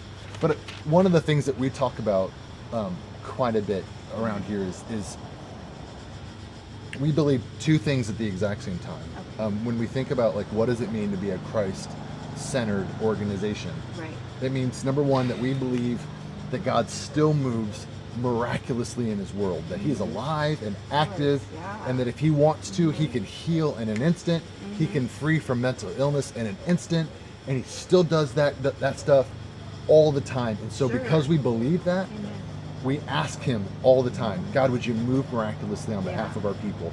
And we pray for that all the time. But we also believe that sometimes God chooses to use the good gifts that he's given his creation. Things like an understanding of how trauma affects the brain, or the benefits of medication, or the benefits of therapeutic counseling. To accomplish what we call the slow work of redemption, right? Which is no less miraculous, but just slower, right? So sometimes God does this thing where he interacts, he's like, bam, you're healed, praise the Lord. But sometimes what he does is he does that slower transformation process. And while that's much more fun and much faster and enjoyable for everybody, this is often the way that God chooses to go. And so when we look at things like anger management, right? Like we can look at that and go, there are certainly some scriptural context that with some ideas from scripture that we can weave into that material, and that I would want us to, right? But there's also there's also some real value in just understanding how the brain works. Absolutely. And so God made our brain. Right, so, exactly. And so where some people would go oh my gosh, that's secular. Why are you teaching this thing without Jesus? We would look at that and go that thing over there, that truth, that gift, that's a gift that God gave all of his creation. And if we were to look at that and exclude that from the toolbox that he's given us of things to help serve our clients, does that make sense? No, I understand what you're saying. And so I think but it definitely sounds like over there that there's been some misunderstanding about the context of how we teach the classes. And by no means are we looking to secularize or leave Jesus out of, or the gospel out of these things, because especially when you start thinking about forgiveness and the value of forgiveness and anger management, the value of self-control, it's a fruit of the spirit, right? Absolutely. So let's talk about how to control our anger, but also understand that as a believer, right, that the Holy Spirit works inside of you to help foster those things. And so it definitely feels like there's a bit of a disconnect that we want to address. And absolutely. And I say unfortunately, but the gospel is offensive. Not everybody wants to hear that they're a sinner, and I just you can't assume that everybody in the room is a Christian. You definitely cannot assume and that. So that's a big problem too. And so we're not all children of God. There are children of wrath. That they're under God's wrath, and they need to be saved. They need to be told. And I'm not saying shove it down their throats, you know, but the gospel should be addressed. You know, that is a main thing. I completely agree with you. Thing. And so I love the staff there. I love the staff. I don't have an issue with any of the staff. You know, I just think it just needs to be there needs to be a revival over it. We're missing it. It sounds like, yeah, I mean, Yeah. it feels like that in our effort to add more value in some other spaces, that we have probably pulled out some things that didn't need to be pulled out. Yeah. And so that's absolutely something we can address. Yeah. And Melanie, my word. Melinda, you've been up. Boy, I'm sorry about Melinda. Okay. I'm He's so been sorry. Up for so long now. I'm so sorry. I'm so sorry. Genuinely, thank you so much. Because You're like, welcome. if you don't come over here and tell me about this, I don't have any idea. Yeah. This continues for who knows how long. And so that is certainly not how we want things to progress. Yeah. And it is, if all we do is teach these things and we don't put the gospel at the forefront, then we're missing the opportunity. The reason why we come here why we show up to begin with, Right. The reason Absolutely. why the rescue mission exists, the reason why I sat on this bench for 21 hours, you know, is not for fun. It's because Jesus has called me to do this work, and this is part of it, Absolutely. right? And so, Yeah. some really strange part of it, but still part of it, you know. And so, gosh, thank you. Yeah. Genuinely, I Yeah. am so grateful for you. Yeah. And so, Thank you. I know that could not have been easy to like get up and come over here and be like, hey, let me go sit with the CEO and tell him how things are going wrong. I didn't even know it was gonna be. I know there's like 5 people watching, but like I came over here. I was like, I gotta put my makeup on, like you know. Yeah. I just I really appreciate it. Yeah, Genuinely, you're seriously. welcome. And so, here, let me do this. Let me give you one of my cards. Okay.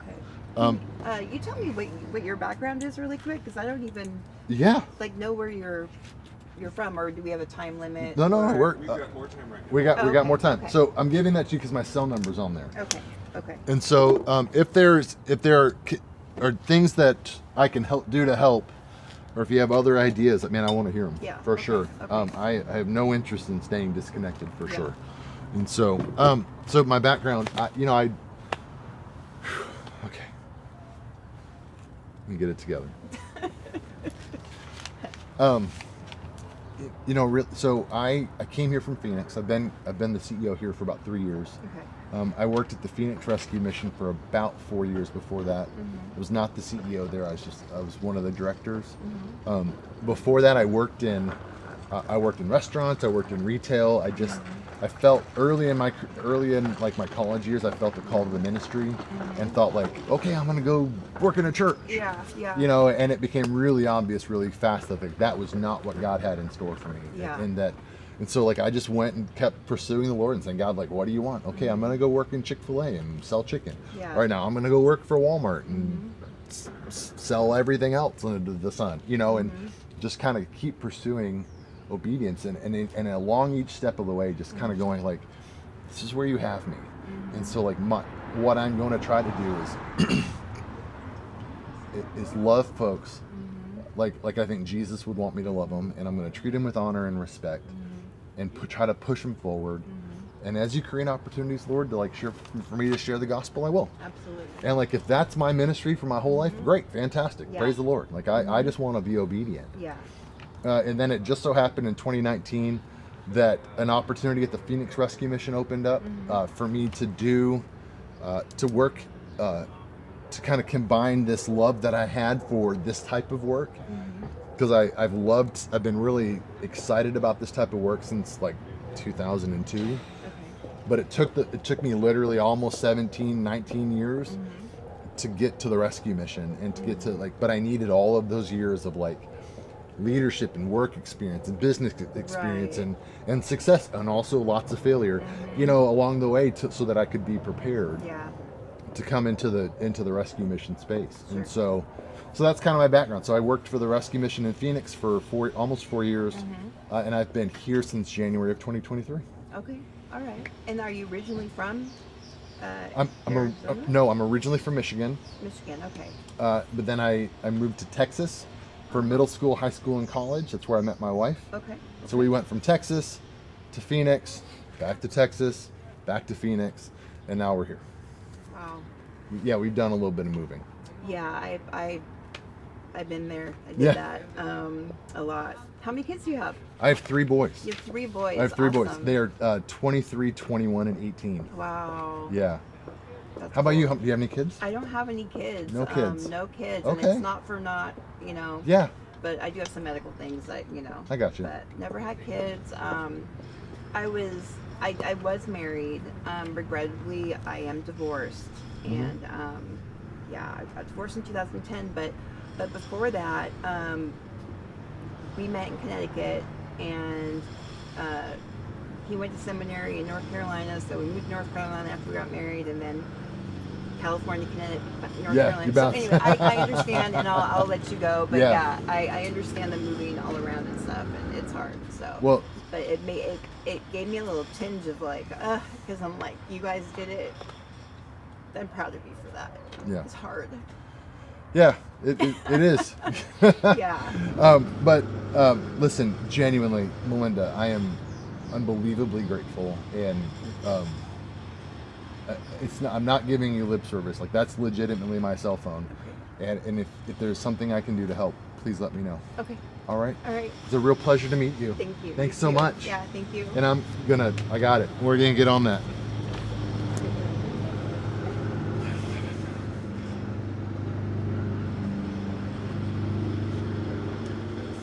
Okay, we got a few comments. Are you doing questions and comments? What do you? So, are we still using the chapel on the corner for a chapel? No, we're not currently using the chapel as a chapel anymore, and so we're actually at the moment we're in the middle of a remodel. What's what we used to call the Amazing Grace Chapel. We are turning that into a recuperative care center, and so we've been talking about that on and off all night long. But basically what recuperative care is that if you are somebody who is experiencing homelessness, and you have to have a medical procedure, like maybe your appendix needs to be taken out. Well, you get admitted to the hospital, you have a procedure done, and at some point in your recovery, you no longer require 24/7 nursing care, but you might require like occasional care, like wound care or something like that. As it stands right now, the hospital's not going. If the hospital does not have a place to send you, to place you, they're not going to send you back to the street, because that is going to result in some really negative health outcomes. And so what we're going to be doing is opening a recuperative care center where those folks who are experiencing homelessness that the hospital is ready to release, is ready to release, they'll release to us, and so that we can welcome them into our center. The hospital can arrange like home health care to come in and provide those medical services that they might require once a day or twice a day, like wound care or checkups or whatever is required.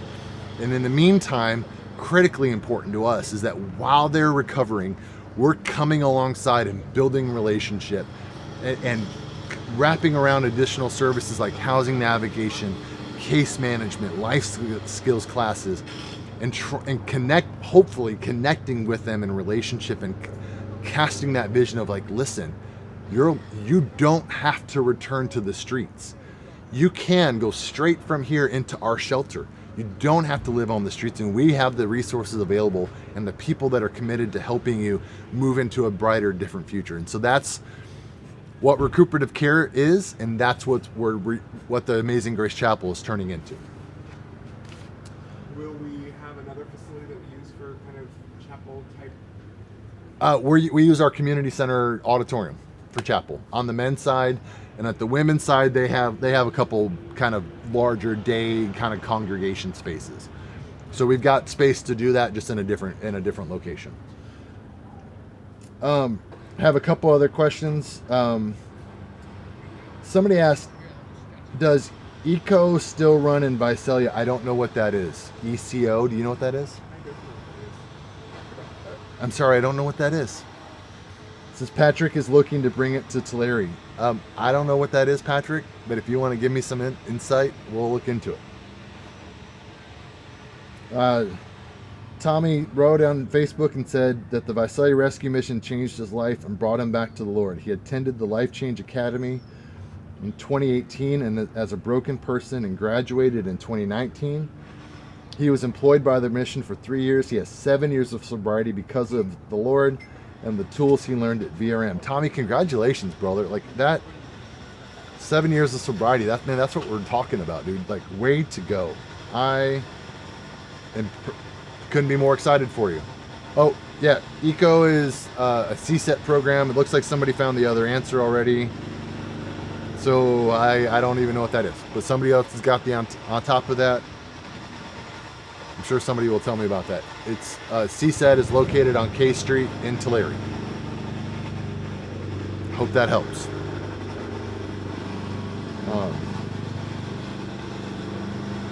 Any other questions? Any other comments that were outstanding? So Fox News is coming back in what, 6 minutes? Okay.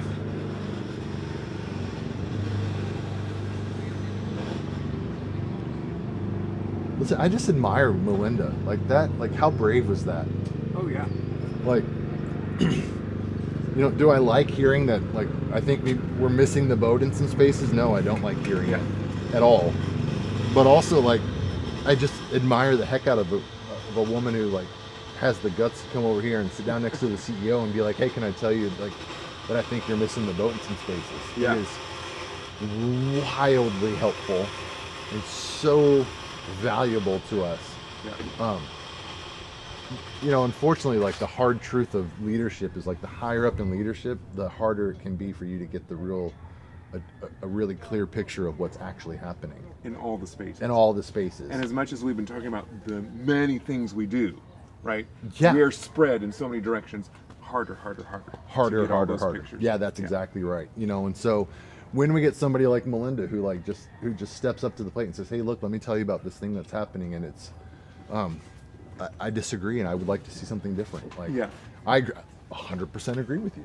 Let's talk about that, and I genuinely do think it's just a misunderstanding, right, on behalf of our staff on what the expectation is and what they're allowed to do and what they're not allowed to do, and I think we can fix that. Well, and also, I mean, it's a matter of finding the right qualified volunteers to go into some of those, because we rely on volunteers for our chapel provision. Yeah. In that space. So if you're one of those people, maybe you're a retired minister, maybe your church has a kind of preaching, pastoring program that you could come out and help us with in our women's space. We want women to be able to lead chapel services for women, primarily. So if that's something you can do, please contact the mission. We want you to volunteer with us. There's a vetting process, obviously, for those kind of positions. Yeah. But we want you to join our team if you have that calling, that gifting, that experience. For sure, give us a call so we can do that. Yeah, and it's super important. You said it, but it's super important to just reiterate that ideally we'd love to have women serving women in that space. Not because we're anti, men doing that work, but we want to be sensitive to the women in our shelter, many of whom may have suffered some sort of trauma or abuse at the hands of men and don't feel safe necessarily with strange men around. Right. And so we want to be super sensitive to that, and that's why we. Am I okay to turn the mic on? There you go. And that's why we would prefer to have females over there serving females. So. Yeah, and I just want to echo, like, I love how Melinda was here and how you said that, but the idea that we're all working together. Yeah. Even our clients and our guests and are working with us to make a better rescue mission. Yeah, I love That's the level of ownership that Melinda took to walk over here. Like I think it's so brave and so beautiful and unbelievably valuable. Yeah. So Fox 26 is coming back to the bench, so let's go. Move out of the way. Let's do it, Fox 26. Yeah. Let's do it again. One last time. We're in it. 21 hours, right? Yeah. Yeah. Yeah. 21 hours. We're in it. Woohoo! Let's get it. And you by yourself, or did you have other people that are staying awake with you too? Oh no, I had like volunteers. Like Bruce was here most of the night. Micah, that's Micah. He was here all night, except for when he went and took his final, midterm. I think. Were you here doing your midterm? No. Oh, online. So yeah, we've had some volunteers that were here all night. Like they showed up and really, I could not have done this by myself. Also, my wife would not have allowed me to do this by myself. She was super concerned about, like, are you going to be by yourself? She probably didn't even get much sleep either, huh? No, she was like, I'm not okay if you're going to be by yourself. Who's going to be here? And we were like, Bruce is like, I'm going to be here. Michael's going to be there. And she's like, you guys are old. What are you going to do? You know? I was like, take it easy. I'm still capable. Watch out. We're about 30 seconds away, okay? Okay. Positivity. Positive That's attitude. right. Oh, actually 10 seconds. 10 seconds. There we go. Mike will be on at all times.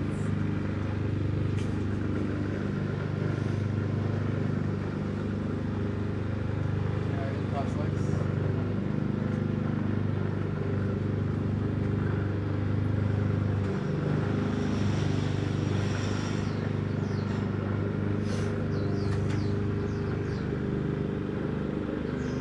Good morning, Christina. Yeah, it's all about staying optimistic. And I'm joined this morning by Michael Simon. He is the CEO with the Visalia Rescue Mission. Good morning. Okay, my friend, 21 hours now on this bench. On the count. Yeah, We're fill good. our viewers in on, what's been happening. So this is Conversations on a Bench. It's a 24-hour extravaganza of conversation. Really, it's really honestly intended around just creating space for dialogue. It's not in any way intended to simulate homelessness. That's not what this is. It's about creating intentional space and time for folks to have conversations around what can be sticky or difficult topics like homelessness, addiction, or mental illness. And this is a nationwide campaign, correct? It is, yeah. There have been over 100 rescue missions across the country doing this at the exact same 24 hours. And so, like, when I started at noon, they started at 3 p.m. So we're all going to start together and we will all finish at the exact same time. And now, Michael, something that I love that you always say is everybody has a story, right? Yeah, absolutely. Can you delve a little bit more into that? Yeah, I think it's super important for us that when we look on the street or we see somebody who might be experiencing homelessness, that we recognize that we have no idea what that person has been through, what their story is, like what their upbringing was, what their childhood trauma they might have experienced. One of the things that somebody asked me earlier today, they're like, hey, what's been kind of the biggest surprise that you've encountered as you started doing this work? And honestly, the biggest kind of bubble that's been burst in my own world is how bad it can be for some folks. Like I have kids and I love my kids and I just can't even imagine, the idea of introducing my kids to drugs at the age of 10 and giving it to them feels so foreign to me, but that happens all the time. And so looking at that person and going, well, pick yourself up by the bootstraps and going, well, what did you expect when their parents gave them drugs? Like, bootstraps don't exist for that person. They were behind the 8 ball from the beginning, through no fault of their own. And we don't know that if we don't ask or listen. My friend, we have about 20 seconds. Sorry. No, it's okay, my friend. No, my producer's telling me wrap Yeah. up. But I just want, for you to look at the camera right Yeah. now. What message do you have for the community of Visalia as we wrap up? What I would tell you is that I get it. The topic of homelessness is hard, it's complicated, and it feels super messy, and all of that's 100% true. But I also want to tell you that there is hope, that there is a community of providers, including the Rescue Mission and lots of other providers and pastors and organizations that care deeply about this community and are committed to finding solutions. Thank you so much for your time this morning, Michael. Thank you for coming. You have This has been great. A few more hours, my friend. You got this. 3 hours. Yes. I got it. Thanks for Yay. coming. Thank you, my Thank friend. you. We're going to toss back to the studio for now. All clear. Yay, we did it. We did it. And my battery just gave me the low battery So signal. thank you guys so much. I What, thought the I battery had just died? no. Right when you guys were tossing back, it said low battery. I was like, I thought I had more time. It said 30 minutes. But All right. Thank you guys so much. This was great. I really appreciate your time. as Thanks for always, coming. and This was you're awesome. hanging in there, my friend. Appreciate you And guys. if there's Thank you. ever So much. anything else Appreciate that it. you need, you guys have my contact, so feel free to reach out, okay? We will. And the pre-taped one will probably be on the 10 p.m. news, okay? Just Awesome. a little recap of basically what took place today, okay? Perfect. So if there's anything that stands out to you today, like within these next 3 Yeah. hours, that you're like, oh, I want them to Yeah. possibly highlight this or picture, video, whatever. Yeah. Just send it to us. Okay. Sounds good. Thank Sounds you, great. Michael. Take care. Thanks so much. All right. Next up on the bench, Kirk. I always say your last name incorrectly. Wyants, come on in. Have a seat on the bench, my brother. This is Kirk. Kirk is our clinical supervisor, therapy supervisor. What's the right term? I think clinical supervisor. Clinical supervisor? Probably. Mental health extraordinaire. So Kirk, how long have you been engaged with the rescue mission? 15 years. 15 years.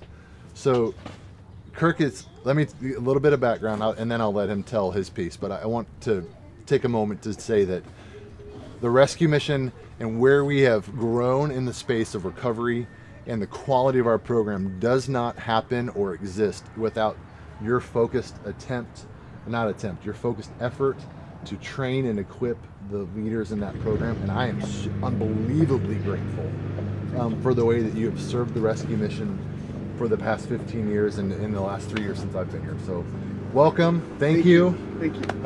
Tell everybody at home, however many people are watching, a little bit about you and your history with the mission and why you've chosen to get involved with us. Well, I grew up in this neighborhood, number one, right down the road. My family lived here, and I remember when the rescue mission was one building. So my roots are here. I initially, both my mom and my dad had ties to serving and working with homeless people.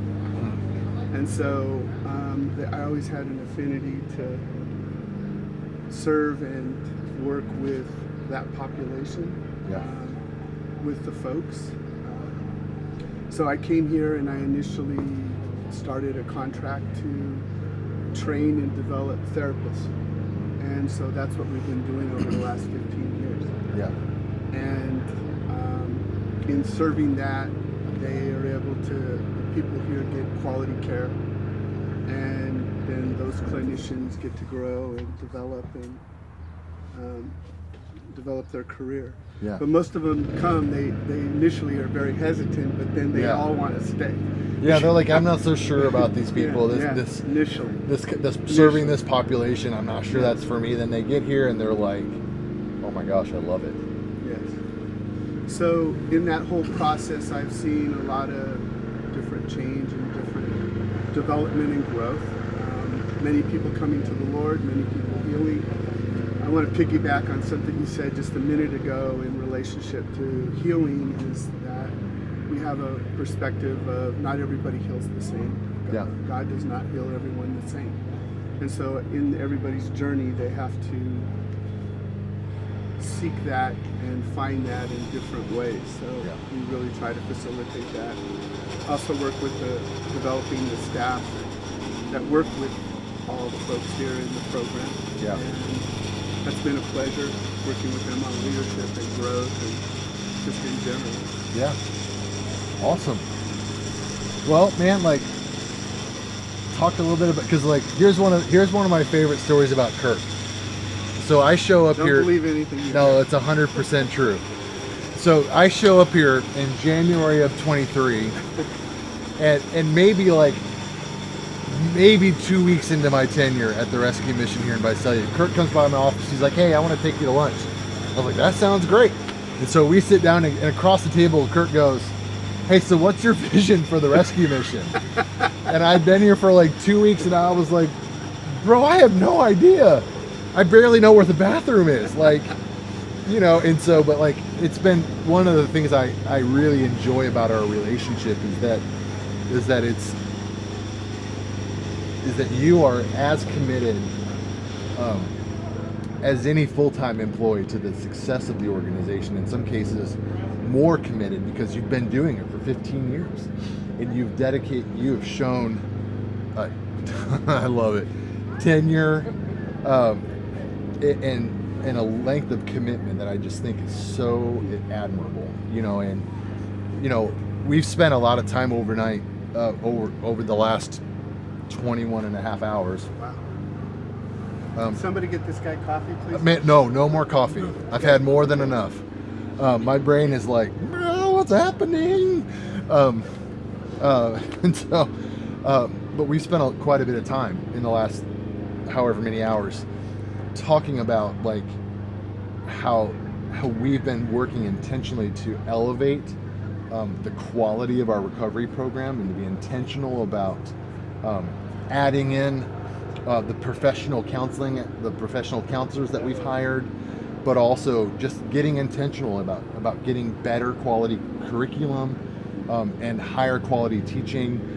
And you have been absolutely critical in taking that staff of our recovery team and just bringing them under your wing and going, hey, look, you may not have gone to school for this, but I'm gonna help educate you and I'm gonna equip you.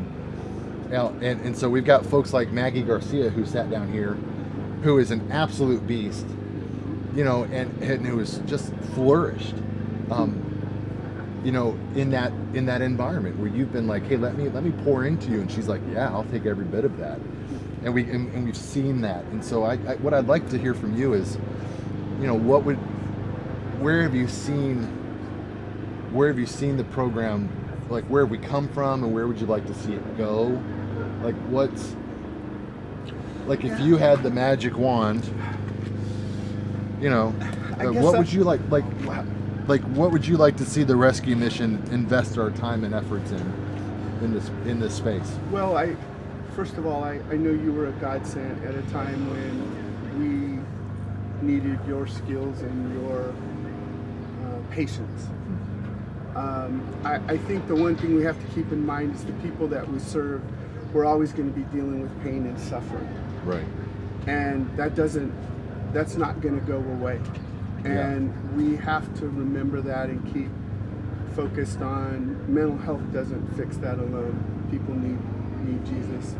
People need Christ, and people need to recognize that. And I think deep down in what I've seen over the last 15 years is that has been the key. As there's been spiritual attack, there's been difficulty with adverse things that are always going on, because with pain and suffering you always have chaos. Yeah.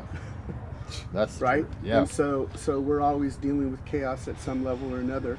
And I think the more that the team is equipped in dealing with chaos, at whether it's a small amount or a big amount, that it's significant to help us to stay focused on serving people, helping people grow and heal, and continue to make that a priority, because I think the more we do that, we're seeing better results.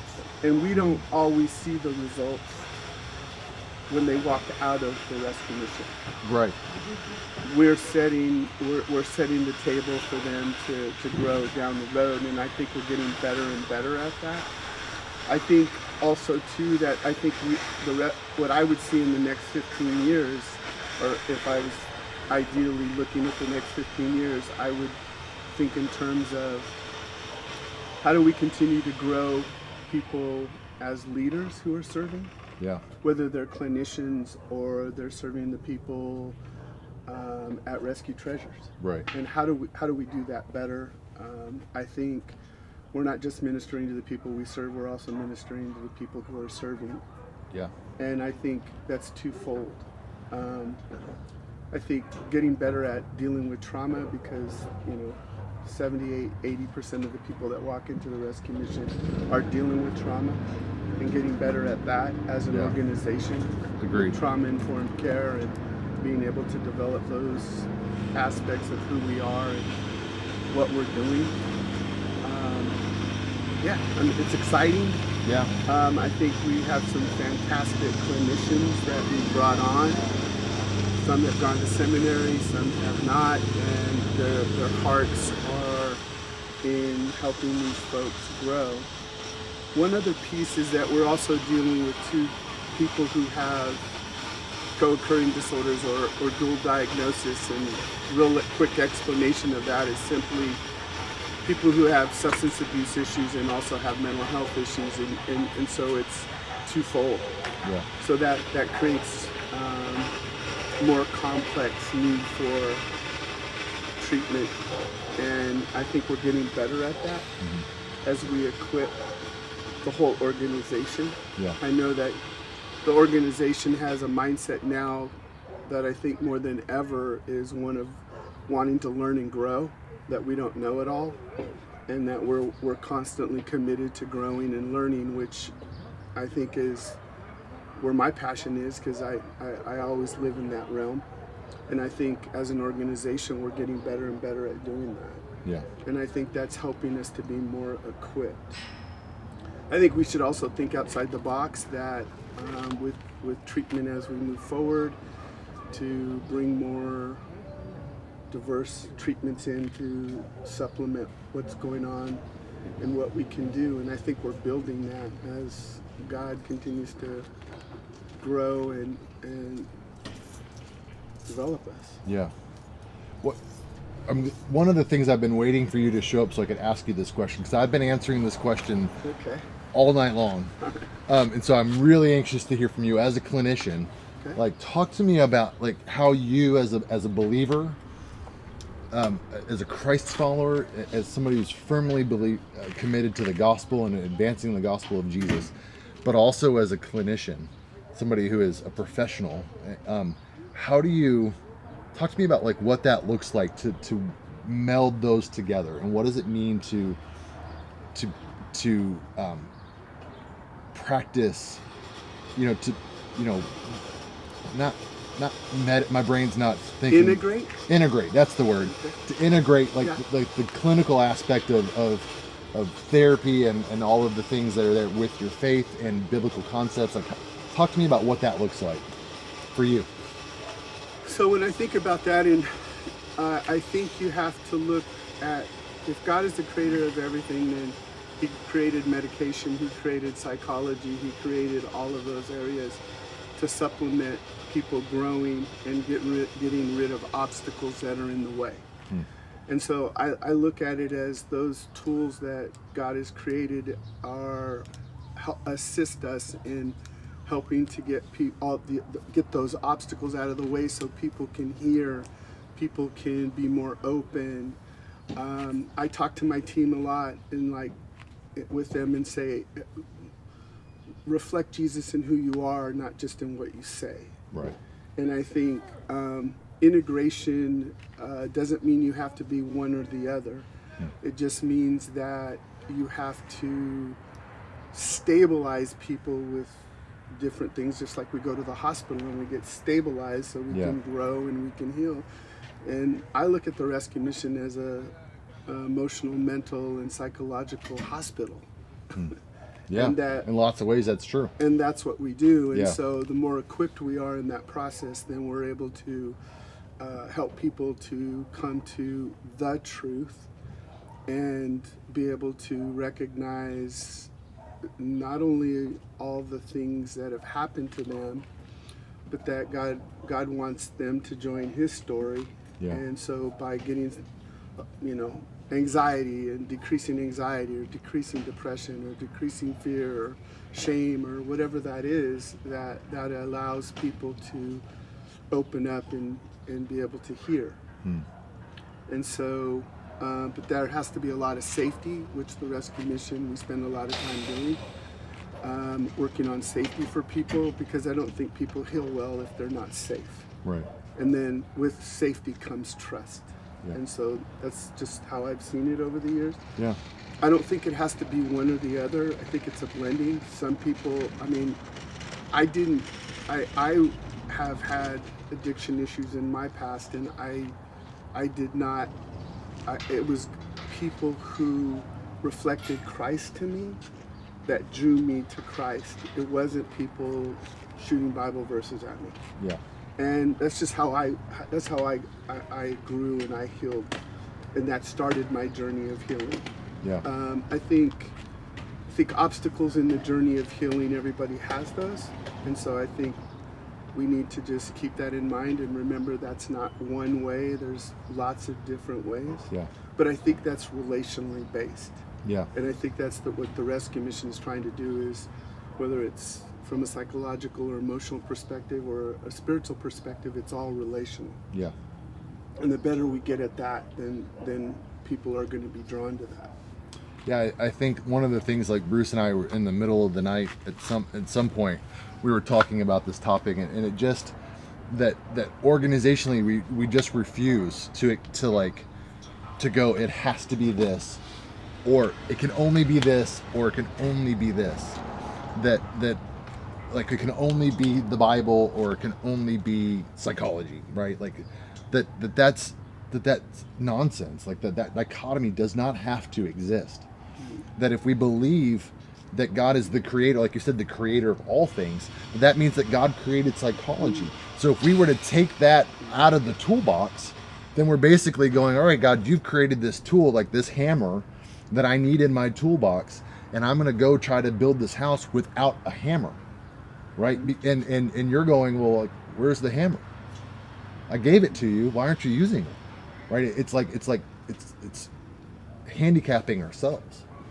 And so it's just refusing to look at the world. And so like when we look at it, it's like, we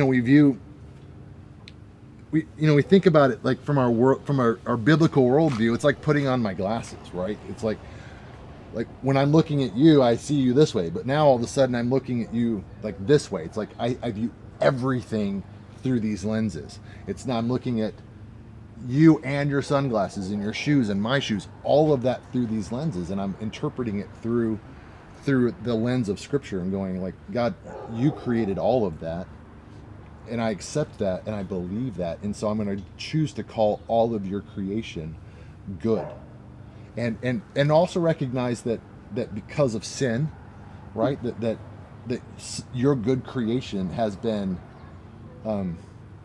corrupted at times, but it's up to us as believers to discern what's right and what's not, and that's what we're trying to do here. And so that's really good. I always tell people who know me and who I've done work with over the last 30 years, I always tell people who are willing to pray, God, show me the truth about my heart and show me the truth about the direction you want me to go.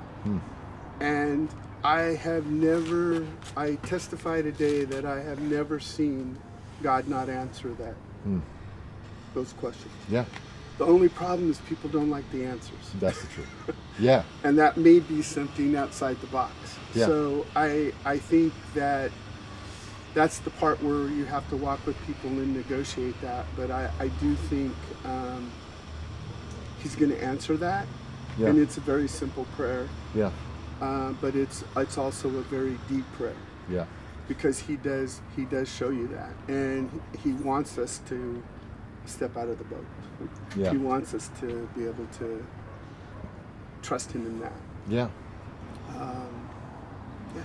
Well, man, listen, one of the things I appreciate you so much is that even in all of this kind of theoretical conversation that we're having about these different things, that the thing that I always believe about you the most is that you're committed to keeping the gospel out front. Absolutely. That it is our shared belief that it is that Jesus is the hope, right? That all of this without Jesus is going to be woefully incomplete. That it requires that the gospel is why we exist. That everything good that we have to offer this world comes from Jesus. And so, man, I'm super grateful for you. Thank you. I'm super grateful for you. Do you have any questions for me while you've got me on the bench? What's your vision for? I'm kidding. No, I thank you. Yeah, I appreciate it. Thanks, brother. Thanks for coming. Thank you. Have a great day. You too.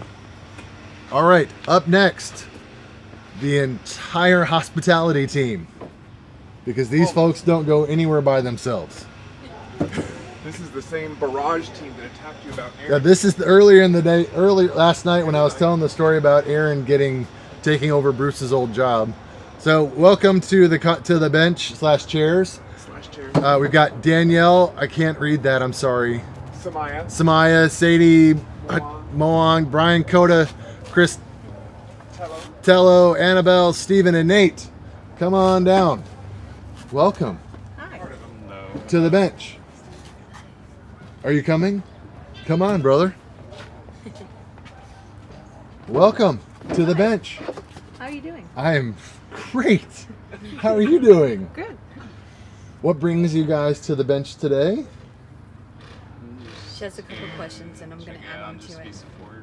Yeah. You have questions? I've been pondering them since last night. Okay, let's hear them. Everybody, this is Danielle. Hi. In the list of all the names, this is Danielle. Hi, Danielle. Hi, Michael. So my first question for you is, if you can answer, where is the direction of hospitality going, and what does the future look like for us and the community? Boy, that's a great question. Let me consider that for a moment.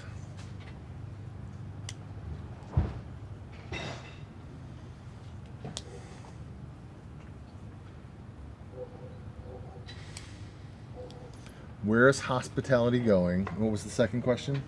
And what does it look like for us and the community? And the community.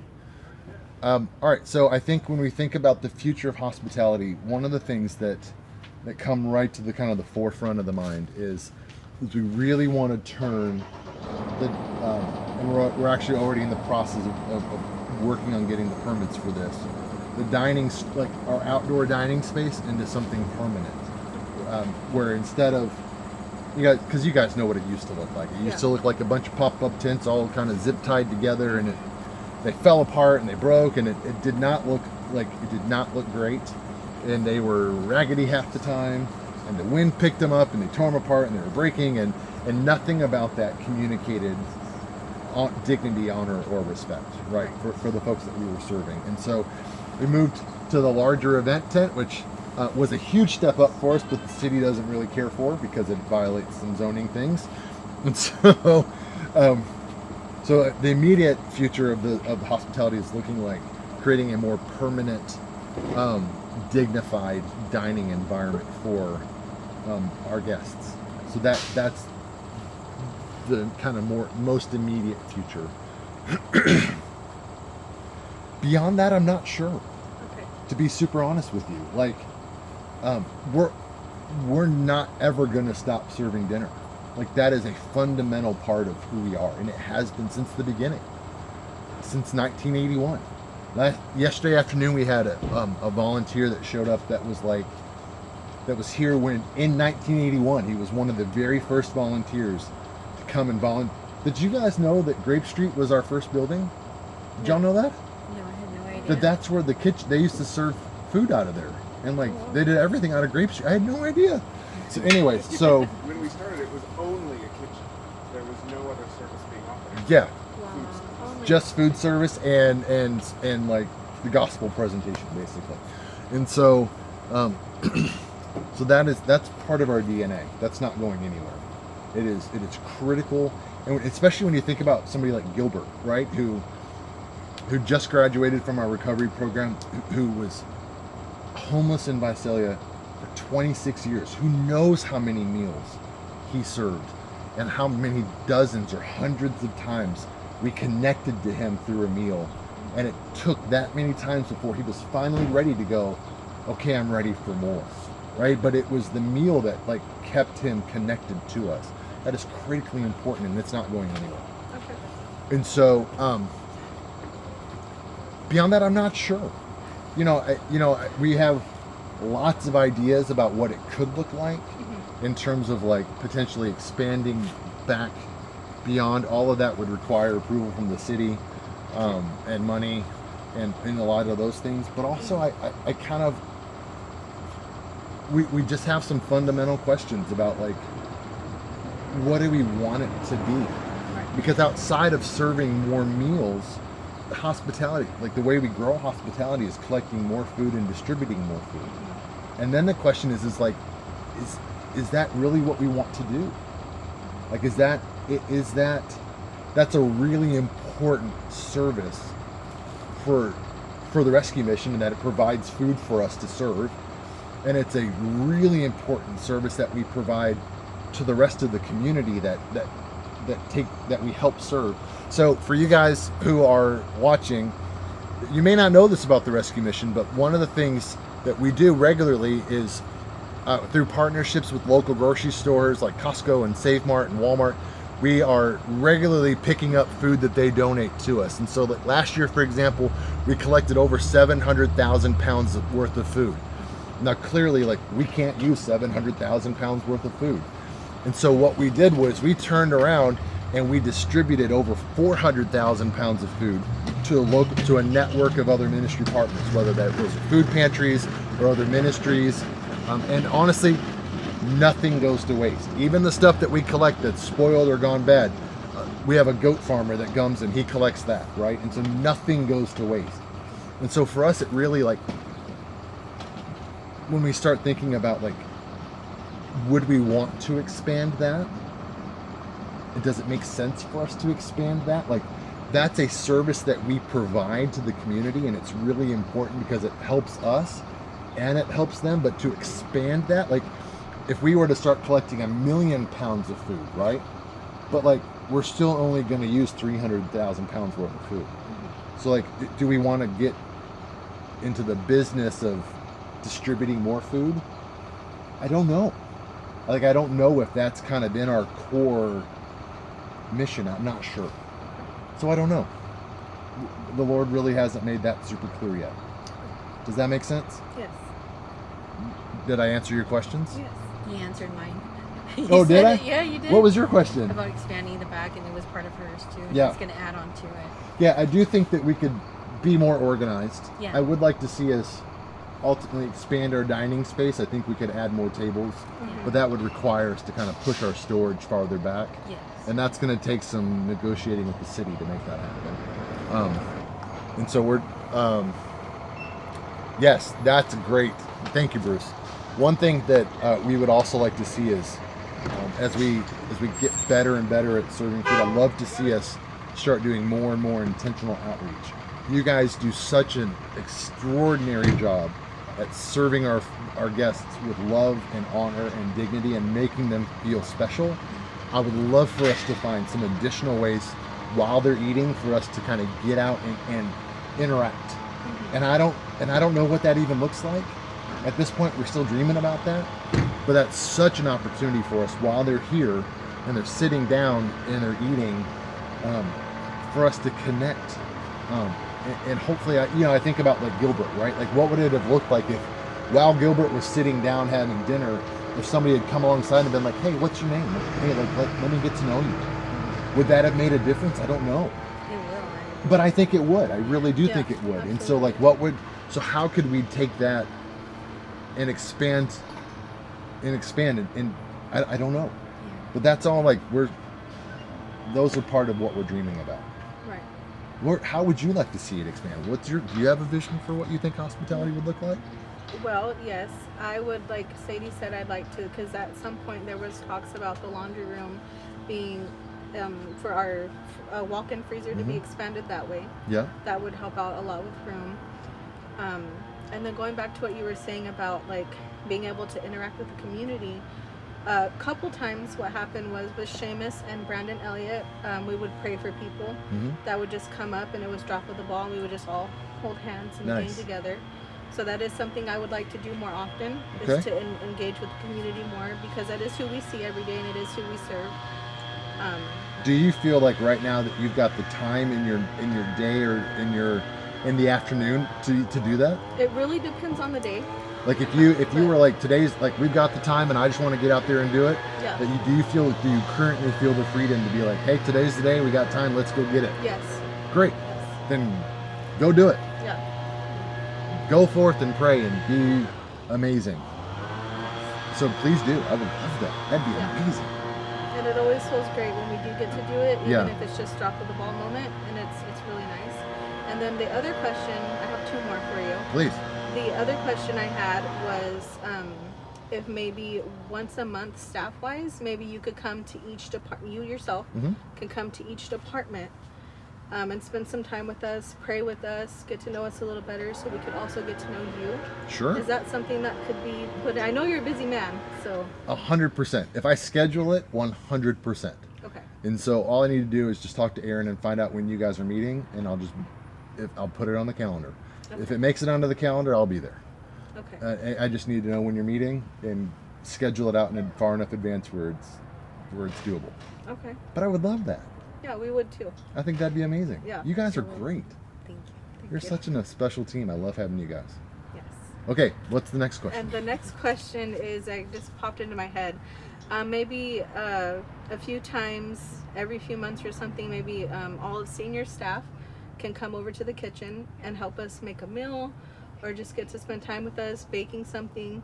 You know, I would like to see that too, so we could just, instead of just seeing you guys for lunch most of the time, we could see you more often. And that goes for senior staff as well, to see you guys all come in and maybe help us make a lunch once in a while, or anything in that retrospect. That might be awesome. I bet, like, knowing senior staff, I bet they would love that. You know, part of, yes, I'm just going to go out on a limb and say we could absolutely do that, because, you know, part of, and you guys know what this is like when you're so focused in your own space, it's super life-giving when you get to, like, step into somebody else's space and serve over there, right? And so, like, I know for me, like, you've seen me in the kitchen. Like, I love cooking. I like, you know, I'm like, hey, I'll come in there and make cookies. You need me to make the cookies? I'll be the guy that makes the cookies. I just want to be in there working next to you. And so, like, if we scheduled that, I would love that. That'd be awesome. Yeah. Let us serve you, because you guys serve us every day of the year. That'd be awesome. That would be good. Yes. Let me put that on the list. Hold on.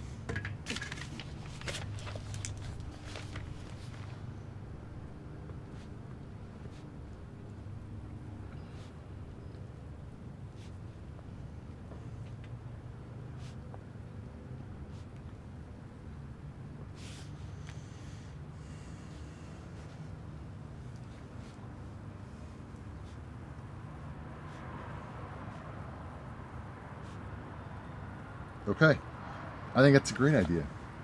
I love that. I thought about it. So. I think that'd be so much fun. I do too, and it would give us a chance to really get to know all of you on a more personal and deeper level than what we do. Yeah. And I think that would just help all of us grow a lot better and a lot closer. 100%. And there's such value in, like, being connected. Like, you know, and just, I don't know how to say it any other way than just being connected. Yeah, and like, you know how the hospital, we were very close, so I would I love do to know see that with about you. guys. So, yeah. I do know that about you. This is such a special team. I literally told the story in the middle of the night about, like, when Bruce moved over and how you guys were like, and how Danielle, the quietest person who had said like 10 words to me ever, was like, can we talk to you? And then, like, ambush. And then, like, hey, we want Aaron and we won't accept anybody else, you know, and I just, and I thought it was so beautiful. I loved every minute of it. So it's great. I think it's fantastic. So, yeah, but listen, you know, you guys, I'm glad you decided to come over here, because what it does is it gives me an opportunity in front of whoever's watching, just to say thank you. Like, the work that you guys do is so, it is so critical to the overall mission. It is, in so many cases, our community's first interaction with the rescue mission. It's the way they meet us first. And you guys do such an amazing job at loving them well. And I've heard no less than 5 times in the last 22 hours, like, man, they make great food. I came to the mission and that dinner was legit.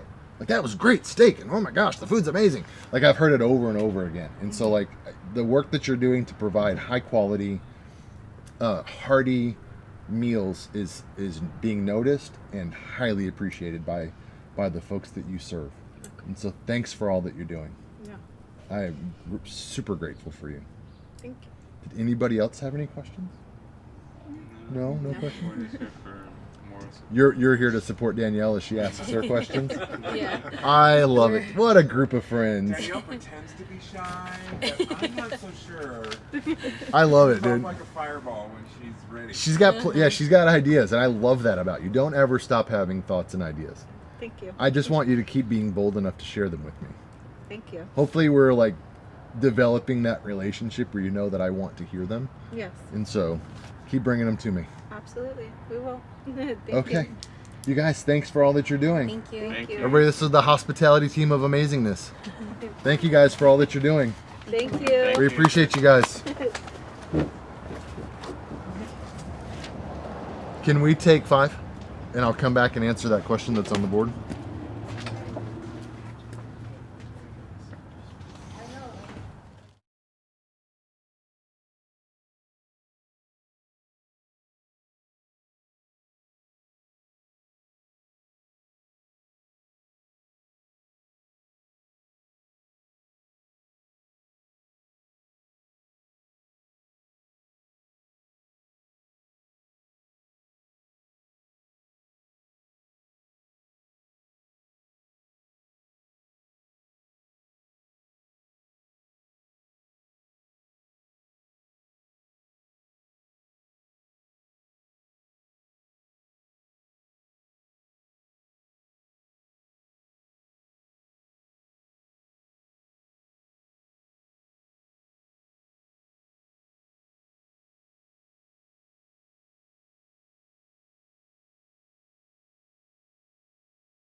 Live. Alive? Yep. And we're back. I just won't ever get tired of saying that. And we're back.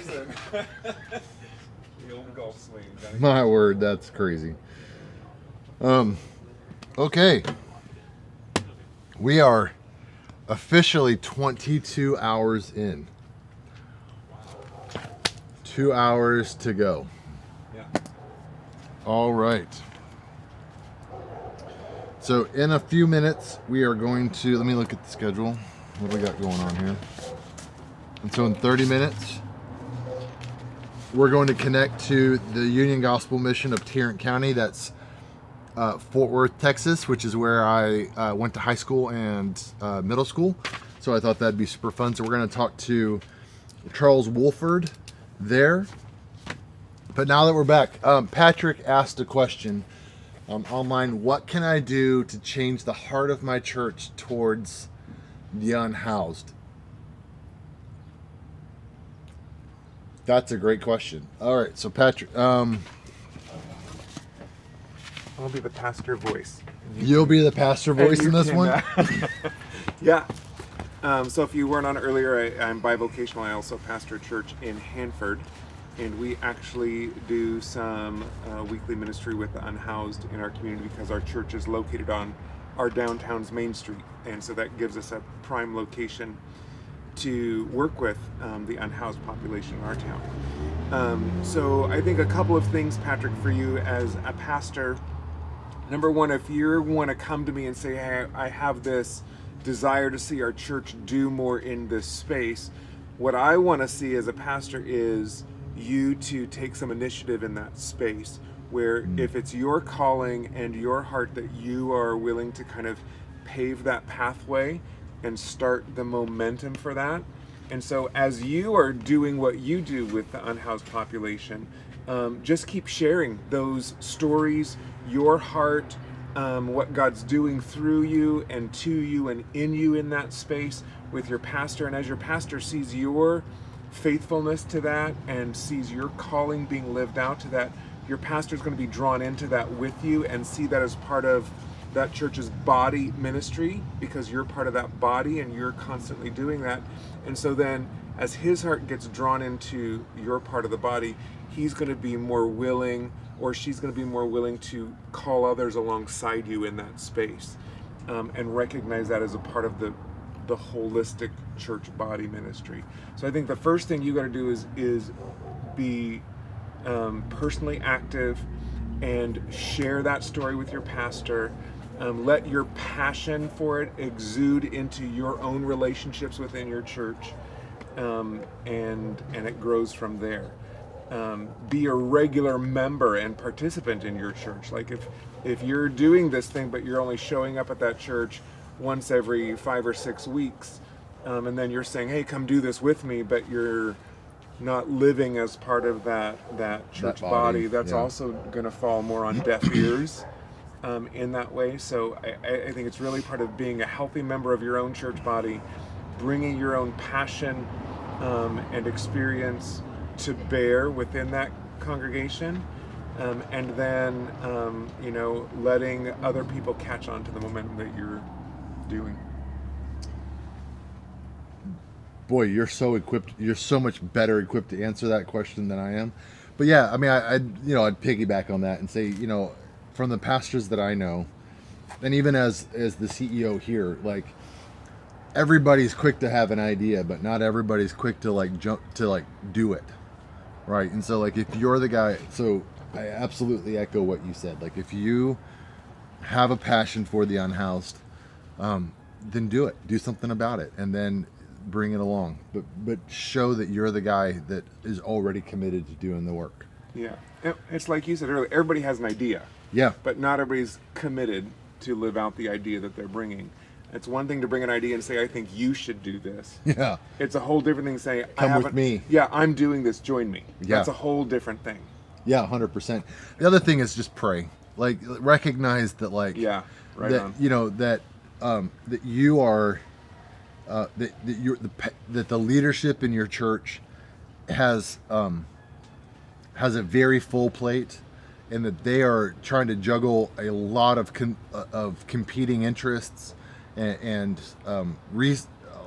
so many like limited resources for lots of folks asking for let's do this and let's do that and trying to genuinely to the best of their ability to lead in the way that they feel God is calling them to. And so, you know, to be understanding and patient as you seek to ask them to come alongside you as you do this do this work, and the last thing you want to do is be like you know, come with any kind of like belligerence about like how could you not love the unhoused, like that's not going to get you anywhere. Like, you know, I think you want to, as a lay person in your church, you're going to have to build influence and credibility, and the way you do that is by walking it out, and again by showing up and being a regular part of the body.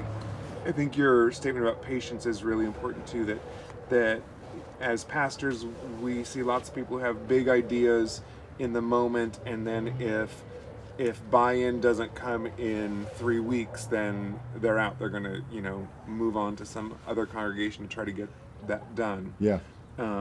Where we're looking for someone who's in it for the long haul. Like your perseverance, your patience, your commitment shows over time.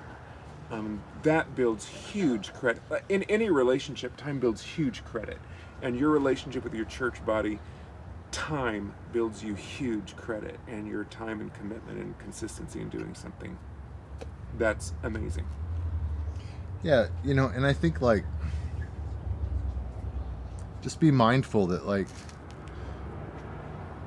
yeah, I think we've said all that we need to say about that. And realize that your church leadership is doing a lot. They're doing everything they feel like they can do to fulfill the calling that they know as it's come to them. So recognize that humility that they are doing all that they have the capacity to do with what they know has been given to them. And what God's put on your heart might be the pathway to something new, and just recognize that's going to come over time. Yeah, and I would say by no means like if God's put a passion in your heart to serve the unhoused, which you've been super engaged all night, so clearly this is something that you have a passion around. And so like that, if this is something that God is, this is not to say that that maybe God does want to use you to spark and start something new in your body. I have no idea. Maybe that's true. But I had a mentor once that said anything that is great, that accomplishes something great, also costs something great, and often that is time. It is personal sacrifice. It is most often those things. And so, I always say you can tell what someone values by what they do, not by what they say. What you say is usually your ideal. This is what I wish it were, and what you do is what it is. You know, so doing is so valuable. Yeah. I hope that answered your question, and I hope that was helpful. Yeah. Hey, while I'm sitting here, I wanna, you know, we've talked about this a few times in our 22 hours, the role of counseling in recovery and so forth, and the thought came to me while you were talking to Kirk. You know, psychology is just one of many sciences, right? Yeah. And so science at its core is the study of what God already made. Yep. Right? And so there are people who don't have a godly or Christian worldview who, when they interpret that data, are not going to come up with a godly or Christian result to that. But when that science is put in the hands of a biblical, godly person, what they're going to come up with from that data, from that study, is going to be godly and biblical. So I think that as a pastor, as a Christian, as someone working in this field, that I don't want to just holistically say psychology is completely bad. Right. I think psychology in the hands of a biblical believing Christian can be super powerful and valuable because we're going to handle it. Yeah. As that godly Christian person, and deal it in that same way. So I think that realizing that a science in and of itself is kind of a neutral thing. Yeah. It's the study of what is, and in the hands of a non-Christian, it's going to be interpreted that way. Yeah. In the hands of a Christian, it's going to be interpreted through that. Yeah, and I also recognize and appreciate that, like, what we're asking, you know, that it's nuanced, right? That we're asking believers to challenge the way to maybe for the first time really consider. Yep. Like I took a class in college called Christian Worldview, and I have to tell you, it like rocked my world. Yeah. I said something when he was here, and after I said it, I was like, boy, I should not have said that. That was so like, that's gonna throw some folks for a loop. You know, but that idea that like, that God created all things, that nothing exists apart from God allowing it to exist, right? That means like this phone, this pen. Yep. It also means all things tangible, but also intangible. And the way that we interact with those things as believers is what makes them good or bad, right? So like, and I really don't want to like get too far in the weeds on this, because I recognize that if you've never been exposed to these ideas, it's gonna like, it's gonna fry your brain a little bit, because it fried mine like for a semester. Yeah. You know, this idea of like, you know, when you think about like, did God create aggression? Does it exist? Yeah. So like, so then it is like, as a believer, how do I view aggression from a biblical worldview? Right? No, listen, like, and I don't have all of the good answers. Oh, I still want to challenge that, but that's a conversation for another time. That's I've got someone on deck. Yeah, that's so. Yeah, we're not having that conversation when I'm 22 hours in. But for sure. But listen, you know, because I said like what I said earlier was like what you said was, if we believe that God created psychology, that it is the study of something that God created, that because God created it, it is good. Yeah. Right? Now there's plenty of folks who are going to be like, what do you mean psychology is good? You know, and listen, like, it is exactly what you just said, that the way that I view it and the way I interpret it through my lens of the redemptive lens of Scripture is is how I apply it. That's whether it's good or not. Right. That's where the good comes in. That's how it's, yeah, exactly. But at its core, at its most basic, before corruption, before the fall, right? Like it was created good. Yeah. So anyways, and I think part of the Christian struggle is psychology has been politicized. Yeah. For certain social issues. Sure. To back up a non-Christian view of social issues. So then psychology's been leveraged as a tool to support something completely non-Christian. Yeah. And so then we say, well, psychology must be bad. Right. But that's because that is psychology in the hands of a non-Christian, a non-believer, being used for a non-Christian agenda in the political realm. Right. It's all messy. All messy. All messy. Yeah. What I want you to hear me say, like what the message we want to hear, you to hear us say most clearly, is that what we are trying to advance, most of all at the rescue mission, is health and healing and restoration in Christ.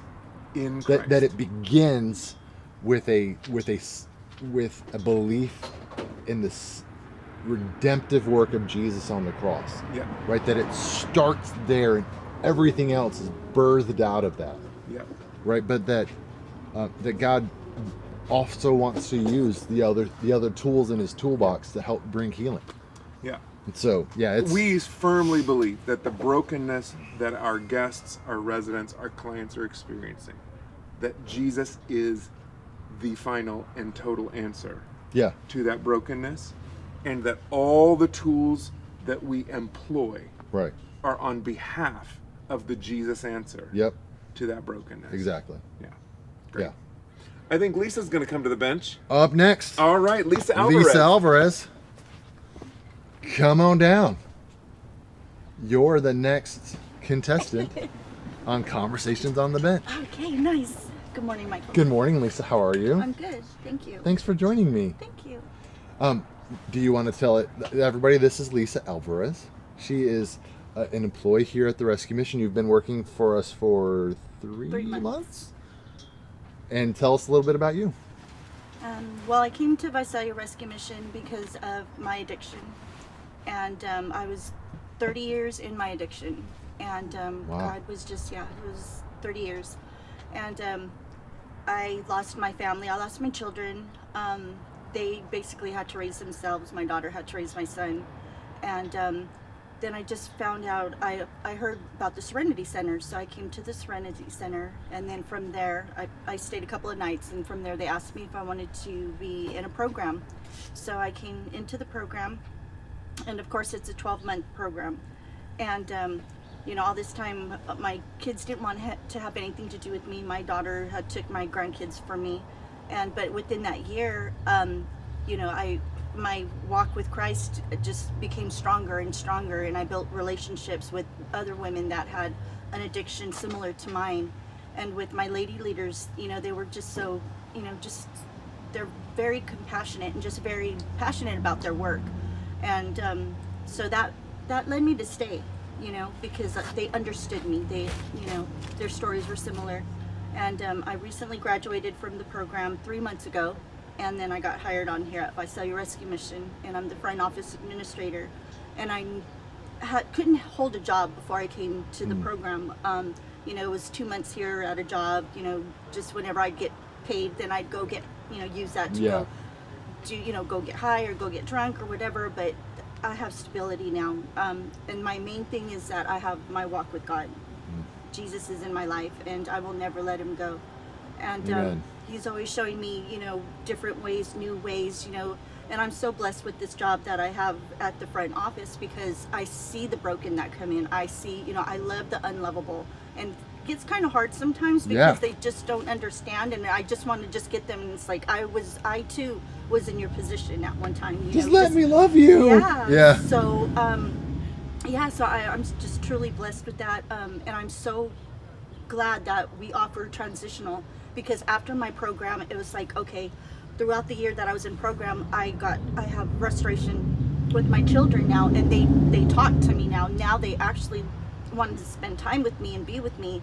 And so like graduation was coming up, but you know, my kids, they have their own lives, and it's like, where am I going to go after the program? And it's like, but our Visalia Rescue Mission offers transitional, so now I'm in transitional, and I plan to be there a year, the whole year. And throughout, now I'm building my credit. And before my credit was shot, I didn't really care about my credit score. But now it's like, hey, you know, went up 5 points. You know? So I'm so excited about that.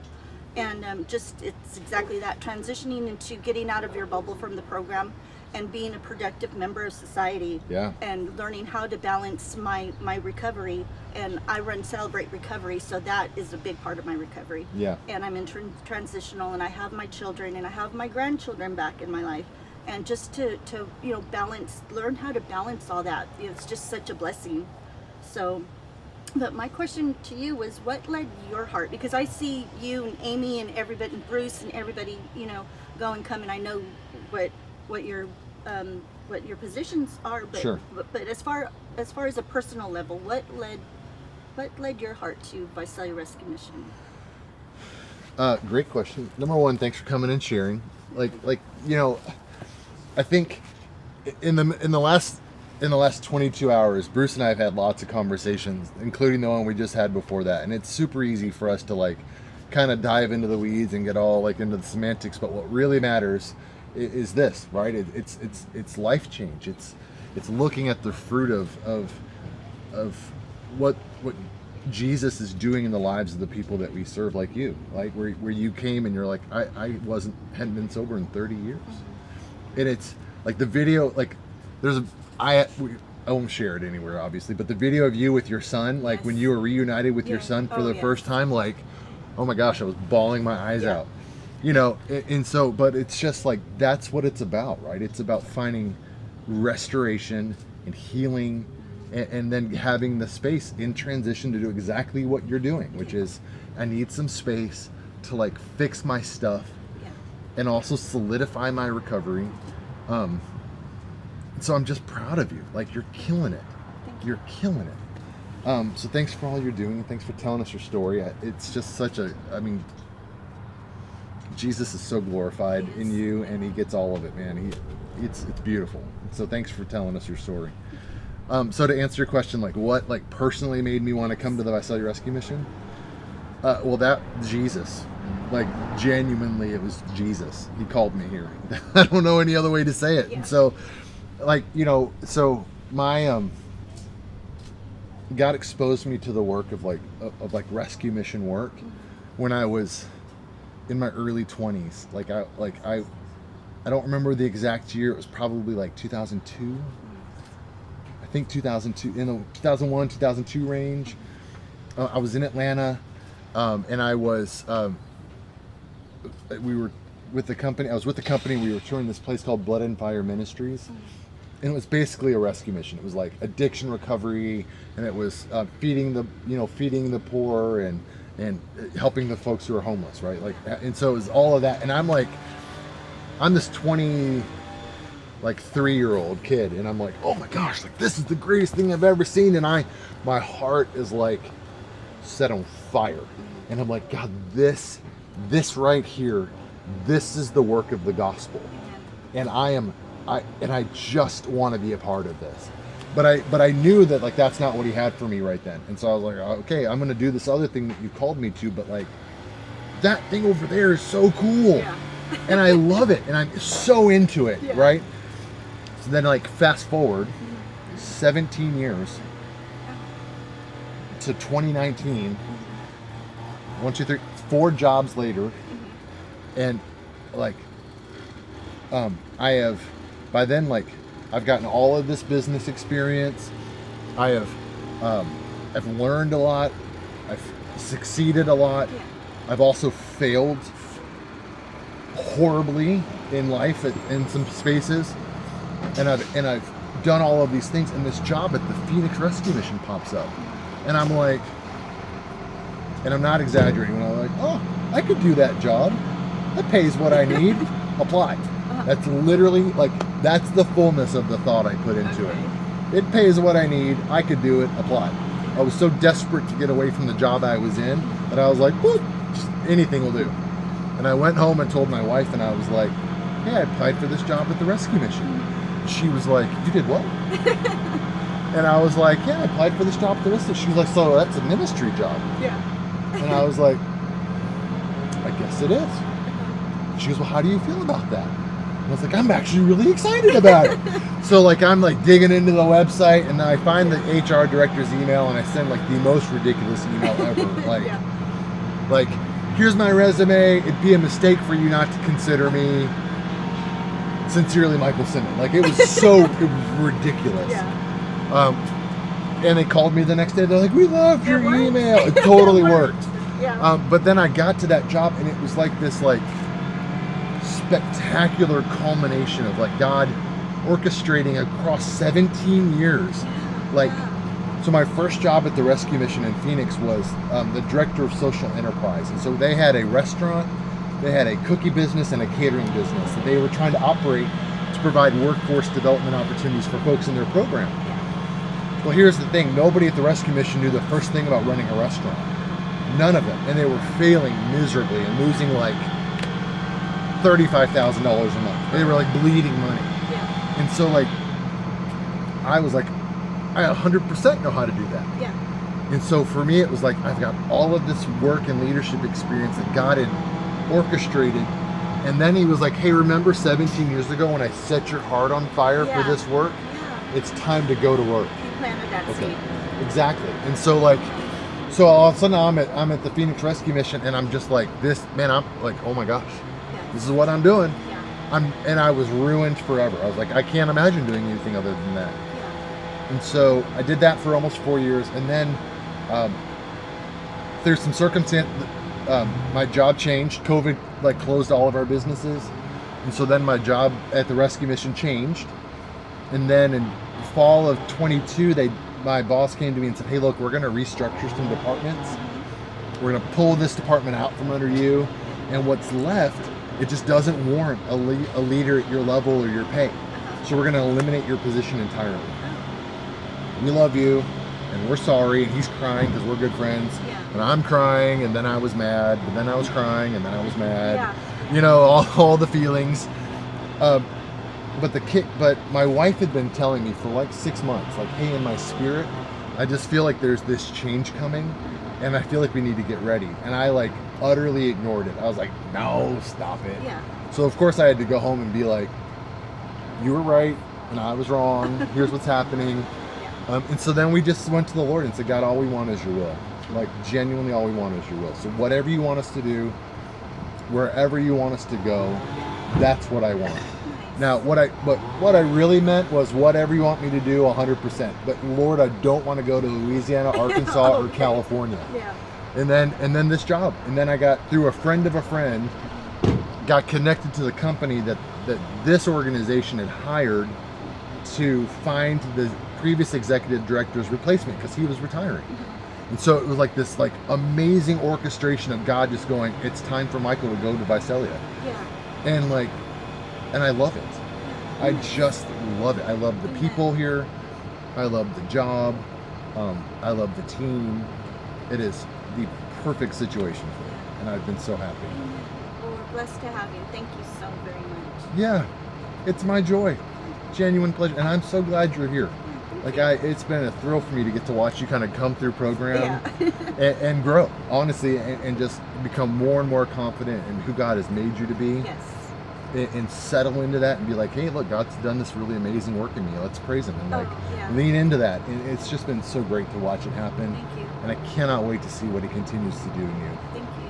I have one last question. Yeah, please. What is your favorite verse in the Bible?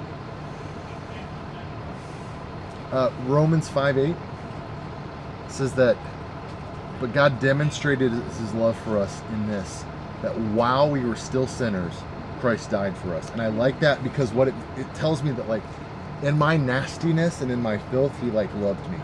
He didn't wait for me to clean myself up. And when I was a train wreck, he was like, I love you. Just like that. Not some better future version of you.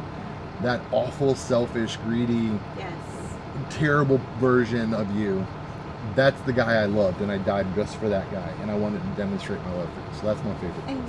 Yeah. Well, thank you, Michael. Thanks for doing this.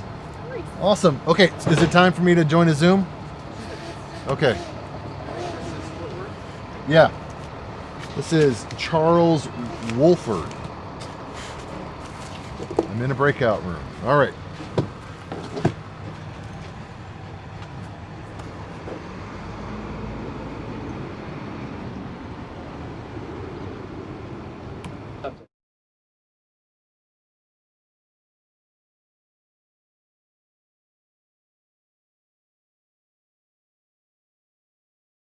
We're all homeless. Wow. We just working our way home. Wow. So that's when, in honor of him and his saying, I named this book Working Our Way Home. Wow. For the next 12 years, we lived together and worked our way home until he joined the Lord in 2012. Wow.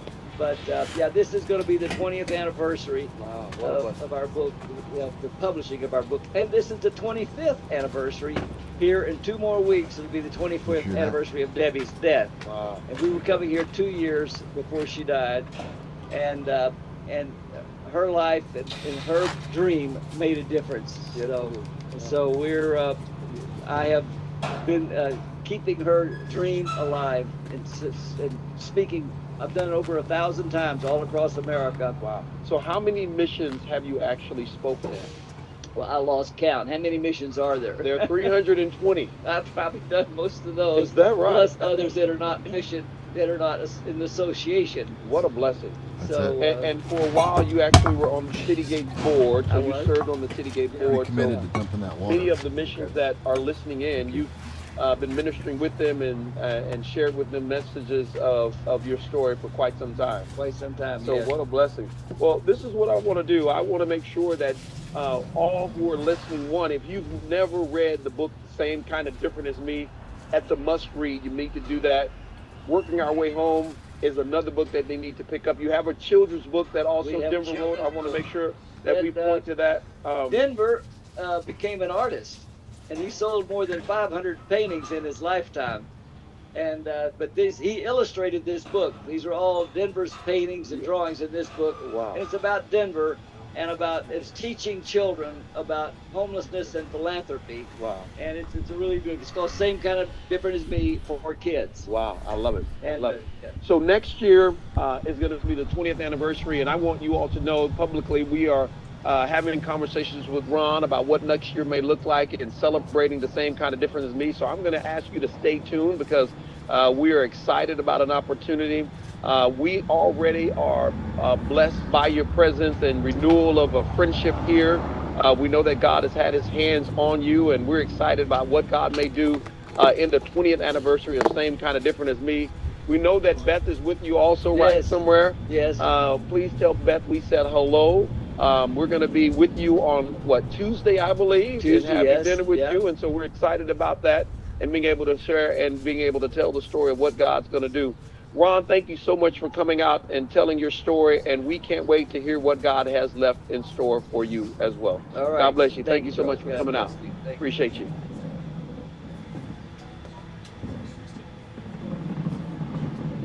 You want a commercial break? Thank you.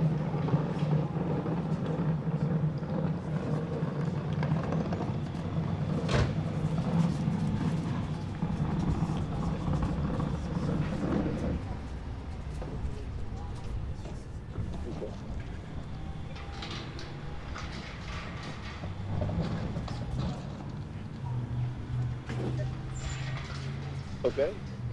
Which one is, what is it? You go side. At where at? Visalia Rescue Mission in California.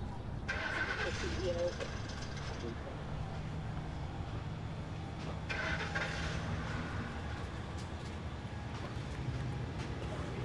I would have known. On the countdown. Do I have time to go out and see Beth? Yeah.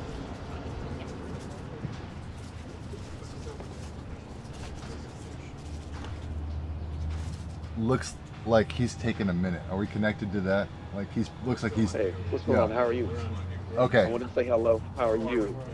Good to see Yeah, you. we're just waiting to connect with the gentleman in Fort Worth. Like he's last hour trying and a to get half, so we're on the connected here. countdown. So hopefully we'll get out there.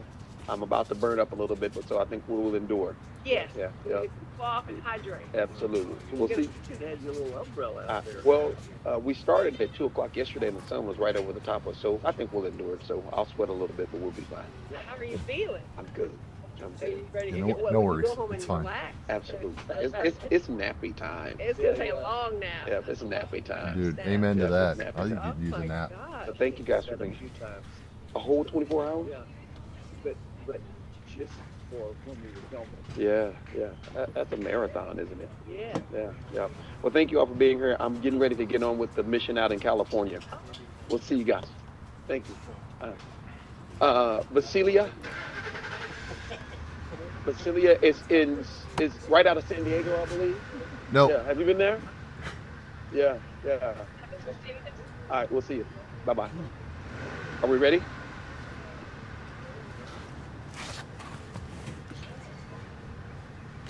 Yeah, that's as loud as it goes.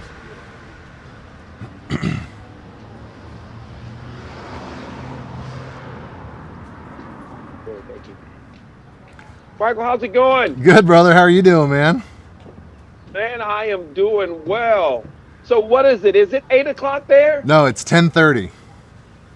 It's 10:30. It's Okay, 10:30. Yeah, 10:30. brother. No, we got an hour and a half. I heard you say hour and a half, and I was like, praise Jesus.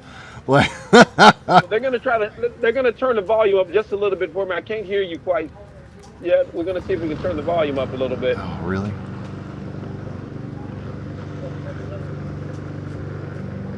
Are you able to turn your volume up a little bit, Mike? I'm trying here, brother.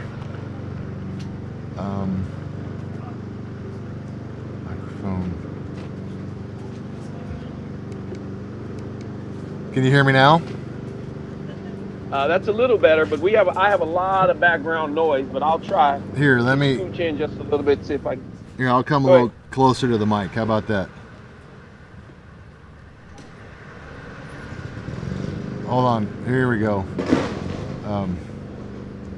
Yeah, my guys they're mowing in the background. I'm sorry, brother. Is that a little bit better? Yeah. Can you see me still if I sit here? No. Oh, you can't see me. Is that a little bit louder for you? Yeah, it's a little bit better. All right, I'll just get closer to the mic and I'll talk loud. How about that? Yeah, that's perfectly fine. Perfectly fine. Hey, how's it going out in Fort Worth? Man, they have been amazing. We've had some blessed conversation with some of our former residents and some individuals who have lived experience with homelessness. We've talked to city officials. It's absolutely been a blessing and a marathon. So, man, we've been blessed of the Lord. It's been a great time. How about for you? Same thing, brother. Yeah, I mean, we've had such a good time. Is this your first time doing this? Yeah, well, I sat on the bench with Bruce Butler from Dallas last year, so I did not do the full 24 hours. I just sat with him for a period. Yeah, How about you? Is this your first time? Yeah, my first time for sure. And so, and then I didn't know what to expect, but it's been awesome. Like, I've had such a good time doing this. Oh man, so have I. I can't wait until next year. This is going to be an annual thing for us. I actually said the exact same thing. I'm like, I'm already looking forward to next year. Like, it's like I need a nap, but then after the nap, I'm ready. I'm ready for next year. Yeah, I'm wired, man. It's been a blessing to hear the testimonies and the stories by so many people, man. I'm invigorated. I've had a couple of Mountain Dews, but I'm really living and surviving off the blessed stories that I've heard from so many people. So, man, I am doing exceptionally well. Hey, so where in Fort Worth are you located? I actually grew up in Fort Worth and went to high school and middle school in Crowley. And so, oh, did you really? I did. That's why I was so like, this is home. Yeah. So I was like, when they put the list out, I was like, well, hey, I definitely want to talk to Fort Worth, find out how those guys are doing. Absolutely. Well, you know, we're 30 and 35 connects. We're right off of East Lancaster. We're 1321 East Lancaster. Okay, that's great, man. Yeah. So where you lived? Where at in Fort Worth downtown? I know you said Crowley. Yeah. So I lived in South Fort Worth, like off of oh man, like oh gosh, it's been a long time, brother. Yeah, no worries. Crowley Road and like Sycamore School Road, like down off of 35. Yeah. There's that Home Depot down there in like the Miller Lite Brewery, like right down that way. Yeah, absolutely. I know exactly. Over in Forest Hill. Yeah. Over by Forest Hill. Yeah. Yeah, exactly. man. Yeah. Yeah. So I've had family who live over there. I know exactly where that is. Yeah, it's been a long time since I've been there. Actually, the last time I went back to Crowley, I got lost. It had grown so much that I got lost. I had to stop and ask for directions. Well, you definitely owe us a trip, so we look forward to you coming back and visiting. Yeah. Hey, tell me how things are going in Fort Worth, man. Talk to me a little bit about what homelessness in Fort Worth looks like, and I'd love to hear more about the Union Gospel Mission. Well, our homeless numbers, our last point in time count, it was about 2,700 individuals that were documented as unhoused. We know that number's a little bit higher because, you know, it's difficult to count all of individuals who are under bridges, who are living in houses. So we think that number may be double that, not more. Union Gospel Mission of Fort Worth. I don't know if you remember it's been around for 137 years. Wow. And we have men's programs, women and families. We have Healing Shepherd, which is our medical clinic that we provide services for all of our neighbors.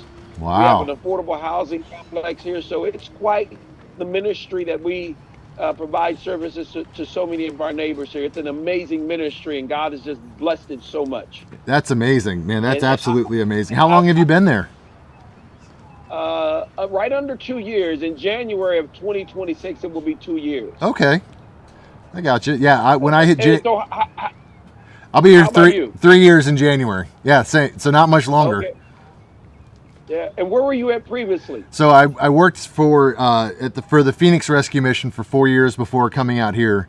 I was the director there, and then when the CEO out here retired, I came out here to take over as the CEO. Okay.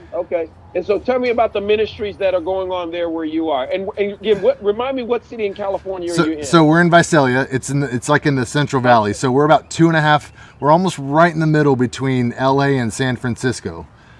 So and so it's super agricultural. It actually reminds me a lot of Fort Worth. Like, it's smaller, obviously. We're about 150,000 people, but the people remind me a lot of Fort Worth, like the folks I grew up around. Oh, really? Yeah, like you could literally you could pick up our county and drop it right next to Tarrant County, and it'd fit right in. And so, lots of lots of farmland. It's super conservative. Just really good people, man. It's pretty great. And so out here, man, like, I think we're doing a lot of the same work. Everything from shelter to addiction recovery. We've got residential recovery, transitional housing. We're launching into some new things this year. We're launching an outreach team and recuperative care, and a lot of the same stuff that you're doing, I'm sure. Wow, that's so good to hear. So we are looking at recuperative care as well. So tell me about what you all are doing there. How many beds do you think you'll have? We're in the middle of remodeling our building to get ready for it. We're going to start with 8 beds because we're not sure. Like, honestly, like when we talked to the hospital and said, like, before we dive into this, we want to make sure there's a need, right? Like, do you have a need for more beds? And they were like 100%. And so we just said, hey, I know I can fit 8 beds in this room, and if we need to go as large as 11 or 12, I can in that building. We're going to start with 8 and see how it goes. And if we need to expand, we will. Man, that is exciting. Absolutely exciting. And so you have a recovery and an addictions program there as well, it sounds like. We do. Yeah, it's a year-long program. And they're getting all the goods, man. They're getting addiction recovery classes. They're doing biblical discipleship. We've got professional counselors on staff that are providing high-level, personal therapy. They're doing work therapy, reminding themselves of what it means to have a boss and to be accountable, to be at a certain place, to do a certain thing by a certain time in a certain way. And it's good stuff, and God is working. It's been a lot of fun. That sounds like it. That absolutely sounds like it. So do you have both genders? You have men and women at your campus, or you just have men? We have both. We have men and women we have 2 different facilities. And look, I'm sure they're not as large as I've got shelter and I've got recovery, and those are separate. And our men's recovery program, I can hold about 20 to 25 guys, and our women's recovery, I max out about 15 at the moment. So we're a smaller mission, but it's one of those things where when we look to the future, we're kind of going like, God, like, if you're going to grow this thing, we're going to have to figure that out, because I'm going to run out of space pretty quick. Yeah. So we'll see. Are you landlocked? We've got some land. We actually own 2.5 acres that's completely empty right now. And so as we start to imagine what the future looks like, there's a desperate need for family shelter in our county. In all of Tulare County, which is where we're located, there's exactly 2 rooms of family shelter in the entire county. And so 2 rooms in the entire county. And so, as we start to dream about, like, what does the future look like, that's definitely on our radar. Like, we got 2.5 acres we want to build, and I don't know how I would justify anything other than a family shelter and more space for women and children, because we're maxed out in that space as well. Wow, sounds like it. What sounds like? Well, it certainly sounds like God is blessing you, and that God's hand is on you guys as well. Will you be in Grand Rapids at the annual conference next year? Man, I have no idea, to be honest. I haven't even decided. I haven't asked or tried to get out of town for any of the conferences yet, only because you know how it is. Like, in the first 2 years, you're just buried. You've got your head down, and you're just trying to get things moving in the right direction. And so we'll see. I haven't decided yet. Are you planning on going? Nope. Yeah, I've been somewhat intentional to do the same, but I have gone to most of the Citygate CEO summits and the annual summit, Yeah. and it's been very valuable. I've really enjoyed that. That's good. Where were you at before you got to the Union Gospel Mission? I was in Dallas. I was the CEO of an organization called Promise House, which was another shelter facility. Okay. Well, good for you. So you've been doing this work for a long time then. For about 30 plus years. Man, good for you. Dude, praise God. Yeah, Thanks for your faithfulness to that work, man. Well, absolutely. It's been my life's work, man. It's been nothing but a blessing. So I'm grateful to God that He's allowed me to do what I love to do. And I get a chance to come to work every day and see God at work. Yeah. Dude, when He puts it in your bones, you just can't do anything else. It's just like, when it's in you, it's in you. And I get that 100%, right? Like when I took my first job at the Phoenix Rescue Mission, I literally went home after about a month and was like, I've been ruined forever. Like I don't know how I would do anything besides this work. It's just, it's so life-giving and so amazing to get to watch, God move in such tremendous ways, and the Holy Spirit come in and just capture hearts and transform lives. Like it's just like you don't get to see that everywhere. And so now that we're doing it, like I don't want to do anything else. You know what I mean? Yeah, I went to the Phoenix Rescue Mission last year, the conference, the Citygate. Yeah, it was actually in Phoenix. Yeah, so I had a chance to visit the facility there. Really nice. Yeah, it's huge. Yeah, the men's facility there. I was there when we were building that. That was such an upgrade. Oh. Man, it's such an upgrade. Yeah. We went from about 100 beds to 300 beds, and we filled it in a matter of months. It was unbelievable.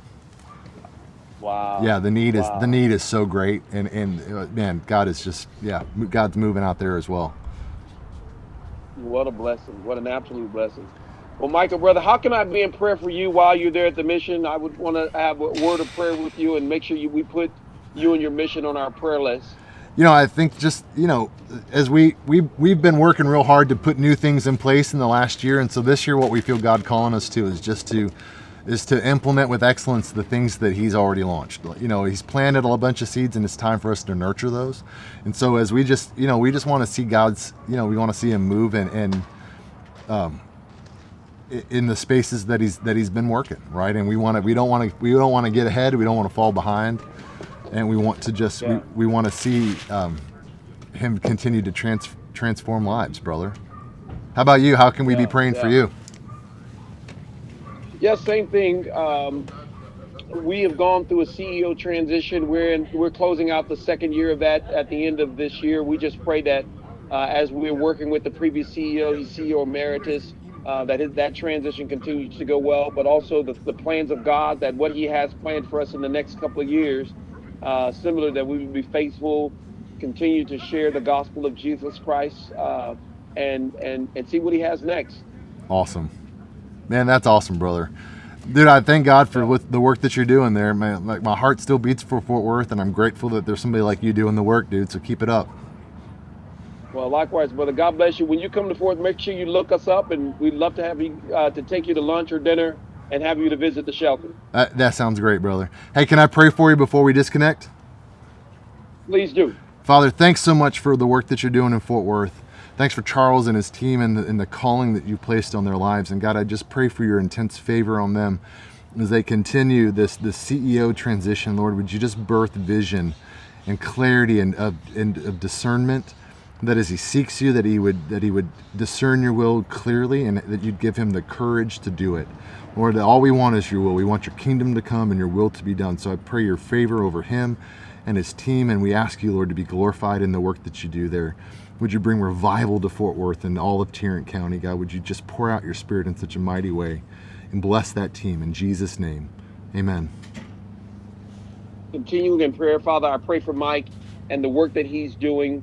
I just ask that, God, you cover him, protect him, shield him, both he and his family, as we know that the enemy roars like a lion. He's seeking those who he may desire. And so I just pray a special blessing upon him and his family, that, God, you would protect him and keep him. We know that the enemy is not happy with him, that the assignment that you've given to him. And then we pray for his staff, each and every one of them, the work that they're doing, all of the neighbors and the residents that they're covering, that they would be protected as well. And the dreams that he has for the campus and the extension and the big things that you have planned for him. We just pray that God, you will be with him in those plans, that those plans will continue to live out the legacy of ministry and the commitment that you have planted in that ministry's future. God bless him and keep him is our prayer. In the name of Jesus we pray. Amen. Amen. Hey, thanks you, brother.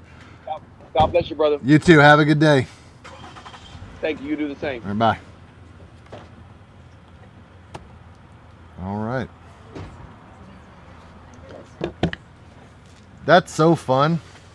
I love seeing my hometown, man. That's fantastic. Makes me want to go back. I didn't even know like such a thing as a Fort Worth rescue mission. That's so fantastic. All right. Will VRM creating family? Okay, have a question from Facebook. Elizabeth wants to know, will VRM consider creating family shelter for married families? Lord, I hope so. Like, Elizabeth, that is deep in our hearts. That is, we think about the future of the rescue mission. Oh, sorry, I messed with your microphone. I'm sorry. That is, we think about the future of the rescue mission. There is a desperate need in Tulare County for more family shelter.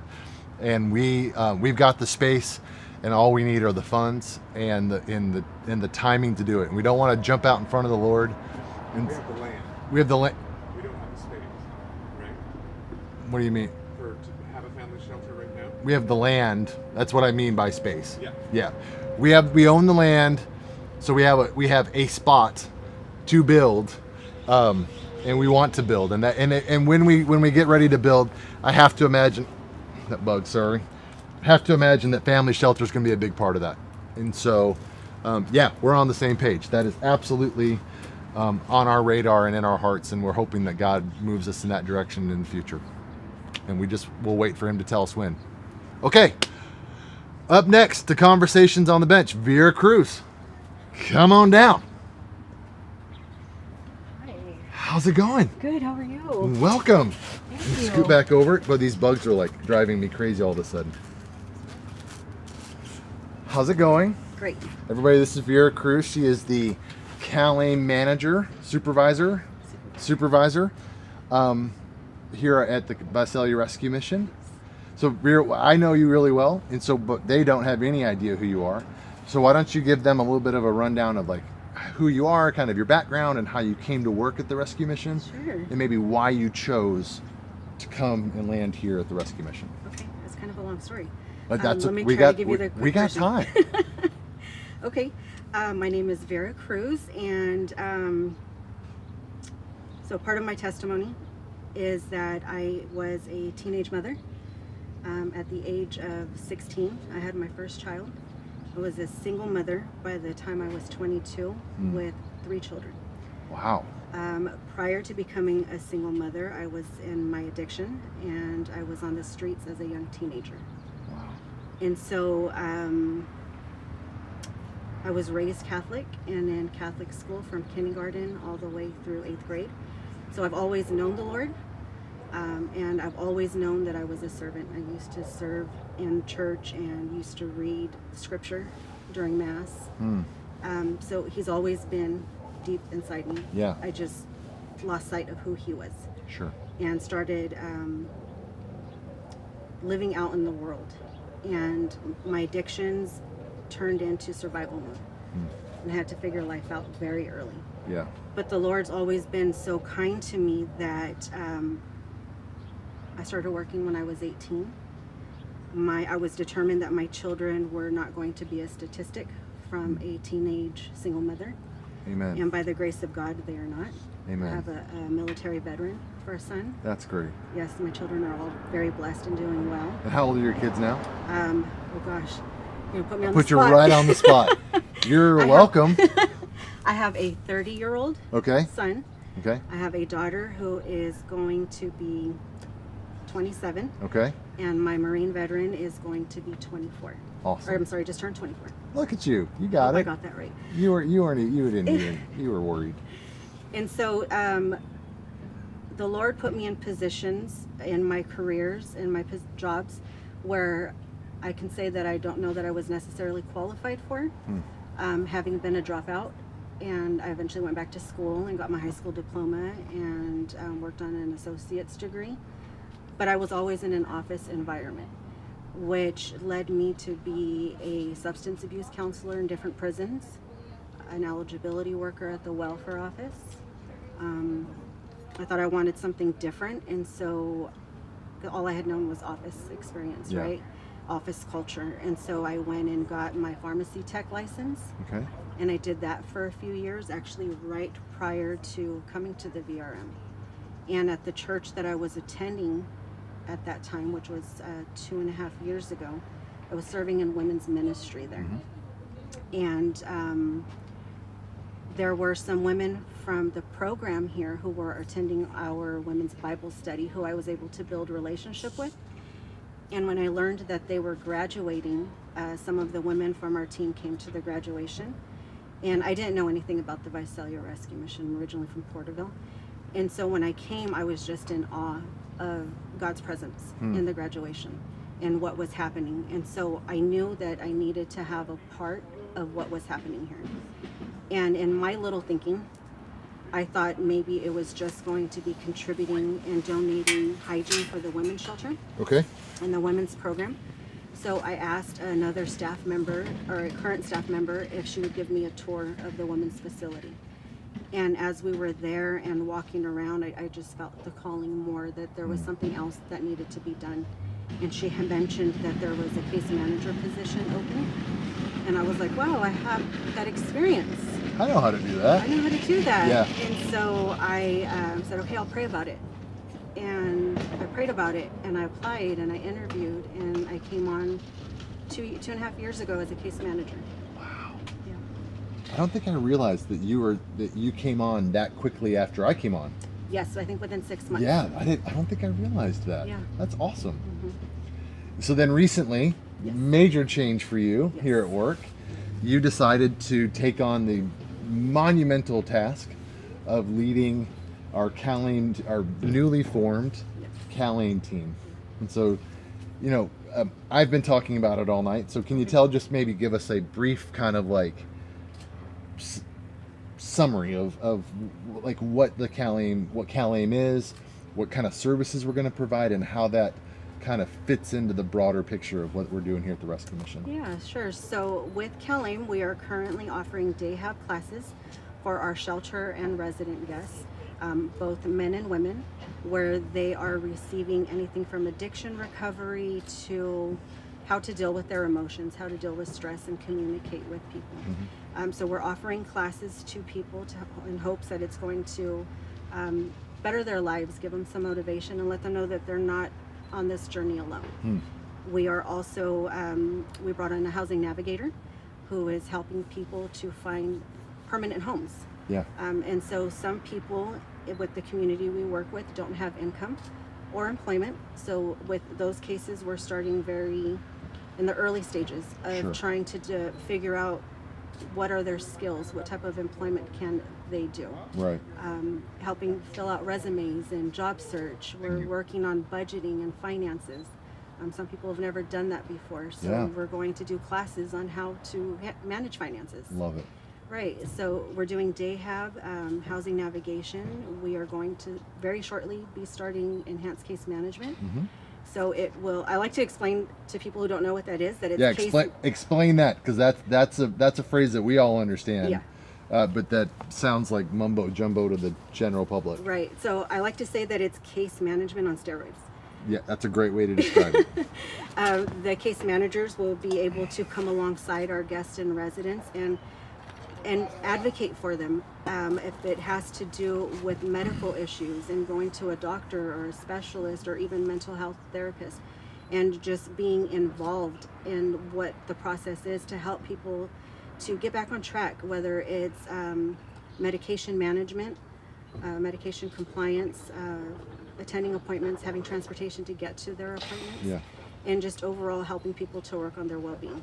Nice. Right, and then so eventually, we'll bring in the recuperative care, and we are currently doing short-term post-housing for our people completing residential program, and hopefully soon for people who are being referred to us that need that extra assistance. Yeah. The thing about that I that I'm so excited about for us for Calim is that it's allowed us to kind of take our existing services that we are already providing and just expand them and make them so much more robust. Where before we were kind of doing housing navigation, but not really, and doing case management, but not like this, you know. And so it's allowing us to just offer more services and more robust services to the folks that we're already serving. Absolutely. And so, excuse me.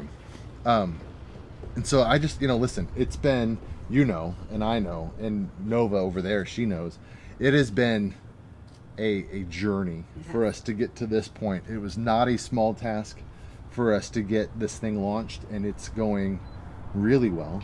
And it is only going to get bigger and more complex in the next 2 or 3 months. Yes.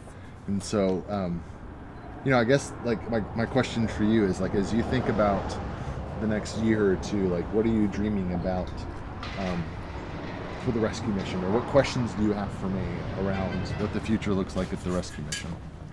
My dreams for the rescue mission, they range. So I would love to see us on bigger property with bigger facilities to be able to house more people. Yep. Definitely families with older children, couples to be able to be united and stay together. I would love to see us have a temporary job agency within the Visalia Rescue Mission where we can contract with other businesses and help our residents and guests find temporary jobs that could lead to permanent work. Okay. Kind of like temp agencies do now, but Yeah. so that we can help our people. Okay. I would love to see that. I think that would be great. That sounds cool. And more All right. housing. Yeah. And more housing. More housing. Awesome. Yeah, thank you. I want to say thank you to you. Mm-hmm. I know I've told you before, but I appreciate the culture here and what you've done. I appreciate the space that as an employee that we have to be able to share our testimony. This is the first job that I've ever had where I can freely talk about my addictions and what I've gone through. I didn't do program, and it's by the grace of God I'm sitting here today. Yeah. Literally. Yeah. It was uncomfortable for me at first when I got here because I would hear everybody else share their stories, and I had never done that before. Oh yeah. Only my family and close friends knew what I had gone through. And Right. this is the first space where I can blend the two together, my Yeah. personal and my professional. And I'm grateful for that because it's allowed me to grow more. That's awesome. Yeah, and I want to say thank you to my team.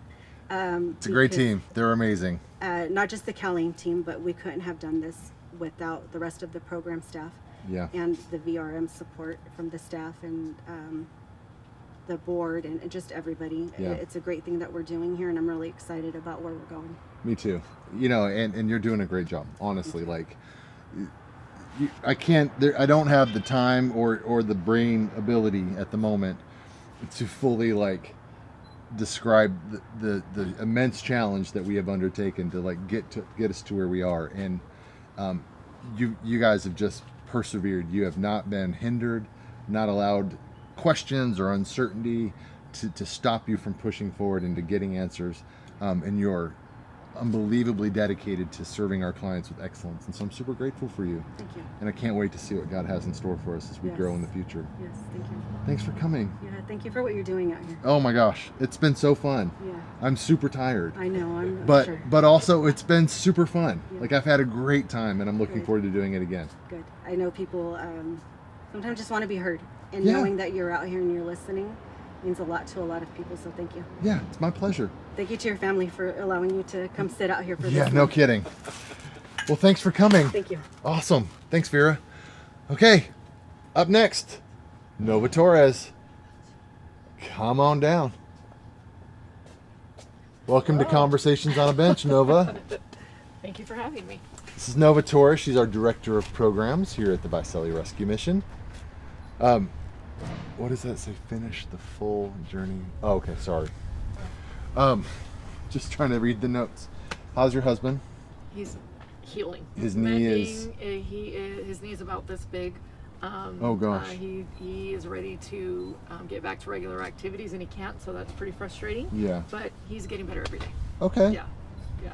Well, Nova, we're now officially less than we're more than 23 hours into this thing. I can't believe you've stayed up for that long. Well, me neither. And so, and it has actually been kind of amazing. Like, we've had so many really spectacular conversations with other partners and other organizations and staff members and residents and shelter guests. I love that you've joined us kind of at the end, because what I would love to hear from you is, just a brief, how did you come to the rescue mission? How long have you been around the rescue mission?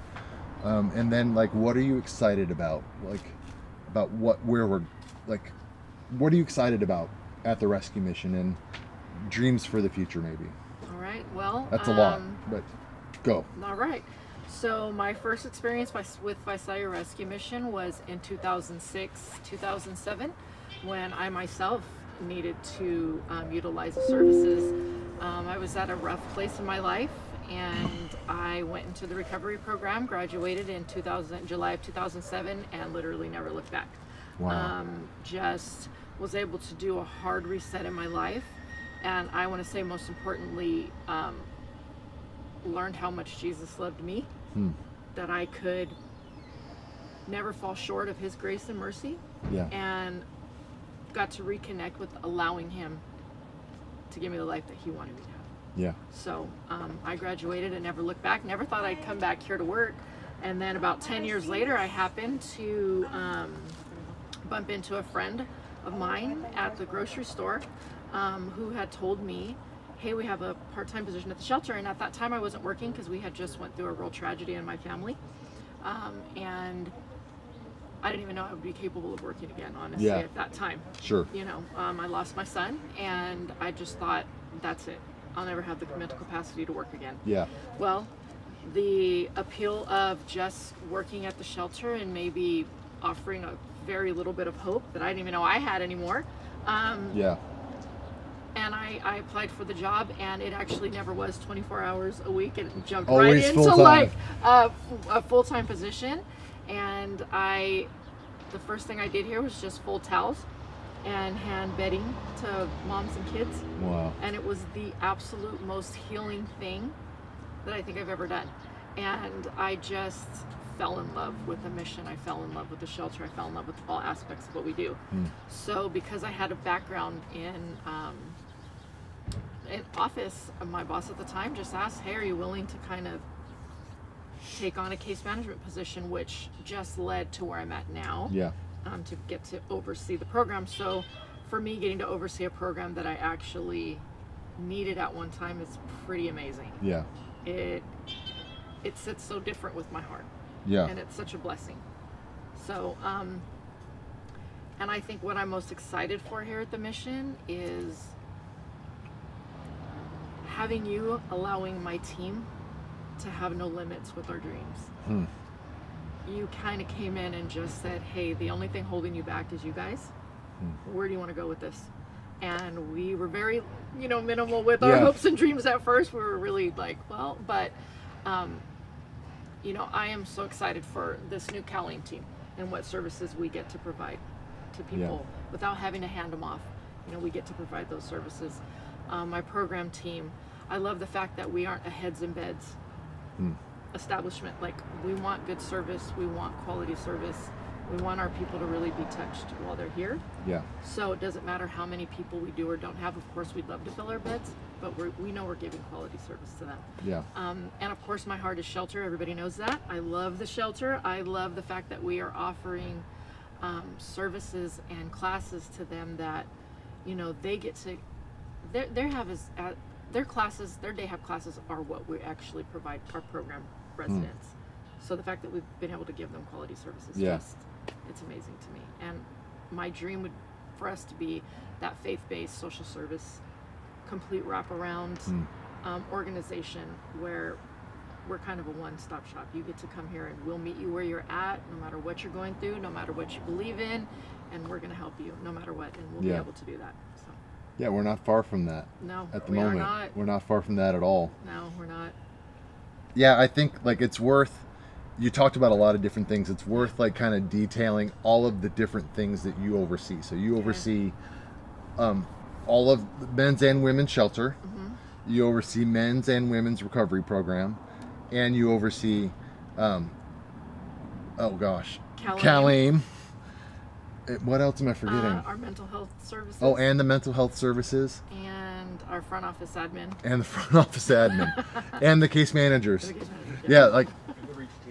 And also and also the brand new outreach team. I just keep piling things on to Nova, saying no. Good luck, Nova. Have fun with that. It. But it works because I have such a great team. Yeah, There's really do. no way I'd be able to do this or take on all the things that we've taken on if I didn't have a team that makes it possible. Yeah. They are hands down the best team. I'm so blessed to work with my team and all the team with the Visalia Rescue Mission, but I have to give my team props. Thank you so much for being the amazing team that you are. Yeah. Because they make it possible. Yeah, I'll tell you, it's been one of the things that's been super fun for us in the last 23 hours is there's been so many times when we're talking to other employees or even talking to shelter guests where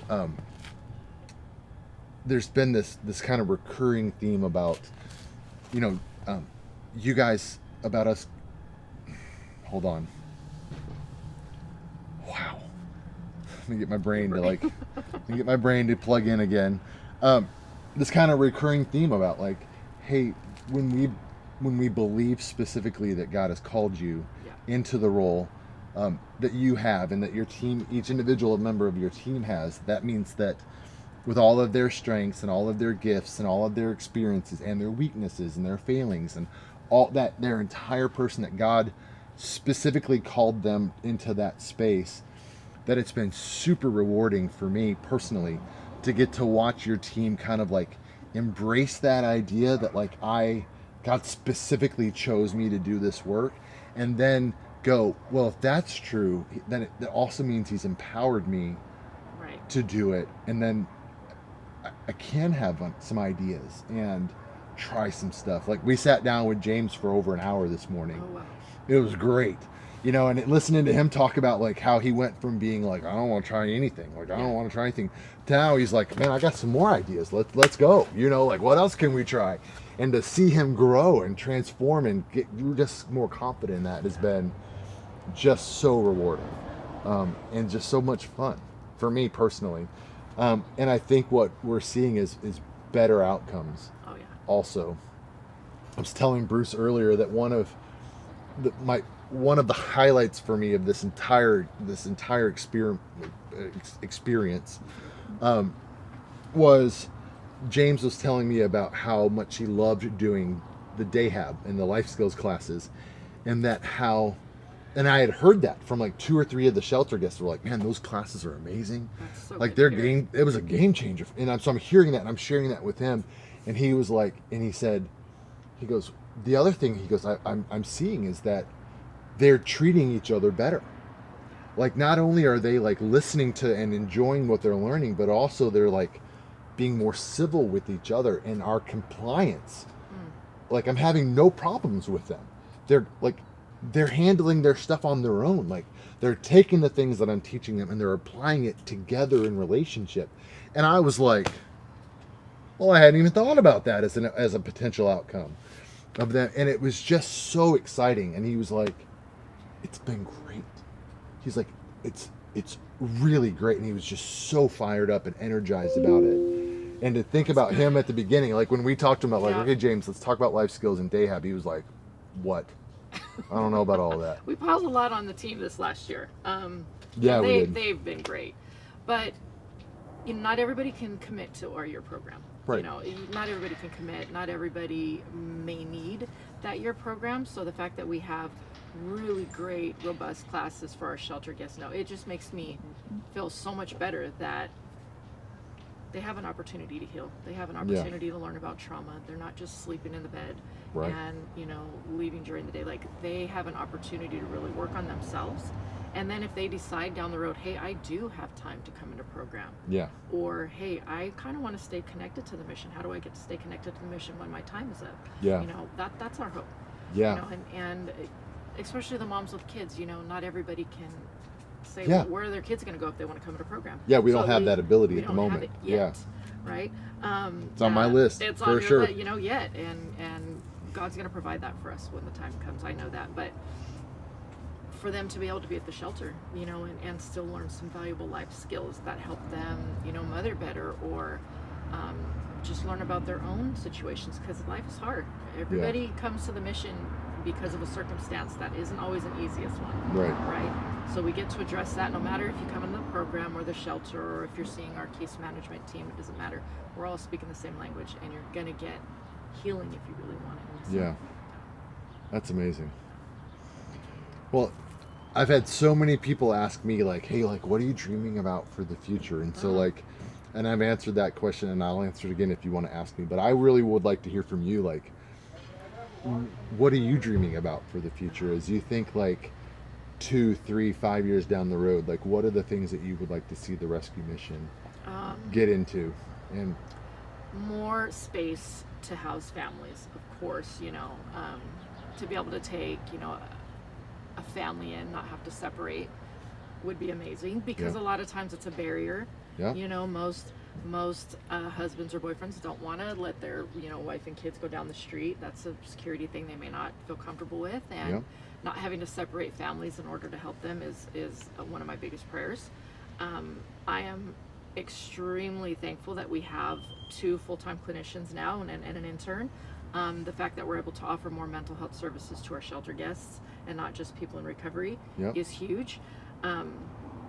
So outside of the space, again, I'd love to see us like have a true wellness center where you may not be in our shelter and you may not be in our program, but you can pop in for day classes. And it might be, somebody from this community that doesn't even have a car but could pop in and have some life-changing classes, have people that are there to support them and believe in them.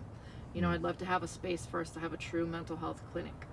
I've shared that with you multiple times. For sure. I would love to have. That's rolling around in our hearts for sure. And where right now we're getting really good at giving our people within our bed space services, but I know and I feel that the Lord's going to bless us to be able to offer people the same types of services, but you may not be in our shelter or program. And an outpatient program, for instance, something we've talked about. A space for a single dad with kids. We don't have that either. It doesn't exist either it doesn't at the moment. And we're really praying for that, because there's a lot of amazing dads out there that also need. It's not just moms. So those are my big dreams for our future. There are gaps. For sure, gaps in service in the community, and we definitely have a heart to serve. And so it's, we'll just continue to ask the Lord and say, God, what do you want for us? And where he points, we'll go and trust him to provide for us along the way. So, but you're doing a great job. Thank you. I'm so thrilled to have you in this role. Thank you. We have great leadership, so it makes it a lot easier when you have a boss that believes in your team, and you believe in us, and you make us believe in ourselves. You help us believe in ourselves. You took away a lot of fear that I felt that we had, and that's been instrumental in us shooting farther for the stars than what we normally would have, and believing that we have your support in what we do. So we totally appreciate you, and I appreciate your leadership, so thank you for that. Well, thank you. Thanks for all you're doing. Thank you. I wish I could be more engaging. I'm fading so fast. It's okay. I'm literally like, am I like crumpling on the bench over here? Anyway, but yeah, I think, thank you. Thanks for doing this. It was a blessing to come to work every day. It's a blessing to, I think if I could wrap up what me and my team really feel in not so many words, just getting to be a very small part of hope. Like if we could just give you the smallest glimmer of hope that life can get better. Or there's help, there's people that are here to cheer you on, to help you, to pray with you, whatever that is for you. Like I think that's the biggest thing that we want people to know when they're experiencing my team. Like just believe in yourself and give us a little bit of, just give us a little chance to show you what life can be and what God can do in your life. And that's it, right? Like that. All of these services that we offer, they're all important and valuable, but it all starts from that fundamental space of like, you are loved by God, and it exists inside of you a desperate need for transformation and redemption found only in Jesus, right? And there's hope and healing found there readily. So thanks for what you're doing. Thank you for having me. Okay. Thank you. Thanks for coming. Can we take 5? We're going to take 5 and then we'll come back.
And we're back. That's the last time I get to say that.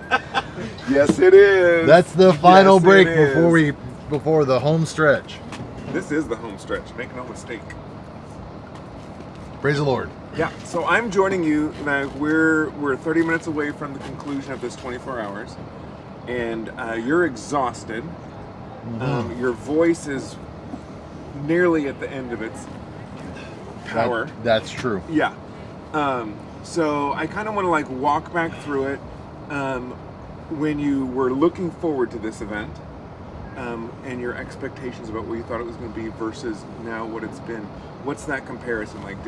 Was it different than you expected? Was it as much as you expected? Is there some letdown to it? No, it's way better than I expected. Like I genuinely did not know what to expect. Like, you know, I literally was like, well, what if nobody shows up? Is it literally me talking into the void for 24 hours? I was like, because I won't be doing that. Like, I'll just be sitting here and napping. Like, it'll be super peaceful and we'll all have quiet time. You know, like that on that end of the spectrum, I was like, I don't know.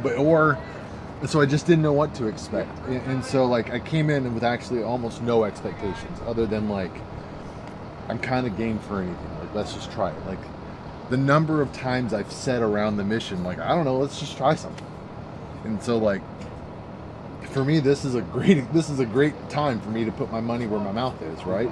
When I'm like, I don't know, let's try some stuff. And when you were like, you want to do this, sit on a bench for 24 hours thing, I was like, all right, let's try some stuff, you know? And so I didn't have a ton of expectations, and it has been so fun, and just really, like, it's been great. I've besides just being unbelievably tired, and feeling like the last hour and a half, I just wish I could have like done that better, you know, because I'm just like my brain feels foggy, you know. But like next year we'll talk to Nova earlier, because I really like that could have been a really meaningful conversation beyond what we did if I had had any kind of like brain cells left.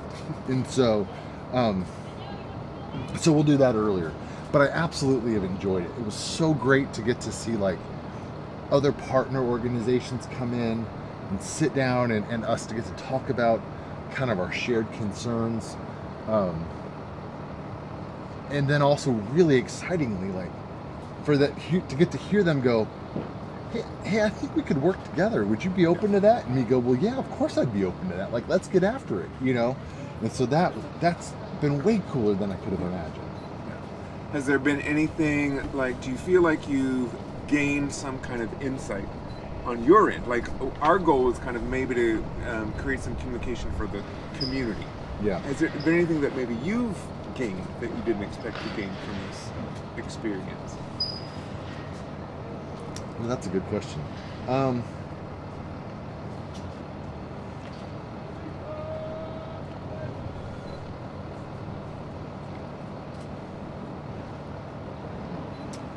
I've gained a deeper, it sounds weird, but like a deeper desire to, I've got to find a way to stay closer to shelter and what's happening there. Because honestly, we've seen in the last 24 hours, I've heard, man, it's amazing, and look at all this great stuff that's happening. And then also like, hey, I don't understand why we're doing this. Right? Like I think that could be better. Is that what you meant for it to look like? Yeah. And me go, well, no, actually, I don't think that's what we want it to look like. And so, I gotta find a way to stay closer to shelter. But especially because like, there is such life transformation happening there that I just am desperate to hear about it. And because the kind of the nature of shelter, where guys come and they, like, if I don't sit down on the bench for 24 hours, I don't ever get to hear about Steven and him going off to college and him being sober for 2 months and him feeling like we completely saved his life. Yeah. Like, I don't get to hear that. That doesn't make it to my office. Right. And that's heartbreaking, because that like made my night. Yeah. So how do I gotta find a way to like get closer to those stories, and then my word, I want to share them with everybody. Yeah. So I got to find a way to somehow get closer to shelter, so we can get access to those stories, and I can hear both the good and the bad of how it's going. Yeah, good. So you mentioned kind of maybe you had the idea that you might end up talking to the void, for all this time, but there were very few times that someone wasn't wanting to be on the bench and have this conversation with you. Yeah. For me, I was surprised by that. Like I was how too. many people care about this conversation. Yeah. That really surprised me, and I'm so kind of overwhelmed with gratitude that Me too. we're not alone. Yeah. In this giant effort that we're trying to address in our community. Yeah, for sure. That was super encouraging, because that was like, honestly, probably my biggest fear was like, what if I'm literally sitting here just trying to fill 24 hours? Like that, I don't have that ability. Like I can talk, and that's fine, and I can, but I can't do it for 24 hours. And so because we had so many people kind of jump in and want to have conversations, like it kind of went pretty fast. Right. Like I didn't ever feel like it was dragging. Right. Even when it got to like the 2 to 3 a.m. like window, like the dad joke season. Yeah, but even that, like that was really short. Yeah. And so I thought that was it went really quick. Yeah. And so and I like I said, I think one of the takeaways is there are more people who care about this conversation than I knew. Yeah. And that's very encouraging. Yeah, and I said it like that was one of the blurbs, like when the news was here this morning, that I kept saying kind of on repeat, and I actually meant it. Like it's not just this like sound bite of like, hey, I'm going to say this because it sounds good on TV, but like I get it. Like especially around homelessness and addiction, these topics are complicated and can feel really overwhelming and super discouraging, and if you look at it on its surface, you could be like, oh my gosh, like it's so complex. How do we ever make any difference? And how does anybody ever experience life change? And oh my word, we're on this island trying to do all this work by ourselves, but then to like see all of these partners come and go, hey, no, I care about that. Let's work together. Yeah.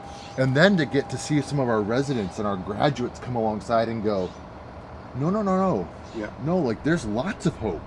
So while it is complex and while it is hard and while it is challenging beyond belief, there is still so much hope to be found in that there are lots of people who care, and God is still so active in his work, in his creation, and in our city and in this population of people that need help and need transformation and that are finding it here. And it's been great. Super encouraging. And I think there are, in some ways, in the space that we occupy, addressing homelessness, addressing addiction, there are multiple organizations who do that. Yeah. We are, I don't want to overstate it, we're one of the very, very few who do that in a fully Christ-forward, gospel-centered way. Yeah. And so to then... Especially at this scale. At this scale. At the scale, for sure. Yeah. And so I think having those other partners come along, some who, like the Warming Center, that's a church-based work, come alongside and say, hey, we didn't think we could trust you at first, but now we can, and now let's be friends. Yeah, this so is great. Good. And then even from NOAA, who's in Kings Tulare County Homeless Alliance, which is a secular organization, but this super faith-filled guy who comes into that space and does that. That was super encouraging too. To find that even in our faith-based operation, we're still not an island. Right. That's encouraging. Yeah. For sure. Yeah. But also, part of the encouragement is that I feel more emboldened to hold on to our faith-based approach. Yeah. Yeah, I think that it is more important than ever that as we, and I think that we've heard that, like we heard that in the comments and even with some of our guests going like, hey, I know like we're becoming more and more sophisticated, we're adding this service, we're adding that service, but in the midst of all of that, it's so important that at its center and informing all of those services is a fundamental belief that it starts with a relationship with Jesus. That is where it has to start. That all of that other stuff is good, but woefully incomplete if we don't address the spiritual need. And that while we are not a church, we are as a Christ follower still called to go therefore make disciples, right? And to share the gospel. And so it's our privilege and our call and our responsibility to do that from here and in this space. Right. So in just a few minutes, we're going to spend some time, our staff's going to come around us and we're going to close in prayer together, finish off this 24 hours. But let's kind of walk through takeaways for us as an organization. We've talked to some other organizations. We've talked to our staff members. We've talked to members of our leadership team. We've talked to the people we serve. Mm-hmm. We've talked to people straight off the street. Yep. So we've had lots of interactions. What are some of the takeaways we say, okay, we've had this moment of insight and we can do this with that? You got a list. I watched you make a list, which is why I'm asking this question, because I was so impressed that you were taking notes. Oh man, like I know, like listen, I know me, like I'm gonna forget, and so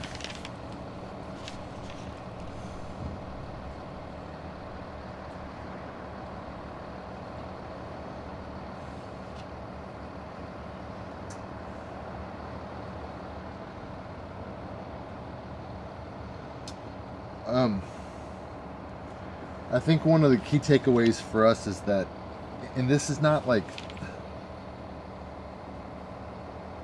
necessarily like directly impacted, but doesn't directly impact us, but will absolutely impact the community that we serve. Mm-hmm. is watching how the change in Medi-Cal benefits is going to play out. What that's going to do to the unhoused population and how many people will lose their benefits, and what that's going to do to their health outcomes.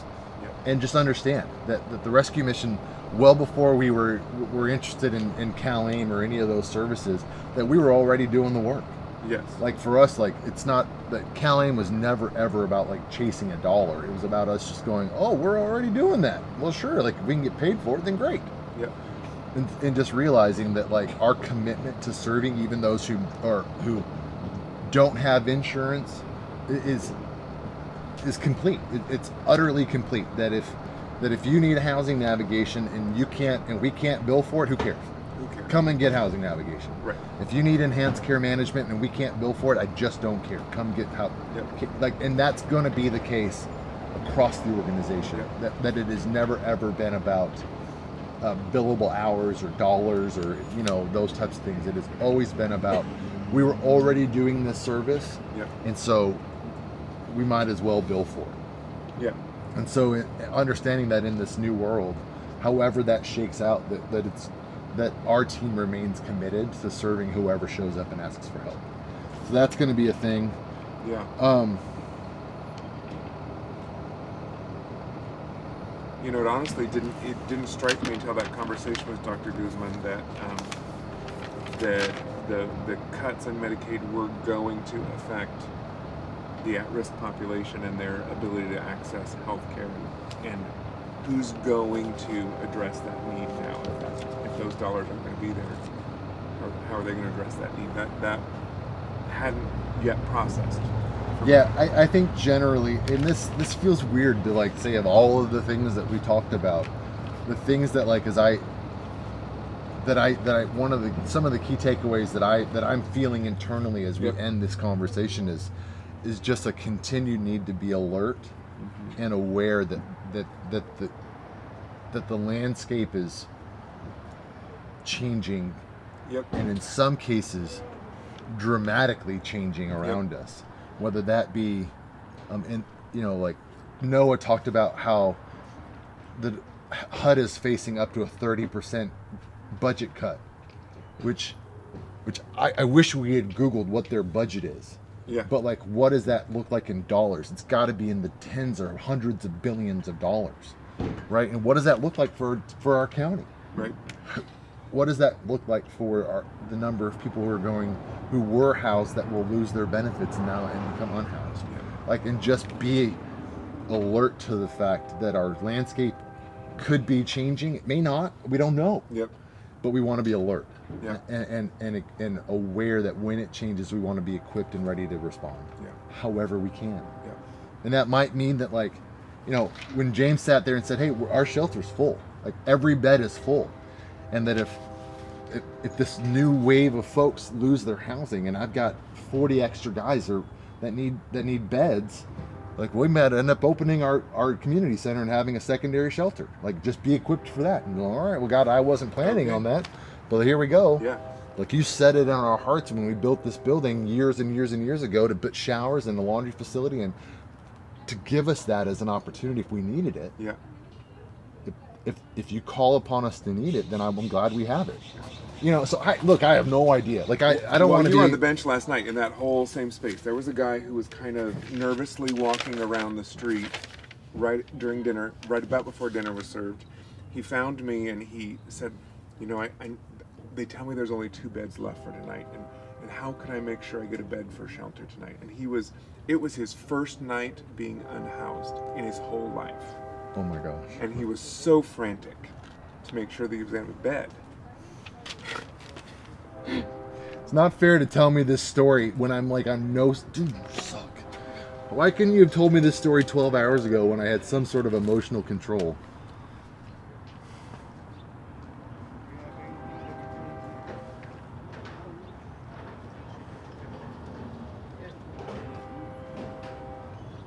Okay, so he was frantic.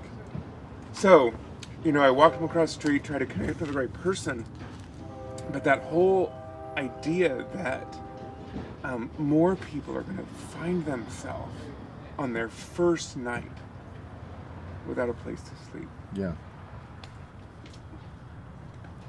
And in so many other places in our own community, that bed is there, but inaccessible because you have to have referrals and you have to have this and that in place.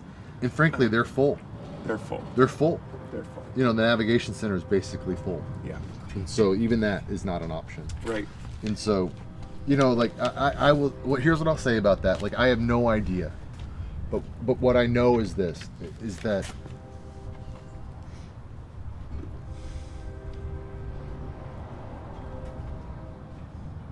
we're going to do what we have to do. In the exact same way that when the city called and said, "Look, if we can't find a spot for the warming center, can you help us?" And I was like, "Well, yeah." Yeah. Do I want the warming center in my community, in the community center? No. Do I feel weird about having a no barrier shelter across the street from that shelter? Yes. But am I going to let the warming center go by the wayside? Absolutely not. Yeah. And so in the exact same way, like, we're going to do what we have to do. And if there's a line of people out there and no beds, like, I'm going to open that room and we're going to freaking figure it out. Yeah. And I don't know what that means. And I don't know how we're going to pay for it. But I'm also not going to let that guy. I'm not going to let that happen. Because that crap's terrifying. Like, that's not okay. We're going to do what we have to do. And we'll figure it out. And here's what I know is, like, I'm surrounded by a team of folks who love Jesus as hard as I do, and their hearts beat just as passionately for that guy as ours do. Like I'm sitting here going, I don't know how we're going to pay for it. We're going to figure it out. And they're like, yeah, we are. Like, every one of them's going, let's go. Like, what does it take? What do I got to do to make that work? And they'll respond. Yeah. Because that's the right thing for us to do, and because we feel God calling us to meet the need. And so and look, like, it may never happen. I don't know. But if it does, we're going to be ready. I want to be ready. I don't want to be caught unaware. Yeah. So what does that mean? Like, I don't know. Does it mean that, like, we we just have we make a second, like an emergency plan that all of a sudden if a third of the housing benefits get taken away and now we got like 300 extra families that are experiencing homelessness, like what do we do? Like how do we respond so we're not laying on the floor? I have no idea. No, we have no idea. I have no idea. Yeah. And none of that could even happen. I don't know. We don't know. We don't know. So anyways, but if it does, we're not going to let it, we're going to take care of it. So back to takeaways. Another thing Yeah. I heard. Gosh. Got to collect myself. Another Dude, thing I heard I can't was. believe you saved that for I'm the so end. Sorry. I mean, I love you, but come on. I heard from multiple sources, our staff, community members, the need for family shelters to stay together. Like that's a takeaway. So much. That it was kind of tangentially on my radar, but not like this brought it super to the front. This conversation brought that to the front. Yeah, I mean, this like I've intentionally not look, that's going to be crazy expensive. And we're not financially in a place to even think about building another building right now. Yeah. But here's what I know is we have spent the last 3 years.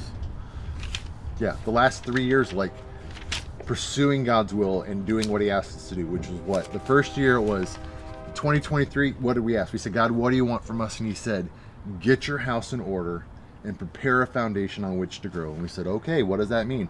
It was like the most boring year ever. It was policies and procedures and all the really boring things that it's not sexy at all, but we were we needed it.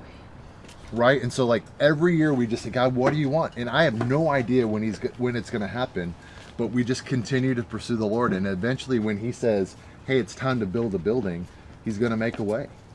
And I have no idea when that's going to be, but I 100% know that we need it, that it's a gigantic gap in the continuum of care in our county. And because I know these people and the quality of services that they provide, I'm not even shy about saying we'll do it better than everybody else. Yeah. Because they're awesome. Yeah. And also because I want families to meet Jesus too.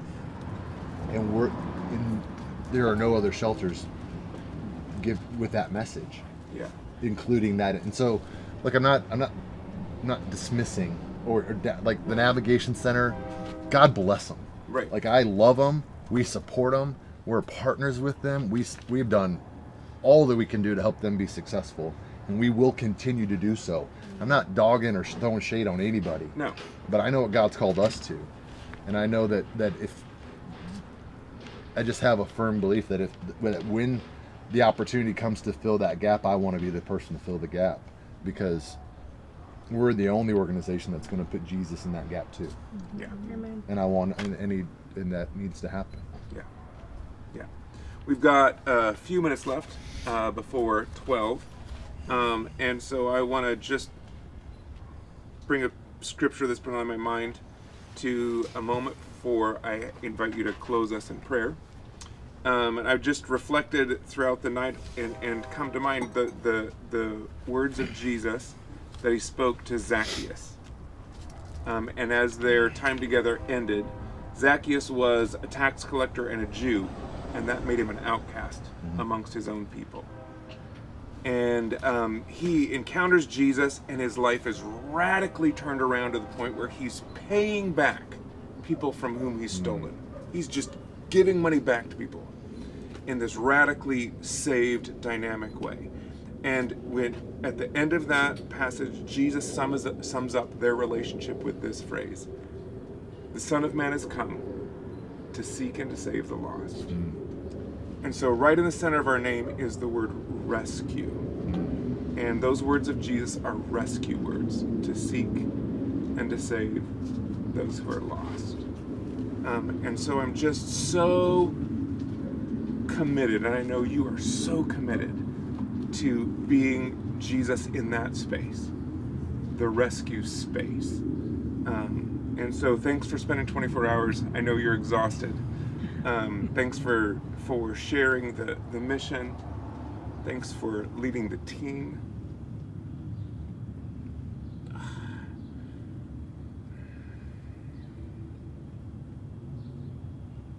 super emotional too. Thanks for being a great friend and a good leader and a great leader. So pray for us before. All right.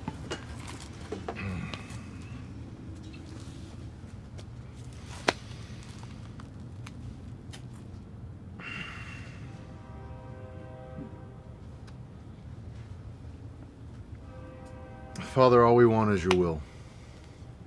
We want your will to be done in our hearts. We want your will to be done in our organization. We want your will to be done on our corner.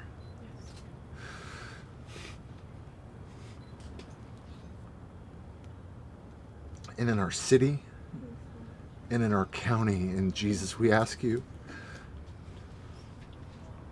to come in power. Yes. We confess that we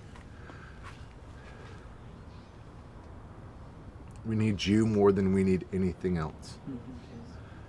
That every service we provide, if you're not in it, is woefully inadequate. And so we ask you, Lord, to help us.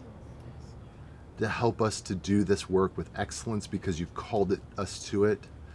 God, and we ask you for boldly, Jesus, we ask you, I've been saying it literally all night long, that we believe that you still move miraculously in this world. That's right. Mm-hmm.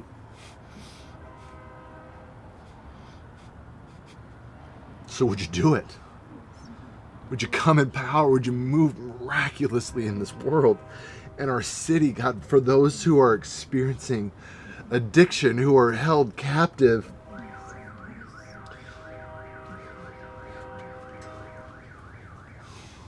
Would you free them? Free them.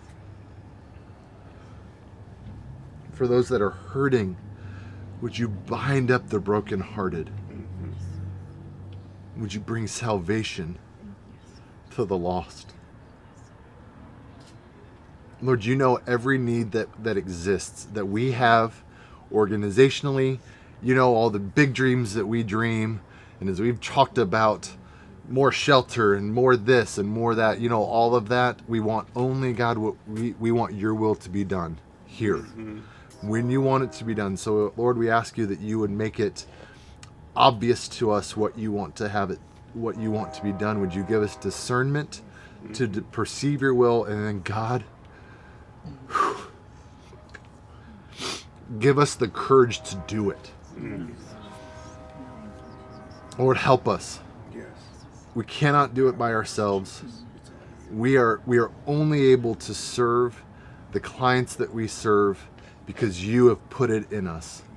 And so we have nothing to offer anything of value except that you have put in us. And so, Jesus, would you come and help us to be freaking awesome at our jobs? To be effective, to be efficient and productive. Would you help us to be disciplined and creative and bold? Come, Lord.